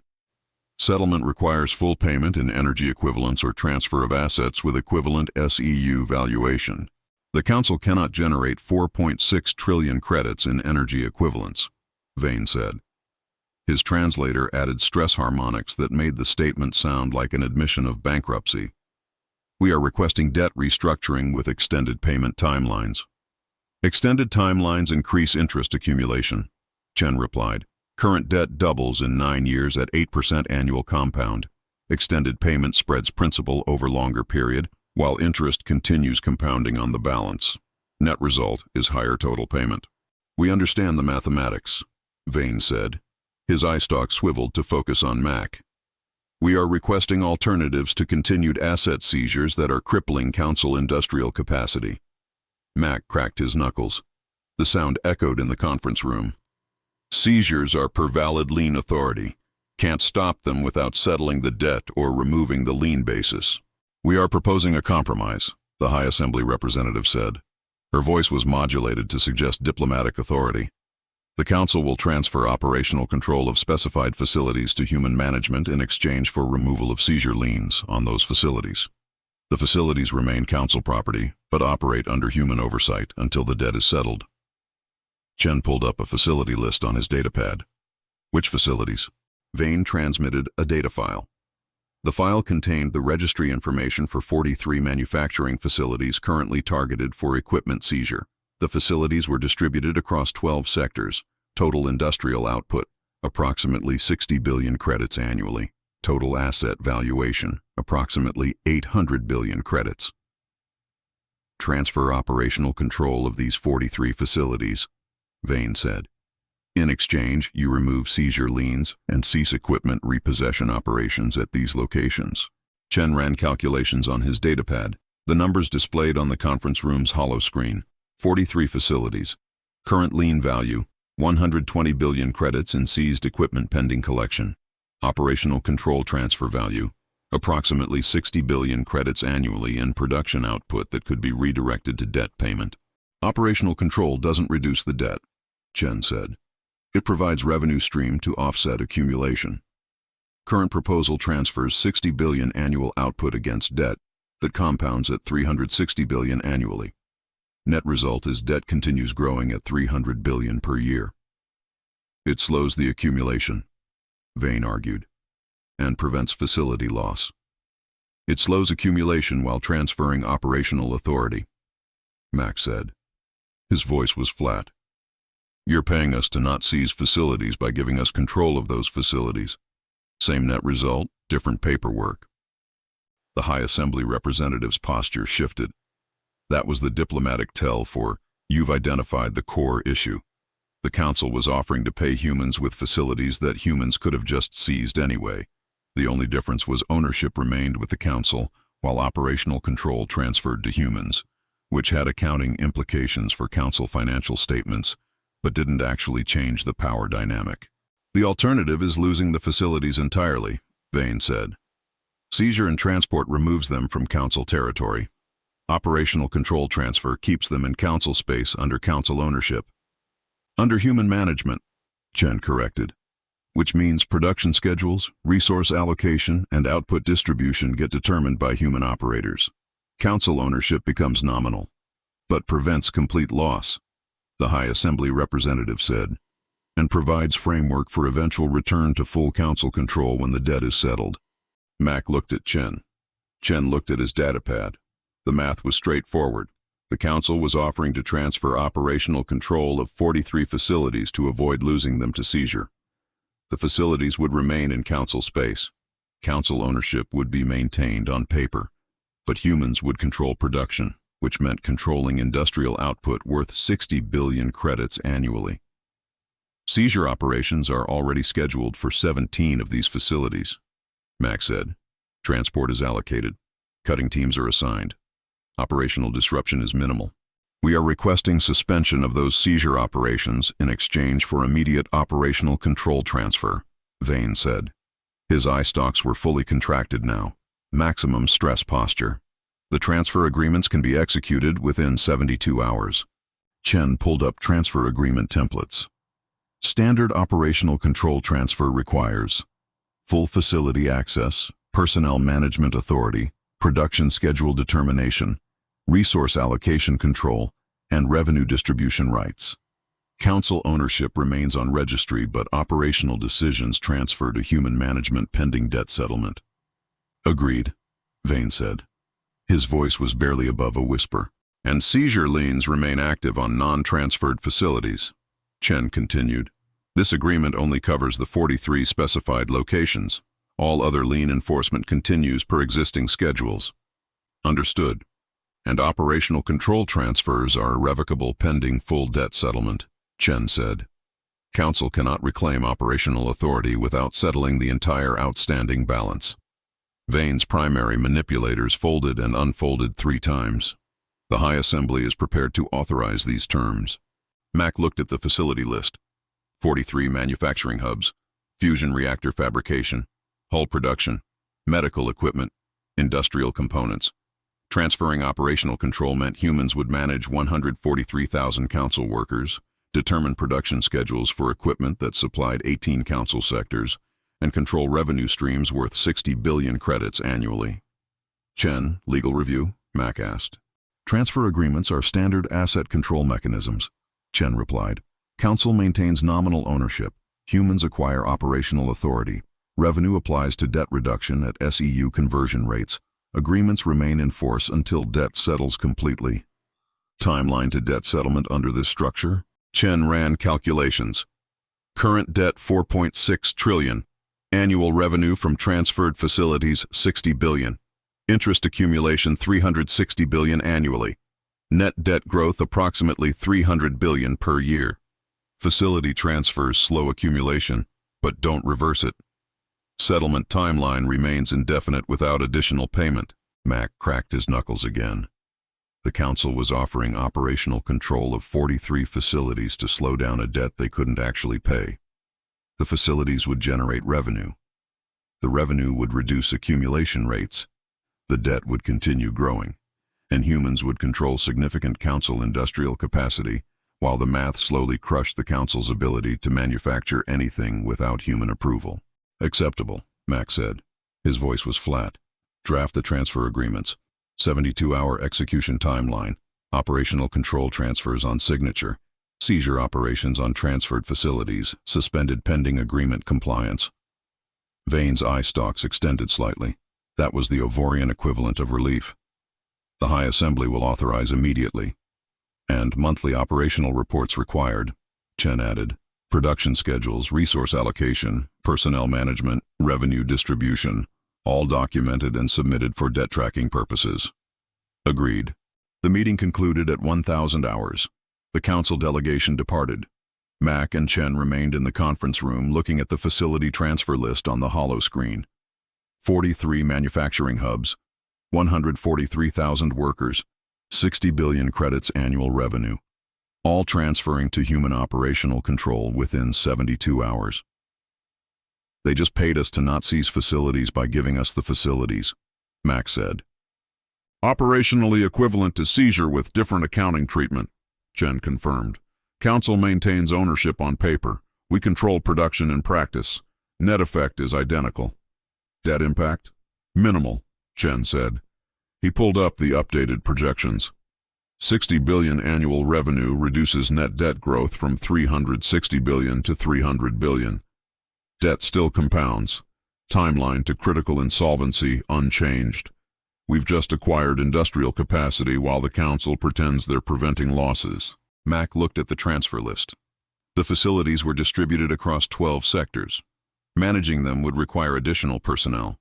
Rodriguez and Torres would need to coordinate with 143,000 council workers who were about to discover their production schedules were now determined by human contractors they'd never met. Operational adjustments required? Mack asked. Minimal, Chen replied. Facilities already have management structures. We appoint human oversight. Existing personnel continue current roles under new production directives. Revenue gets redirected to debt reduction accounts instead of council treasury. And when the council realizes this doesn't actually solve their debt problem, they'll request additional transfer agreements, Chen said. His voice was flat. Same cycle, more facilities, more operational control, less council industrial autonomy, standard debt spiral mechanics. Mack nodded slowly. The council had just discovered they could slow their collapse by giving humans control of their industrial base. The solution would feel like progress until they ran the numbers and realized the debt was still compounding faster than the transfers could offset. Then they'd offer more facilities, more operational control, more nominal ownership without actual authority. At 1400 hours, the Council High Assembly voted to authorize the operational control transfer agreements. The vote was 7-4. The dissenting members filed objections that were logged and overruled. The authorization was transmitted to Vane at 1445 hours. Chen received the notification at 1500 hours. High Assembly authorization confirmed. Transfer agreements ready for execution. Signature scheduled for 0800 tomorrow. Mack transmitted task assignments to Rodriguez and Torres. 43 facilities. Oversight teams required. Production schedules needed review. Personnel management protocols needed establishment. The operational cycle was expanding from equipment seizure to industrial management. At 800 hours the following day, the transfer agreements were executed in the same conference room. Vane signed on behalf of the Council High Assembly. Mack signed on behalf of Asimov Industrial Recovery Division. Chen witnessed and filed the documentation with council courts and human legal archives. 43 manufacturing facilities transferred to human operational control. Council ownership maintained on registry. Production authority transferred completely. Revenue streams redirected to debt reduction accounts. The agreements were legally binding and irrevocable pending full debt settlement. Mack stood in the conference room looking at the signed documents on the holo screen. The council had just paid humans to not seize facilities by surrendering operational control of those facilities. The accounting treated it as a compromise. The practical reality was humans now controlled significant council industrial capacity and the debt continued compounding. Rodriguez transmitted status updates from the first transferred facilities. Human oversight teams arriving. Production schedules under review. Existing council management receiving new directives. The transition was proceeding per standard operational takeover protocols. Torres confirmed personnel coordination at 3 fusion reactor fabrication facilities. 127 council workers now reporting to human production managers. Output being redirected per debt reduction schedules. Chen logged the revenue projections. First month revenue estimated at 5 billion credits. Applied to debt at SEU conversion rates. Debt reduction approximately 0.001% monthly. Mack looked at the reduction percentage. 60 billion credits annually. Applied to a debt measured in the energy required to move stars. The fundamental math remained unchanged.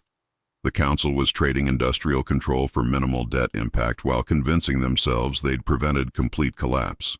Next seizure operations scheduled in 48 hours, targeting facilities not covered by transfer agreements. Thermal management network continuing automated operations. Atmospheric power bills generating weekly. Environmental fees accumulating on delayed council payments. Operational control transferred on 43 facilities. Debt growth reduced from 360 billion to 300 billion annually. Settlement timeline unchanged. Council industrial autonomy decreasing. Additional transfer requests anticipated within 6 weeks when council realizes current agreement doesn't solve debt spiral. Liquidation phase continues. Chapter 15, the Energy Escrow. The Council's realization came incrementally rather than dramatically, which was typical for bureaucratic institutions that processed information through 17 layers of committee review before reaching actionable conclusions. The first indicator appeared at 0340 Standard Galactic Time on day 49, when an astrophysics researcher at the Council Science Directorate noticed an unusual pattern in stellar radiation data from the capital system. The pattern wasn't dangerous, wasn't even necessarily significant, just unusual enough to warrant a detailed analysis request. The analysis request was filed with standard priority, queued for processing. Assigned to a junior analyst who pulled up the thermal extraction logs from the Dyson siphon network and discovered that 6 of the 23 active siphons were positioned in systems within 30 light-years of the Council capital world. The positioning wasn't random. The 6 siphons formed a geometric configuration around the capital system, with spacing that suggested coordinated placement rather than coincidental distribution. The analyst filed a supplemental inquiry requesting explanation for the siphon positioning. The inquiry was routed through the standard bureaucratic channels, passed through 9 different administrative checkpoints, and eventually reached Mack's datapad at 1600 hours on day 50 while he was supervising personnel rotations at one of the 43 transferred manufacturing facilities. Mack forwarded it to Chen with a single word: template? Chen's response included a technical addendum to the existing thermal management documentation. The addendum explained that the Dyson siphon positioning was optimized for maximum thermal extraction efficiency across the regional stellar neighborhood. The 6 siphons near the capital system were extracting approximately 140 terawatts of thermal energy from their respective stars. The energy was being stored in capacitor arrays positioned at gravitational equilibrium points between the systems. Standard waste heat management configuration per approved environmental compliance protocols. The addendum was 200 pages long. It included extensive mathematical modeling, gravitational mechanics calculations, and thermal radiation dispersion analysis.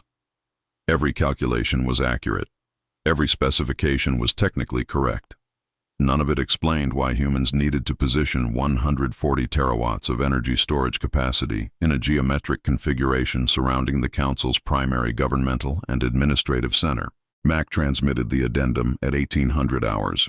The Council analyst received it, spent approximately 8 hours reviewing the mathematical models, and concluded that the positioning was technically justified under the stated thermal management objectives, but recommended continued monitoring to ensure no unauthorized applications were being developed. The recommendation was logged, monitoring protocols were updated, and the thermal network continued extracting stellar energy in a pattern that wouldn't make complete sense until someone asked a different question about what concentrated energy storage actually enabled. Admiral Krell asked that question at 0900 hours on day 53 during a tactical briefing with his strategic analysis team. The briefing focused on human infrastructure development over the past 7 weeks. Krell's analysts had compiled a comprehensive overview. 23 Dyson siphons operational. 347 capacitor arrays deployed.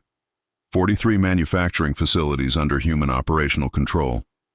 Weekly atmospheric power bills. Environmental fee accumulation. Operational control transfers that were functionally equivalent to facility seizures. The pattern suggested systematic infrastructure acquisition and energy accumulation.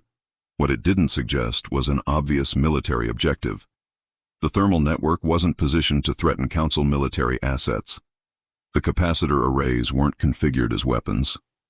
The energy storage was massive, but the stated application was waste heat management, which was boring and procedurally compliant and didn't trigger any tactical response protocols. Krell's chief strategic analyst presented the key question. What do the humans gain from storing 140 terawatts of energy around our capital system if they're not building a weapon? The briefing room was silent for approximately 12 seconds. That was how long it took for someone to realize that energy storage didn't need to be a weapon to be leverage. Energy could be extracted. Energy could be stored. Energy could be released. And if you released 140 terawatts of concentrated stellar energy in specific patterns around a star system, you could create thermal signatures that would be visible from anywhere in the galaxy. Or you could simply not release it.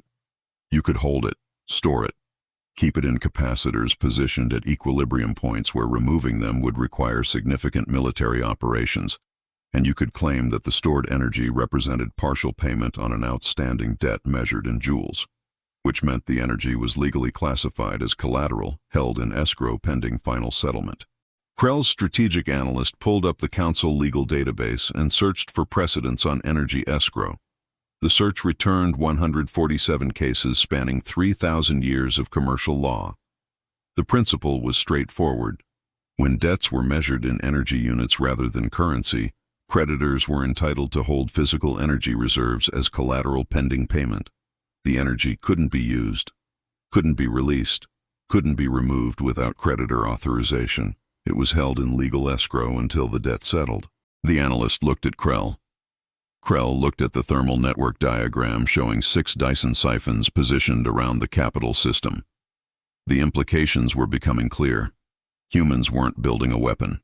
They were building a legal claim to 140 terawatts of energy extracted from stars surrounding the council's primary governmental center. And if that energy was classified as escrow collateral, then attempting to remove it would constitute interference with creditor-held assets. Krell transmitted a priority communication to the High Assembly at 1100 hours. The communication was brief. Request immediate legal review of thermal management network positioning relative to energy escrow statutes. Potential implications for capital system security. The High Assembly convened at 1400 hours. Vane presented the situation. 6 Dyson siphons positioned around the capital system. 140 terawatts of stored energy. Legal precedent for energy escrow when debts are measured in joules. The humans had been building thermal management infrastructure for 7 weeks. The infrastructure was compliant with environmental statutes. The positioning was optimized for efficiency, and nobody had asked what it meant to have creditor-controlled energy storage surrounding your government until Krell's analysts started looking at escrow law. The assembly debate lasted 4 hours. Multiple theories were presented. The thermal network was exactly what humans claimed: waste heat management. The thermal network was preliminary infrastructure for some larger project. The thermal network was a legal mechanism to establish creditor claims on energy extracted from council-controlled star systems. At 1800 hours, the High Assembly authorized a formal legal inquiry to human operations, requesting clarification on the status of stored thermal energy relative to outstanding debt obligations. Mack received the inquiry at 1900 hours while running diagnostics on capacitor charge levels across the network. The inquiry was carefully worded. It asked whether the stored energy in the thermal management network was classified as debt payment, collateral, or operational reserves. It requested documentation on the legal status of energy held in capacitor arrays. It suggested that clarification would be helpful for council accounting purposes. Mack forwarded it to Chen. They figured it out. Chen's response came back in 90 seconds. Partial realization. They understand energy escrow implications but haven't calculated the full leverage yet. Draft response? Confirm escrow status, Mack said. Stick to the math. Chen drafted the response and transmitted it at 2100 hours. The response was brief and technically precise. The energy currently stored in the thermal management network capacitor arrays was classified as partial payment held in escrow pending final debt settlement per Council Commercial Escrow Statute 47. The energy totaled approximately 600 petawatt-hours accumulated over 7 weeks of continuous extraction. At current SEU conversion rates, the escrowed energy represented approximately 0.00013% of the outstanding debt. The response included an attachment, a legal filing formally classifying all energy stored in the thermal network as creditor-held escrow collateral per statute. The filing was retroactive to the network activation date. The energy was legally frozen. It couldn't be released without creditor authorization. Attempting to remove or discharge the capacitors without authorization would constitute interference with escrow assets and trigger additional liability penalties. Vane received the response at 2147 hours. His eye stalks contracted to minimum extension. That was maximum ovarian stress response. The humans had just claimed legal ownership of 600 petawatt-hours of energy extracted from council star systems. The energy was sitting in capacitor arrays positioned around the capital system. The arrays were technically council property that had been seized under lien authority, but the energy they contained was now classified as human-held collateral. And removing the energy would require either settling the debt or proving the escrow classification was invalid, which would be difficult when Chen's filing cited 3,000-year-old precedents that had never been overturned. At 0800 hours the following day, the High Assembly convened another emergency session. Vane presented Chen's escrow filing. The legal staff confirmed that the precedents were valid. Energy escrow was an established mechanism in council commercial law. If debts were measured in joules, creditors could hold physical energy reserves as collateral. The thermal management network was extracting energy from council stars, storing it in seized equipment, and classifying it as partial payment held pending settlement. The Assembly tried to identify countermeasures, seize the capacitor arrays by force, discharge the stored energy to invalidate the escrow claim, file legal challenges to the escrow classification. Every option was evaluated by legal staff who explained why each one would either fail procedurally or make the situation worse. Seizing the capacitors would require military operations against protected contractor assets, which triggered personal criminal liability for assault and violated the insurance policies that had been voided during Krell's kinetic garnishment attempt. Discharging the energy would constitute destruction of creditor-held collateral, which would add the full value of the destroyed energy to the outstanding debt. Filing legal challenges would take 18 months to process and wouldn't suspend the escrow status during the review period. At 1200 hours, one of the Assembly members asked the question that everyone had been avoiding. What happens if we simply refuse to acknowledge the escrow classification? The legal staff pulled up the relevant statutes. Refusing to acknowledge valid escrow claims triggered automatic escalation to foreclosure proceedings. If the debtor refused to recognize creditor-held collateral, the creditor was entitled to seize additional assets to compensate for the disputed amount plus penalties for non-cooperation. The Assembly was silent for approximately 40 seconds. The thermal network had 600 petawatt-hours of stored energy classified as escrow collateral. If the Council refused to acknowledge the classification, humans would seize additional assets worth 600 petawatt-hours of energy. At current SEU conversion rates, that was approximately 40 Dyson siphons, or 300 manufacturing facilities, or the entire Council military fleet's reactor cores. Vane transmitted a communication to Mack at 1400 hours. The communication was carefully worded. The Council acknowledged receipt of the escrow classification filing. The Council requested clarification on the timeline for energy release pending debt settlement. The Council suggested that continued energy accumulation might require additional documentation for accounting purposes. Mack looked at the communication. Then he looked at Chen, who was already pulling up energy accumulation projections and release protocol documentation.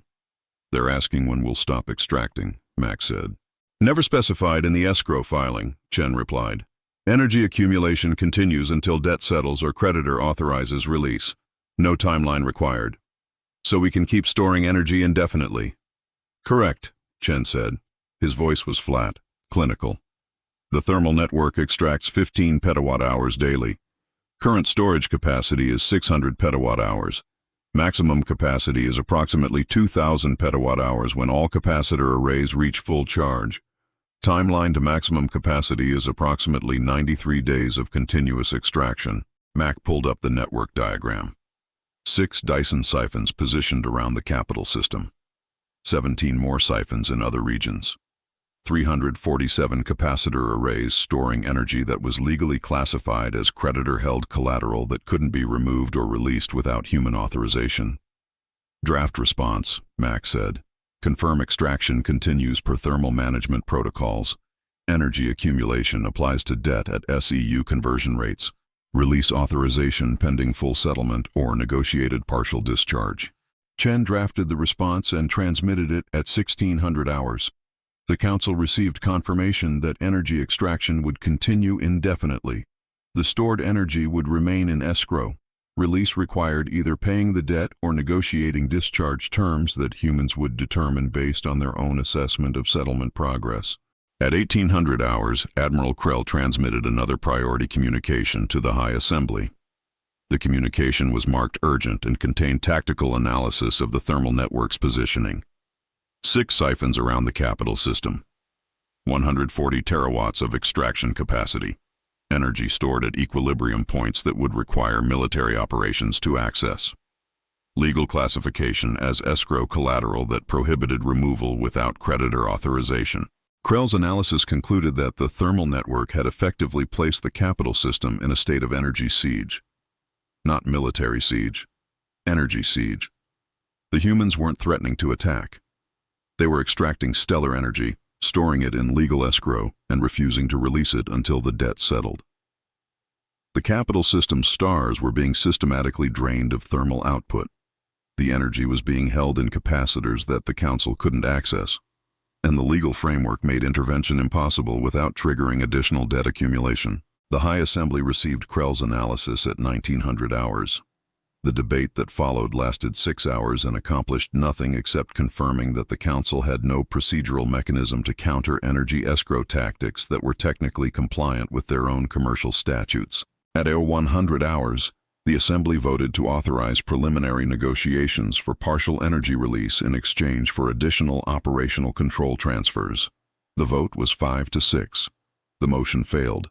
The dissenting members argued that negotiating energy release would establish precedent for creditor authority over stellar resources, which would effectively acknowledge that humans controlled not just council infrastructure but council star systems. The alternative was continuing to lose stellar energy to escrow extraction while searching for legal mechanisms to challenge the classification. The timeline for legal review was 18 months. The timeline for energy accumulation to maximum capacity was 93 days. By the time the courts ruled on escrow validity, the humans would have stored 2,000 petawatt-hours of energy extracted from council stars and held in legal suspension around the capital system. Mack received Chen's summary of the assembly session at 200 hours. Negotiations rejected. Energy extraction continuing. Escrow classification unchallenged. The council had chosen to let the network continue operating while their legal staff searched for procedural angles that didn't exist. Rodriguez transmitted status updates from the thermal network. All siphons operational. Capacitor charge levels increasing. Energy accumulation on schedule. Torres confirmed completion of maintenance on 3 capacitor arrays near the capital system. Storage capacity verified. Escrow classification logged in council legal databases. Chen pulled up the debt tracking ledger. Energy escrow currently 600 petawatt-hours. Debt reduction 0.00013%. Extraction continuing at 15 petawatt-hours daily. Projected maximum storage in 93 days represents 0.00043% total debt reduction. Mack looked at the numbers. The thermal network was extracting massive amounts of energy. The energy was applying to the debt.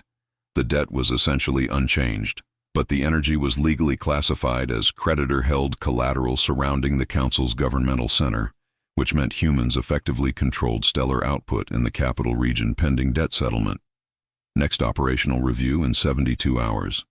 Energy extraction continuous. Capacitor arrays approaching 50% maximum capacity. Council legal challenges pending with 18-month review timeline.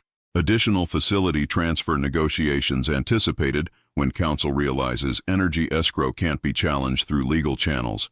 Escrow status confirmed. Energy accumulation active. Debt reduction negligible. Leverage established. Liquidation phase continues. Chapter 16. The liquidation hearing. The extraction rate adjustment began at 0340 Standard Galactic Time on day 97 without notification, because notification wasn't required when executing authorized escrow operations on creditor-held collateral.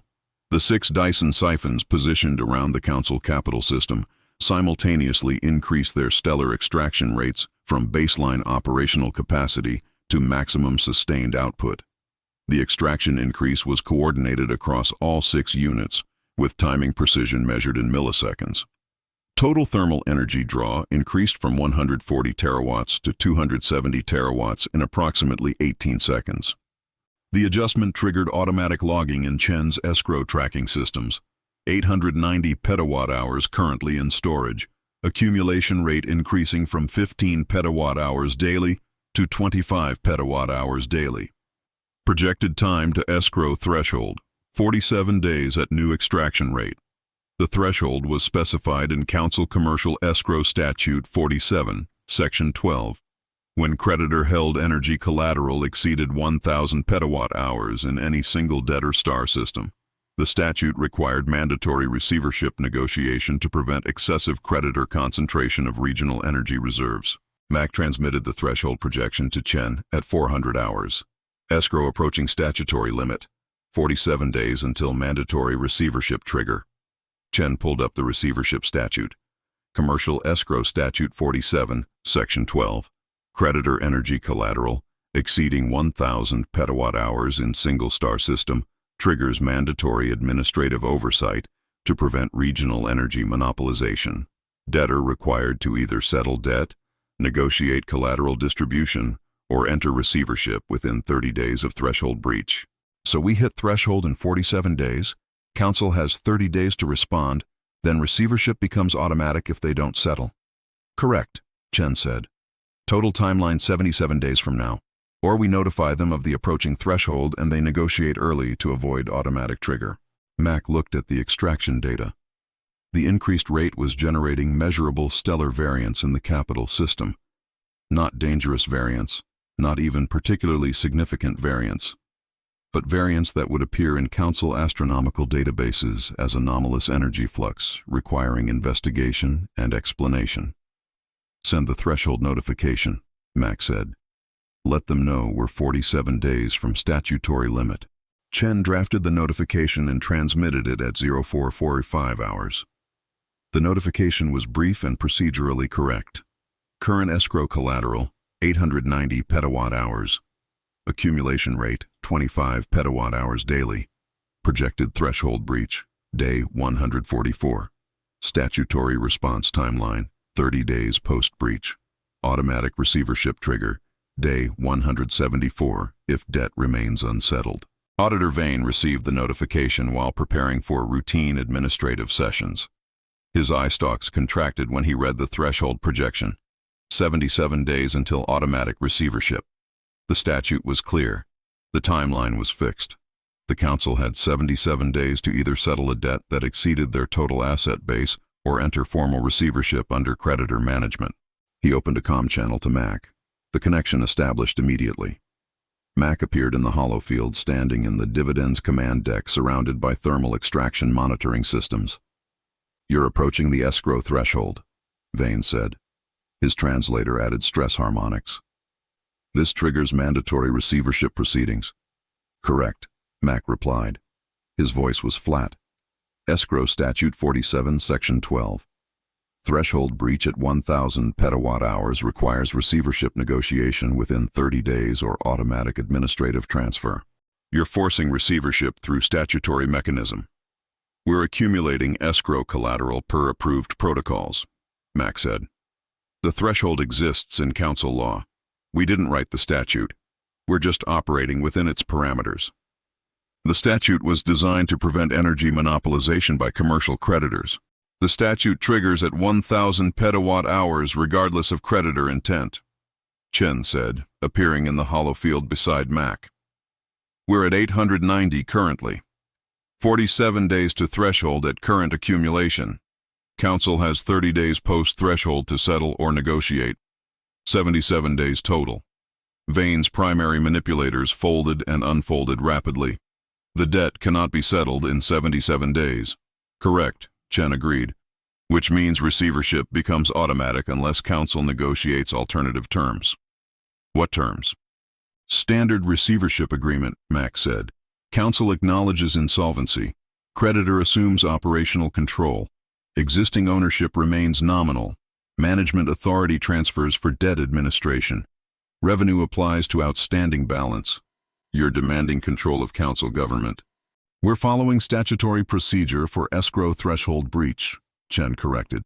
The statute requires receivership when creditor energy collateral becomes excessive in regional concentration. Council can either settle the debt or enter receivership. Those are the options specified in your commercial law. The connection terminated. Vane transmitted an emergency notification to the High Assembly at 0500 hours. The notification outlined the escrow threshold timeline and the statutory receivership requirement. The High Assembly convened at 0700 hours. Vane presented the situation. Escrow collateral approaching statutory threshold. Automatic receivership in 77 days if debt unsettled. No legal mechanism to prevent threshold breach except reducing extraction rates, which creditor wasn't obligated to do. No practical mechanism to settle debt given asset base insufficient to cover outstanding SEU balance. The debate lasted 4 hours. Multiple members demanded legal challenges to the threshold statute. Others argued for negotiating reduced extraction rates. Several suggested attempting asset liquidation to demonstrate settlement effort, even if full payment remained impossible. The legal staff reviewed the threshold statute at 0900 hours. The statute was 800 years old and had been applied in 47 prior cases involving commercial creditors holding excessive energy collateral in concentrated regions. Every prior case had resulted in either debt settlement or receivership. No exceptions. No procedural loopholes. The statute was designed specifically to prevent situations where creditors controlled too much regional energy infrastructure, and humans currently held 890 petawatt-hours of energy extracted from 6 star systems within 30 light-years of the capital world. The concentration exceeded historical precedents by approximately 400%. At 1100 hours, one of the assembly members asked the direct question, "What is the minimum asset value required to settle the debt and avoid receivership?" The legal staff's response was transmitted to Mack's monitoring systems in real time. Total debt, 4.6 trillion credits in SEU equivalents. Council total asset base, 3.2 trillion credits. Minimum settlement required to avoid receivership. Full debt payment or negotiated restructuring that creditor accepts. Neither option was mathematically feasible given the asset deficit. The High Assembly was silent for approximately 60 seconds while the numbers processed. The Council couldn't settle. The Council couldn't challenge the statute. The Council couldn't prevent threshold breach. Receivership was procedurally inevitable unless humans agreed to alternative terms. At 1200 hours, Vane transmitted a formal communication to Mack requesting preliminary receivership negotiation. The message used Council legal terminology, indicating acknowledgement of insolvency and request for restructuring terms. Mack forwarded it to Chen. Draft standard agreement. Chen pulled up receivership templates that had been prepared 6 weeks ago when the escrow network became operational. Standard corporate restructuring mechanics. Debtor acknowledges insolvency. Creditor assumes operational control. Existing ownership becomes nominal. Management authority transfers. Revenue applies to debt reduction. Debtor operates as managed entity pending settlement or liquidation. Execution timeline, Mack asked. Can finalize in 6 hours, Chen replied. Council maintains nominal sovereignty per statute. Humans assume operational control of infrastructure, military assets, administrative functions. Revenue redirects to debt accounts. Council operates as managed territory. Mack transmitted acceptance of the negotiation request at 1300 hours. Meeting scheduled for 1800 hours at the Voss 3 orbital station. Standard receivership terms would be presented. Council had 6 hours to review and decide. Chen transmitted the receivership agreement at 1330 hours. The document was 140 pages of standard corporate restructuring language. Council acknowledges debt exceeds asset base. Council requests receivership to prevent statutory violation of escrow threshold. Creditor assumes operational control per Commercial Escrow Statute 47, Section 12. Council maintains nominal sovereignty. All infrastructure, military, and administrative functions transfer to human management. Revenue applies to debt reduction at SEU conversion rates. Vane received the agreement and transmitted it to the High Assembly at 1345 hours. The Assembly reconvened to review terms. The debate lasted 90 minutes. Multiple members argued against signing. Several suggested continued resistance. A few pointed out that the alternative was waiting 77 days for automatic receivership trigger with identical terms but less negotiating flexibility. At 1500 hours, Vane requested clarification on one specific provision, the security detail for the signing ceremony. Council requested authorization to use Council military personnel for Assembly protection during agreement execution. Mack looked at Chen. Chen pulled up personnel records showing that the Council's primary High Assembly security detail had been on extended leave for 3 weeks. During that leave period, they'd been hired as private contractors by Asimov Industrial Security Division, currently assigned to facility protection at 2 transferred manufacturing hubs. "Your security detail is employed by us," Mack said. "Has been for 3 weeks. They're assigned to facility protection duties." Vane's eye stalks contracted. "Our security forces work for you?" "Standard contractor recruitment," Mack replied. "Qualified personnel hired for facility protection. They were on leave status from council military. We offered better compensation for equivalent duties. They're supposed to protect the High Assembly. They'll be at the signing ceremony," Mack said. "Protecting the facility where it occurs. Same function, different employer." The connection terminated. Chen updated the ceremony schedule. "They're signing at 1800 hours. Security already positioned. Agreement ready." At 1800 hours, the Council High Assembly convened in Conference Room 7 at the Voss 3 orbital station. The facility had been seized and converted to Sovereign Industrial Zone status 4 weeks ago. The security detail consisted of former Council military personnel employed by Asimov Industrial. Standard lighting. Functional furniture. No ceremony. Mack and Chen arrived at 1755 hours. Vane and 7 High Assembly representatives arrived at 1758 hours. The receivership agreement displayed on the conference room holoscreen. At 1801 hours, Vane signed on behalf of the Council High Assembly. Mack signed on behalf of Asimov Industrial Recovery Division. Chen witnessed and filed documentation with council courts and human legal archives. Receivership executed at 1803 hours Standard Galactic Time per Commercial Escrow Statute 47, Section 12. Operational control transferred to human management to prevent statutory violation of escrow threshold concentration. Nominal sovereignty remained with Council. Infrastructure authority transferred.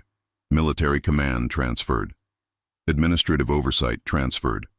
Revenue streams redirected to debt reduction accounts. Chen logged the execution. Receivership confirmed per statute. Operational control transferred. Escrow accumulation continues within statutory parameters pending debt settlement. Mack stood in the conference room looking at the signed agreement on the holoscreen. The Council had transferred operational control through statutory procedure rather than dramatic ultimatum. The debt remained. The escrow energy continued accumulating. The fundamental math remained unchanged. Rodriguez transmitted status updates from transferred facilities. Personnel transitions in progress. Production schedules updated. Security details repositioned to governmental oversight. Torres confirmed military asset inventory. Fleet command transferred per receivership terms. Reactor cores logged. Weapons authorization protocols updated. Chen pulled up the operational forecast. Council continues standard operations under human management. Revenue applies to debt at current SEU conversion rates. Debt reduction projected at 0.003% annually, given transferred facility output. Settlement timeline remains indefinite. Mack looked at the numbers. The Council operated as a managed subsidiary. Humans controlled decision-making. Revenue redirected to debt accounts that would never fully settle. The receivership was procedurally complete. The operational reality was Council sovereignty existed on paper, while humans managed everything that actually functioned. Next review in 72 hours, Mack said. Revenue projections, facility operations, military asset status. Chen confirmed the schedule. Rodriguez and Torres transmitted acknowledgement. The Council would continue operating. Ships would fly. Facilities would produce. Citizens would experience minimal disruption. Management decisions would be made by human contractors. Revenue would apply to a debt measured in stellar energy that exceeded what could ever be collected. Receivership executed, control transferred, debt status unchanged. Operations continue under creditor management. Next operational review scheduled. Revenue redirection confirmed. Escrow accumulation within statutory limits. Military command transferred. Liquidation phase complete per Commercial Escrow Statute 47. Chapter 17. Under new management. The administrative transition completed over 72 hours with the same mechanical efficiency that characterized every other phase of the liquidation. Receivership agreements executed on day 97. Personnel transfers processed on day 98. Revenue redirection confirmed on day 99. Operational control formalized on day 100. The Council of Aligned Systems was reclassified in human administrative databases as Asimov Industrial Sector 7 Operations at 0800 hours Standard Galactic Time with no ceremony, no announcement, and no acknowledgement beyond updated registry filings. Mack received the transition completion report while standing in what had been the Council High Assembly's primary administrative facility on the Capital World.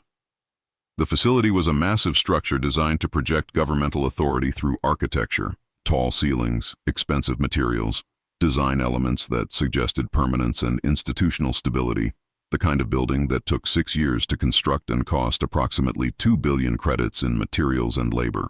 Mack's temporary office was located in what the Council had called the High Coordinator's Strategic Planning Chamber. The room had 16-meter ceilings, floor-to-ceiling windows overlooking the capital city, furniture made from materials Mack didn't recognize but assumed were expensive based on how uncomfortable they were. The previous occupant had apparently preferred form over function. Mack set up a portable workbench against one wall. The bench held his actual tools: plasma cutter, torque wrench, diagnostic tablet. The Council furniture remained where it had been positioned. Mack ignored it and worked standing at the bench because the chairs weren't designed for someone wearing an industrial exoskeleton.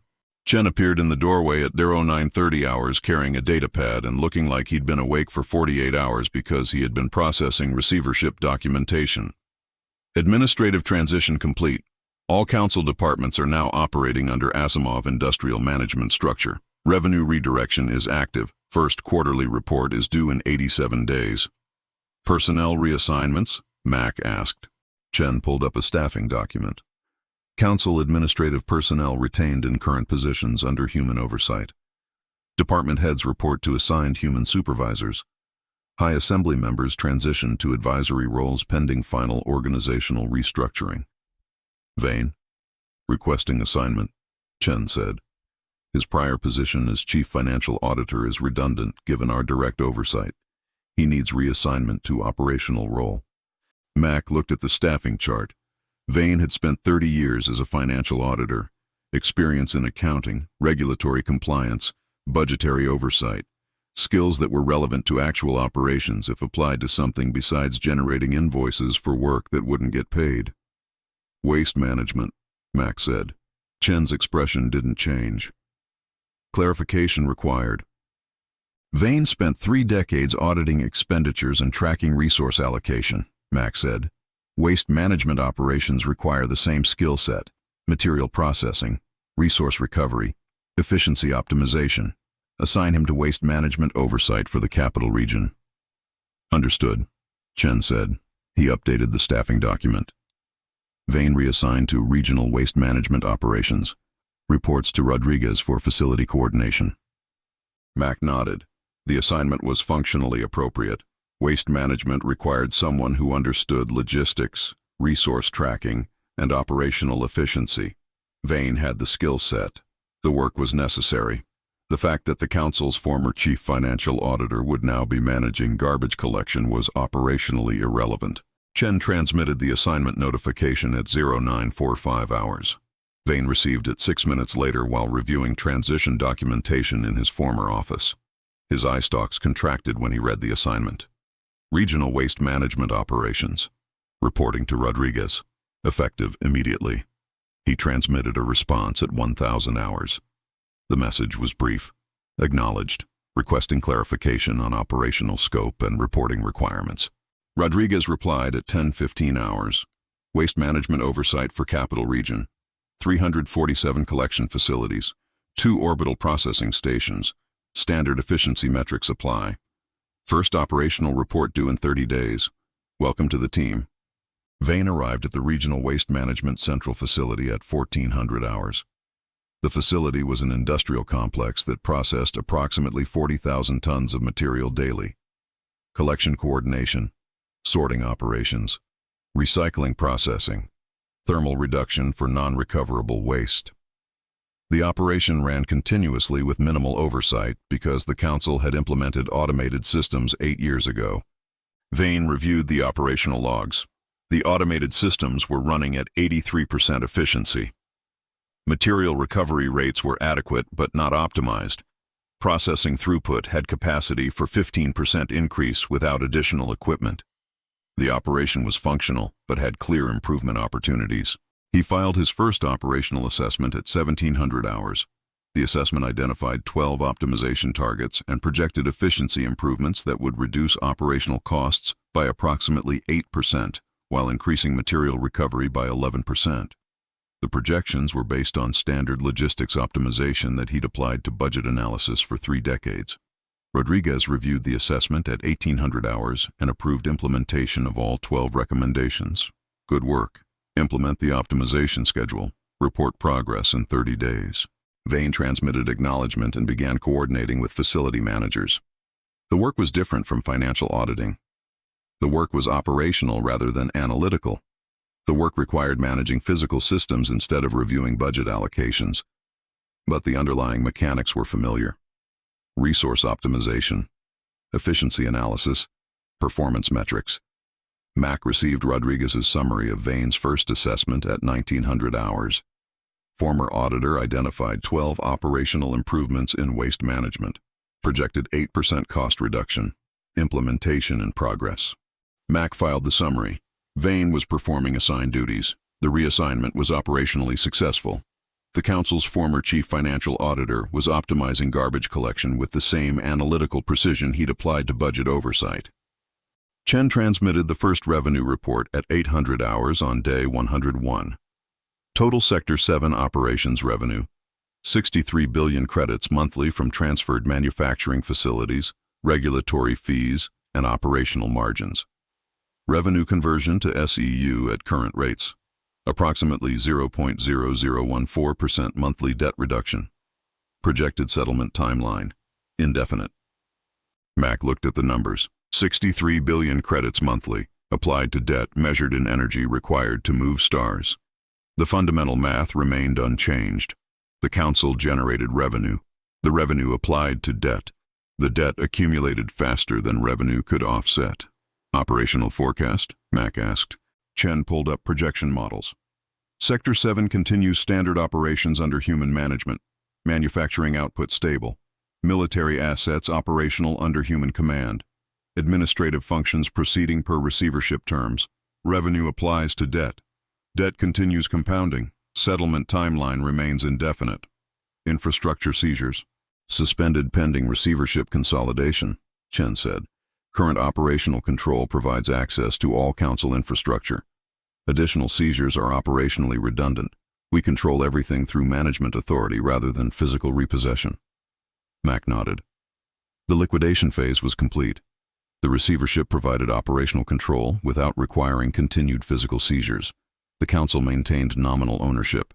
Humans managed everything that actually functioned. The debt continued existing as a permanent liability that would never fully settle. Torres transmitted a status update from military coordination. Fleet operations nominal under human command structure. No resistance reported. Personnel transitions complete. All vessels operating per assigned schedules. Rodriguez confirmed manufacturing facility status. Production output stable across all transferred facilities. Personnel compliance adequate. Efficiency metrics within acceptable ranges. Mack stood at his portable workbench in the oversized office looking at operational summaries from 43 manufacturing facilities, 617 military vessels, and approximately 8 billion council citizens who were now living in Sector 7 of Asimov Industrial's managed territories. The receivership was functioning, the operations were stable, the revenue was applying to debt that would compound forever. Chen appeared in the doorway at 1,000 hours. First facility inspection scheduled for 1,400 hours. 3 manufacturing hubs requiring operational review. Transport is ready. Which facilities? Fusion reactor fabrication on Tarkul 7. Hull production on Voss 3. Medical equipment manufacturing on Helmar 6, Chen replied. Standard quarterly review per receivership oversight requirements. Mack picked up his diagnostic tablet and followed Chen to the transport bay. The facilities required inspection. The inspections would generate reports. The reports would document compliance with operational standards. The cycle repeated because receivership required ongoing oversight of managed assets. The Tarkle 7 facility was operating at 91% rated capacity when they arrived at 14:30 hours. Production schedules were current. Personnel were executing assigned tasks. The facility manager, a Kelzorian named Thexvar, who Mack recognized from the Tarvos 9 seizure operation 4 months ago, provided operational briefing. "Facility output is stable," Thexvar said. His eye stalks were in neutral position. Professional posture.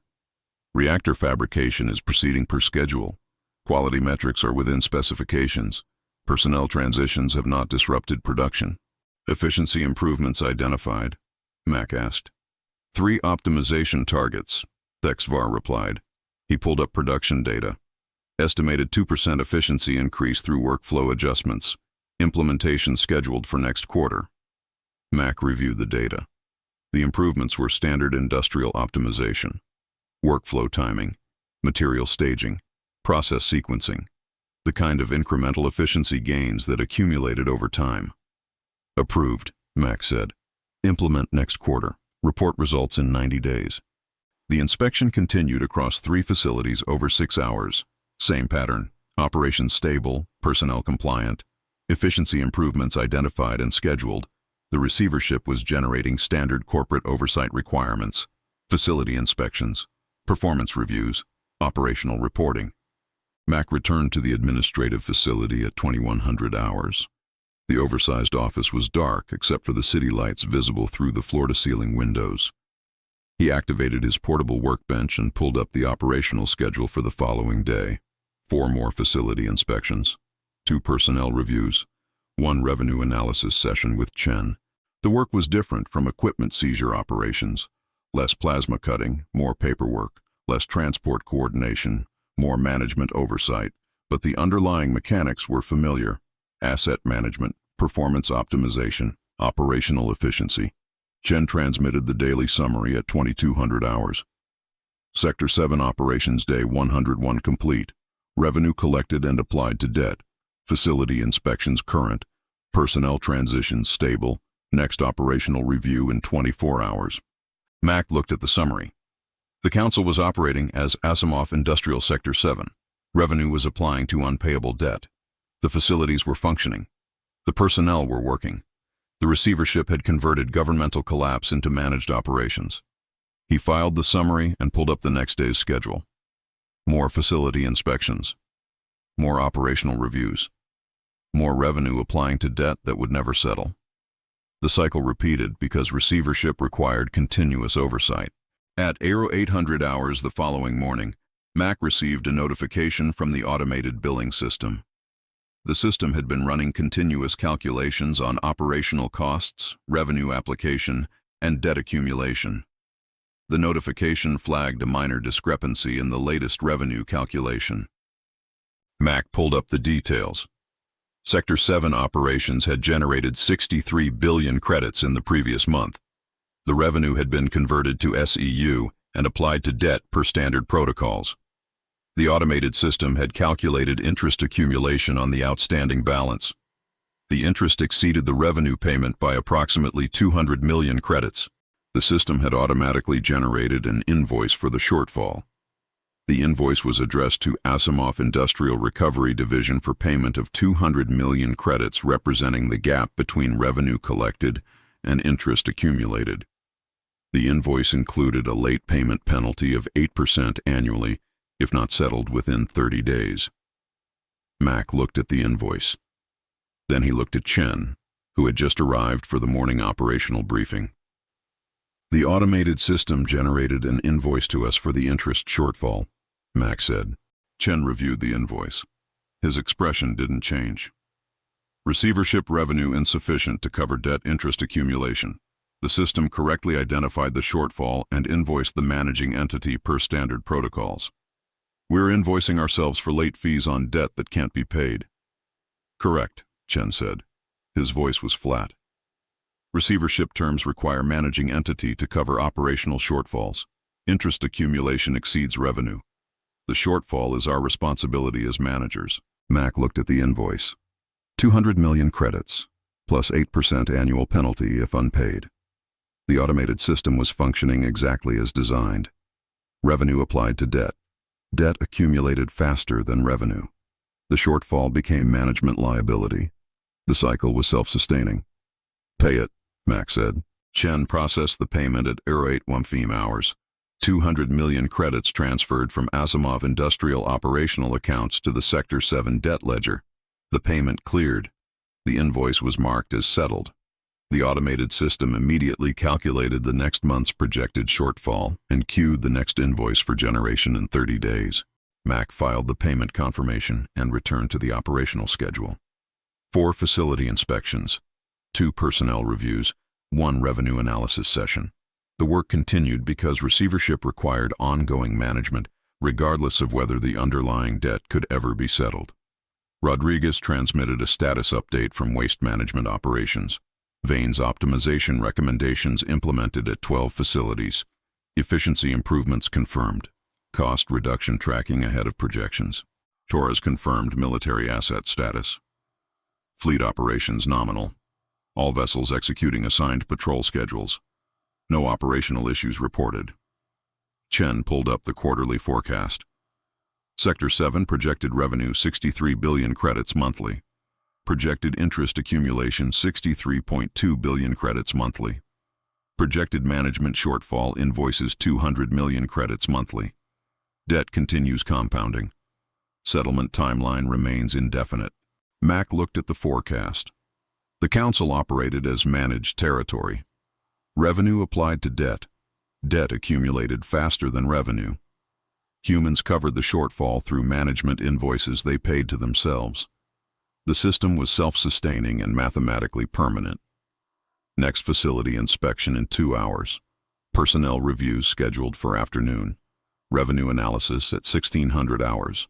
Automated invoice generation continuing monthly. Operations stable. Debt compounding. Management continuing. Sector 7 operational tempo sustained.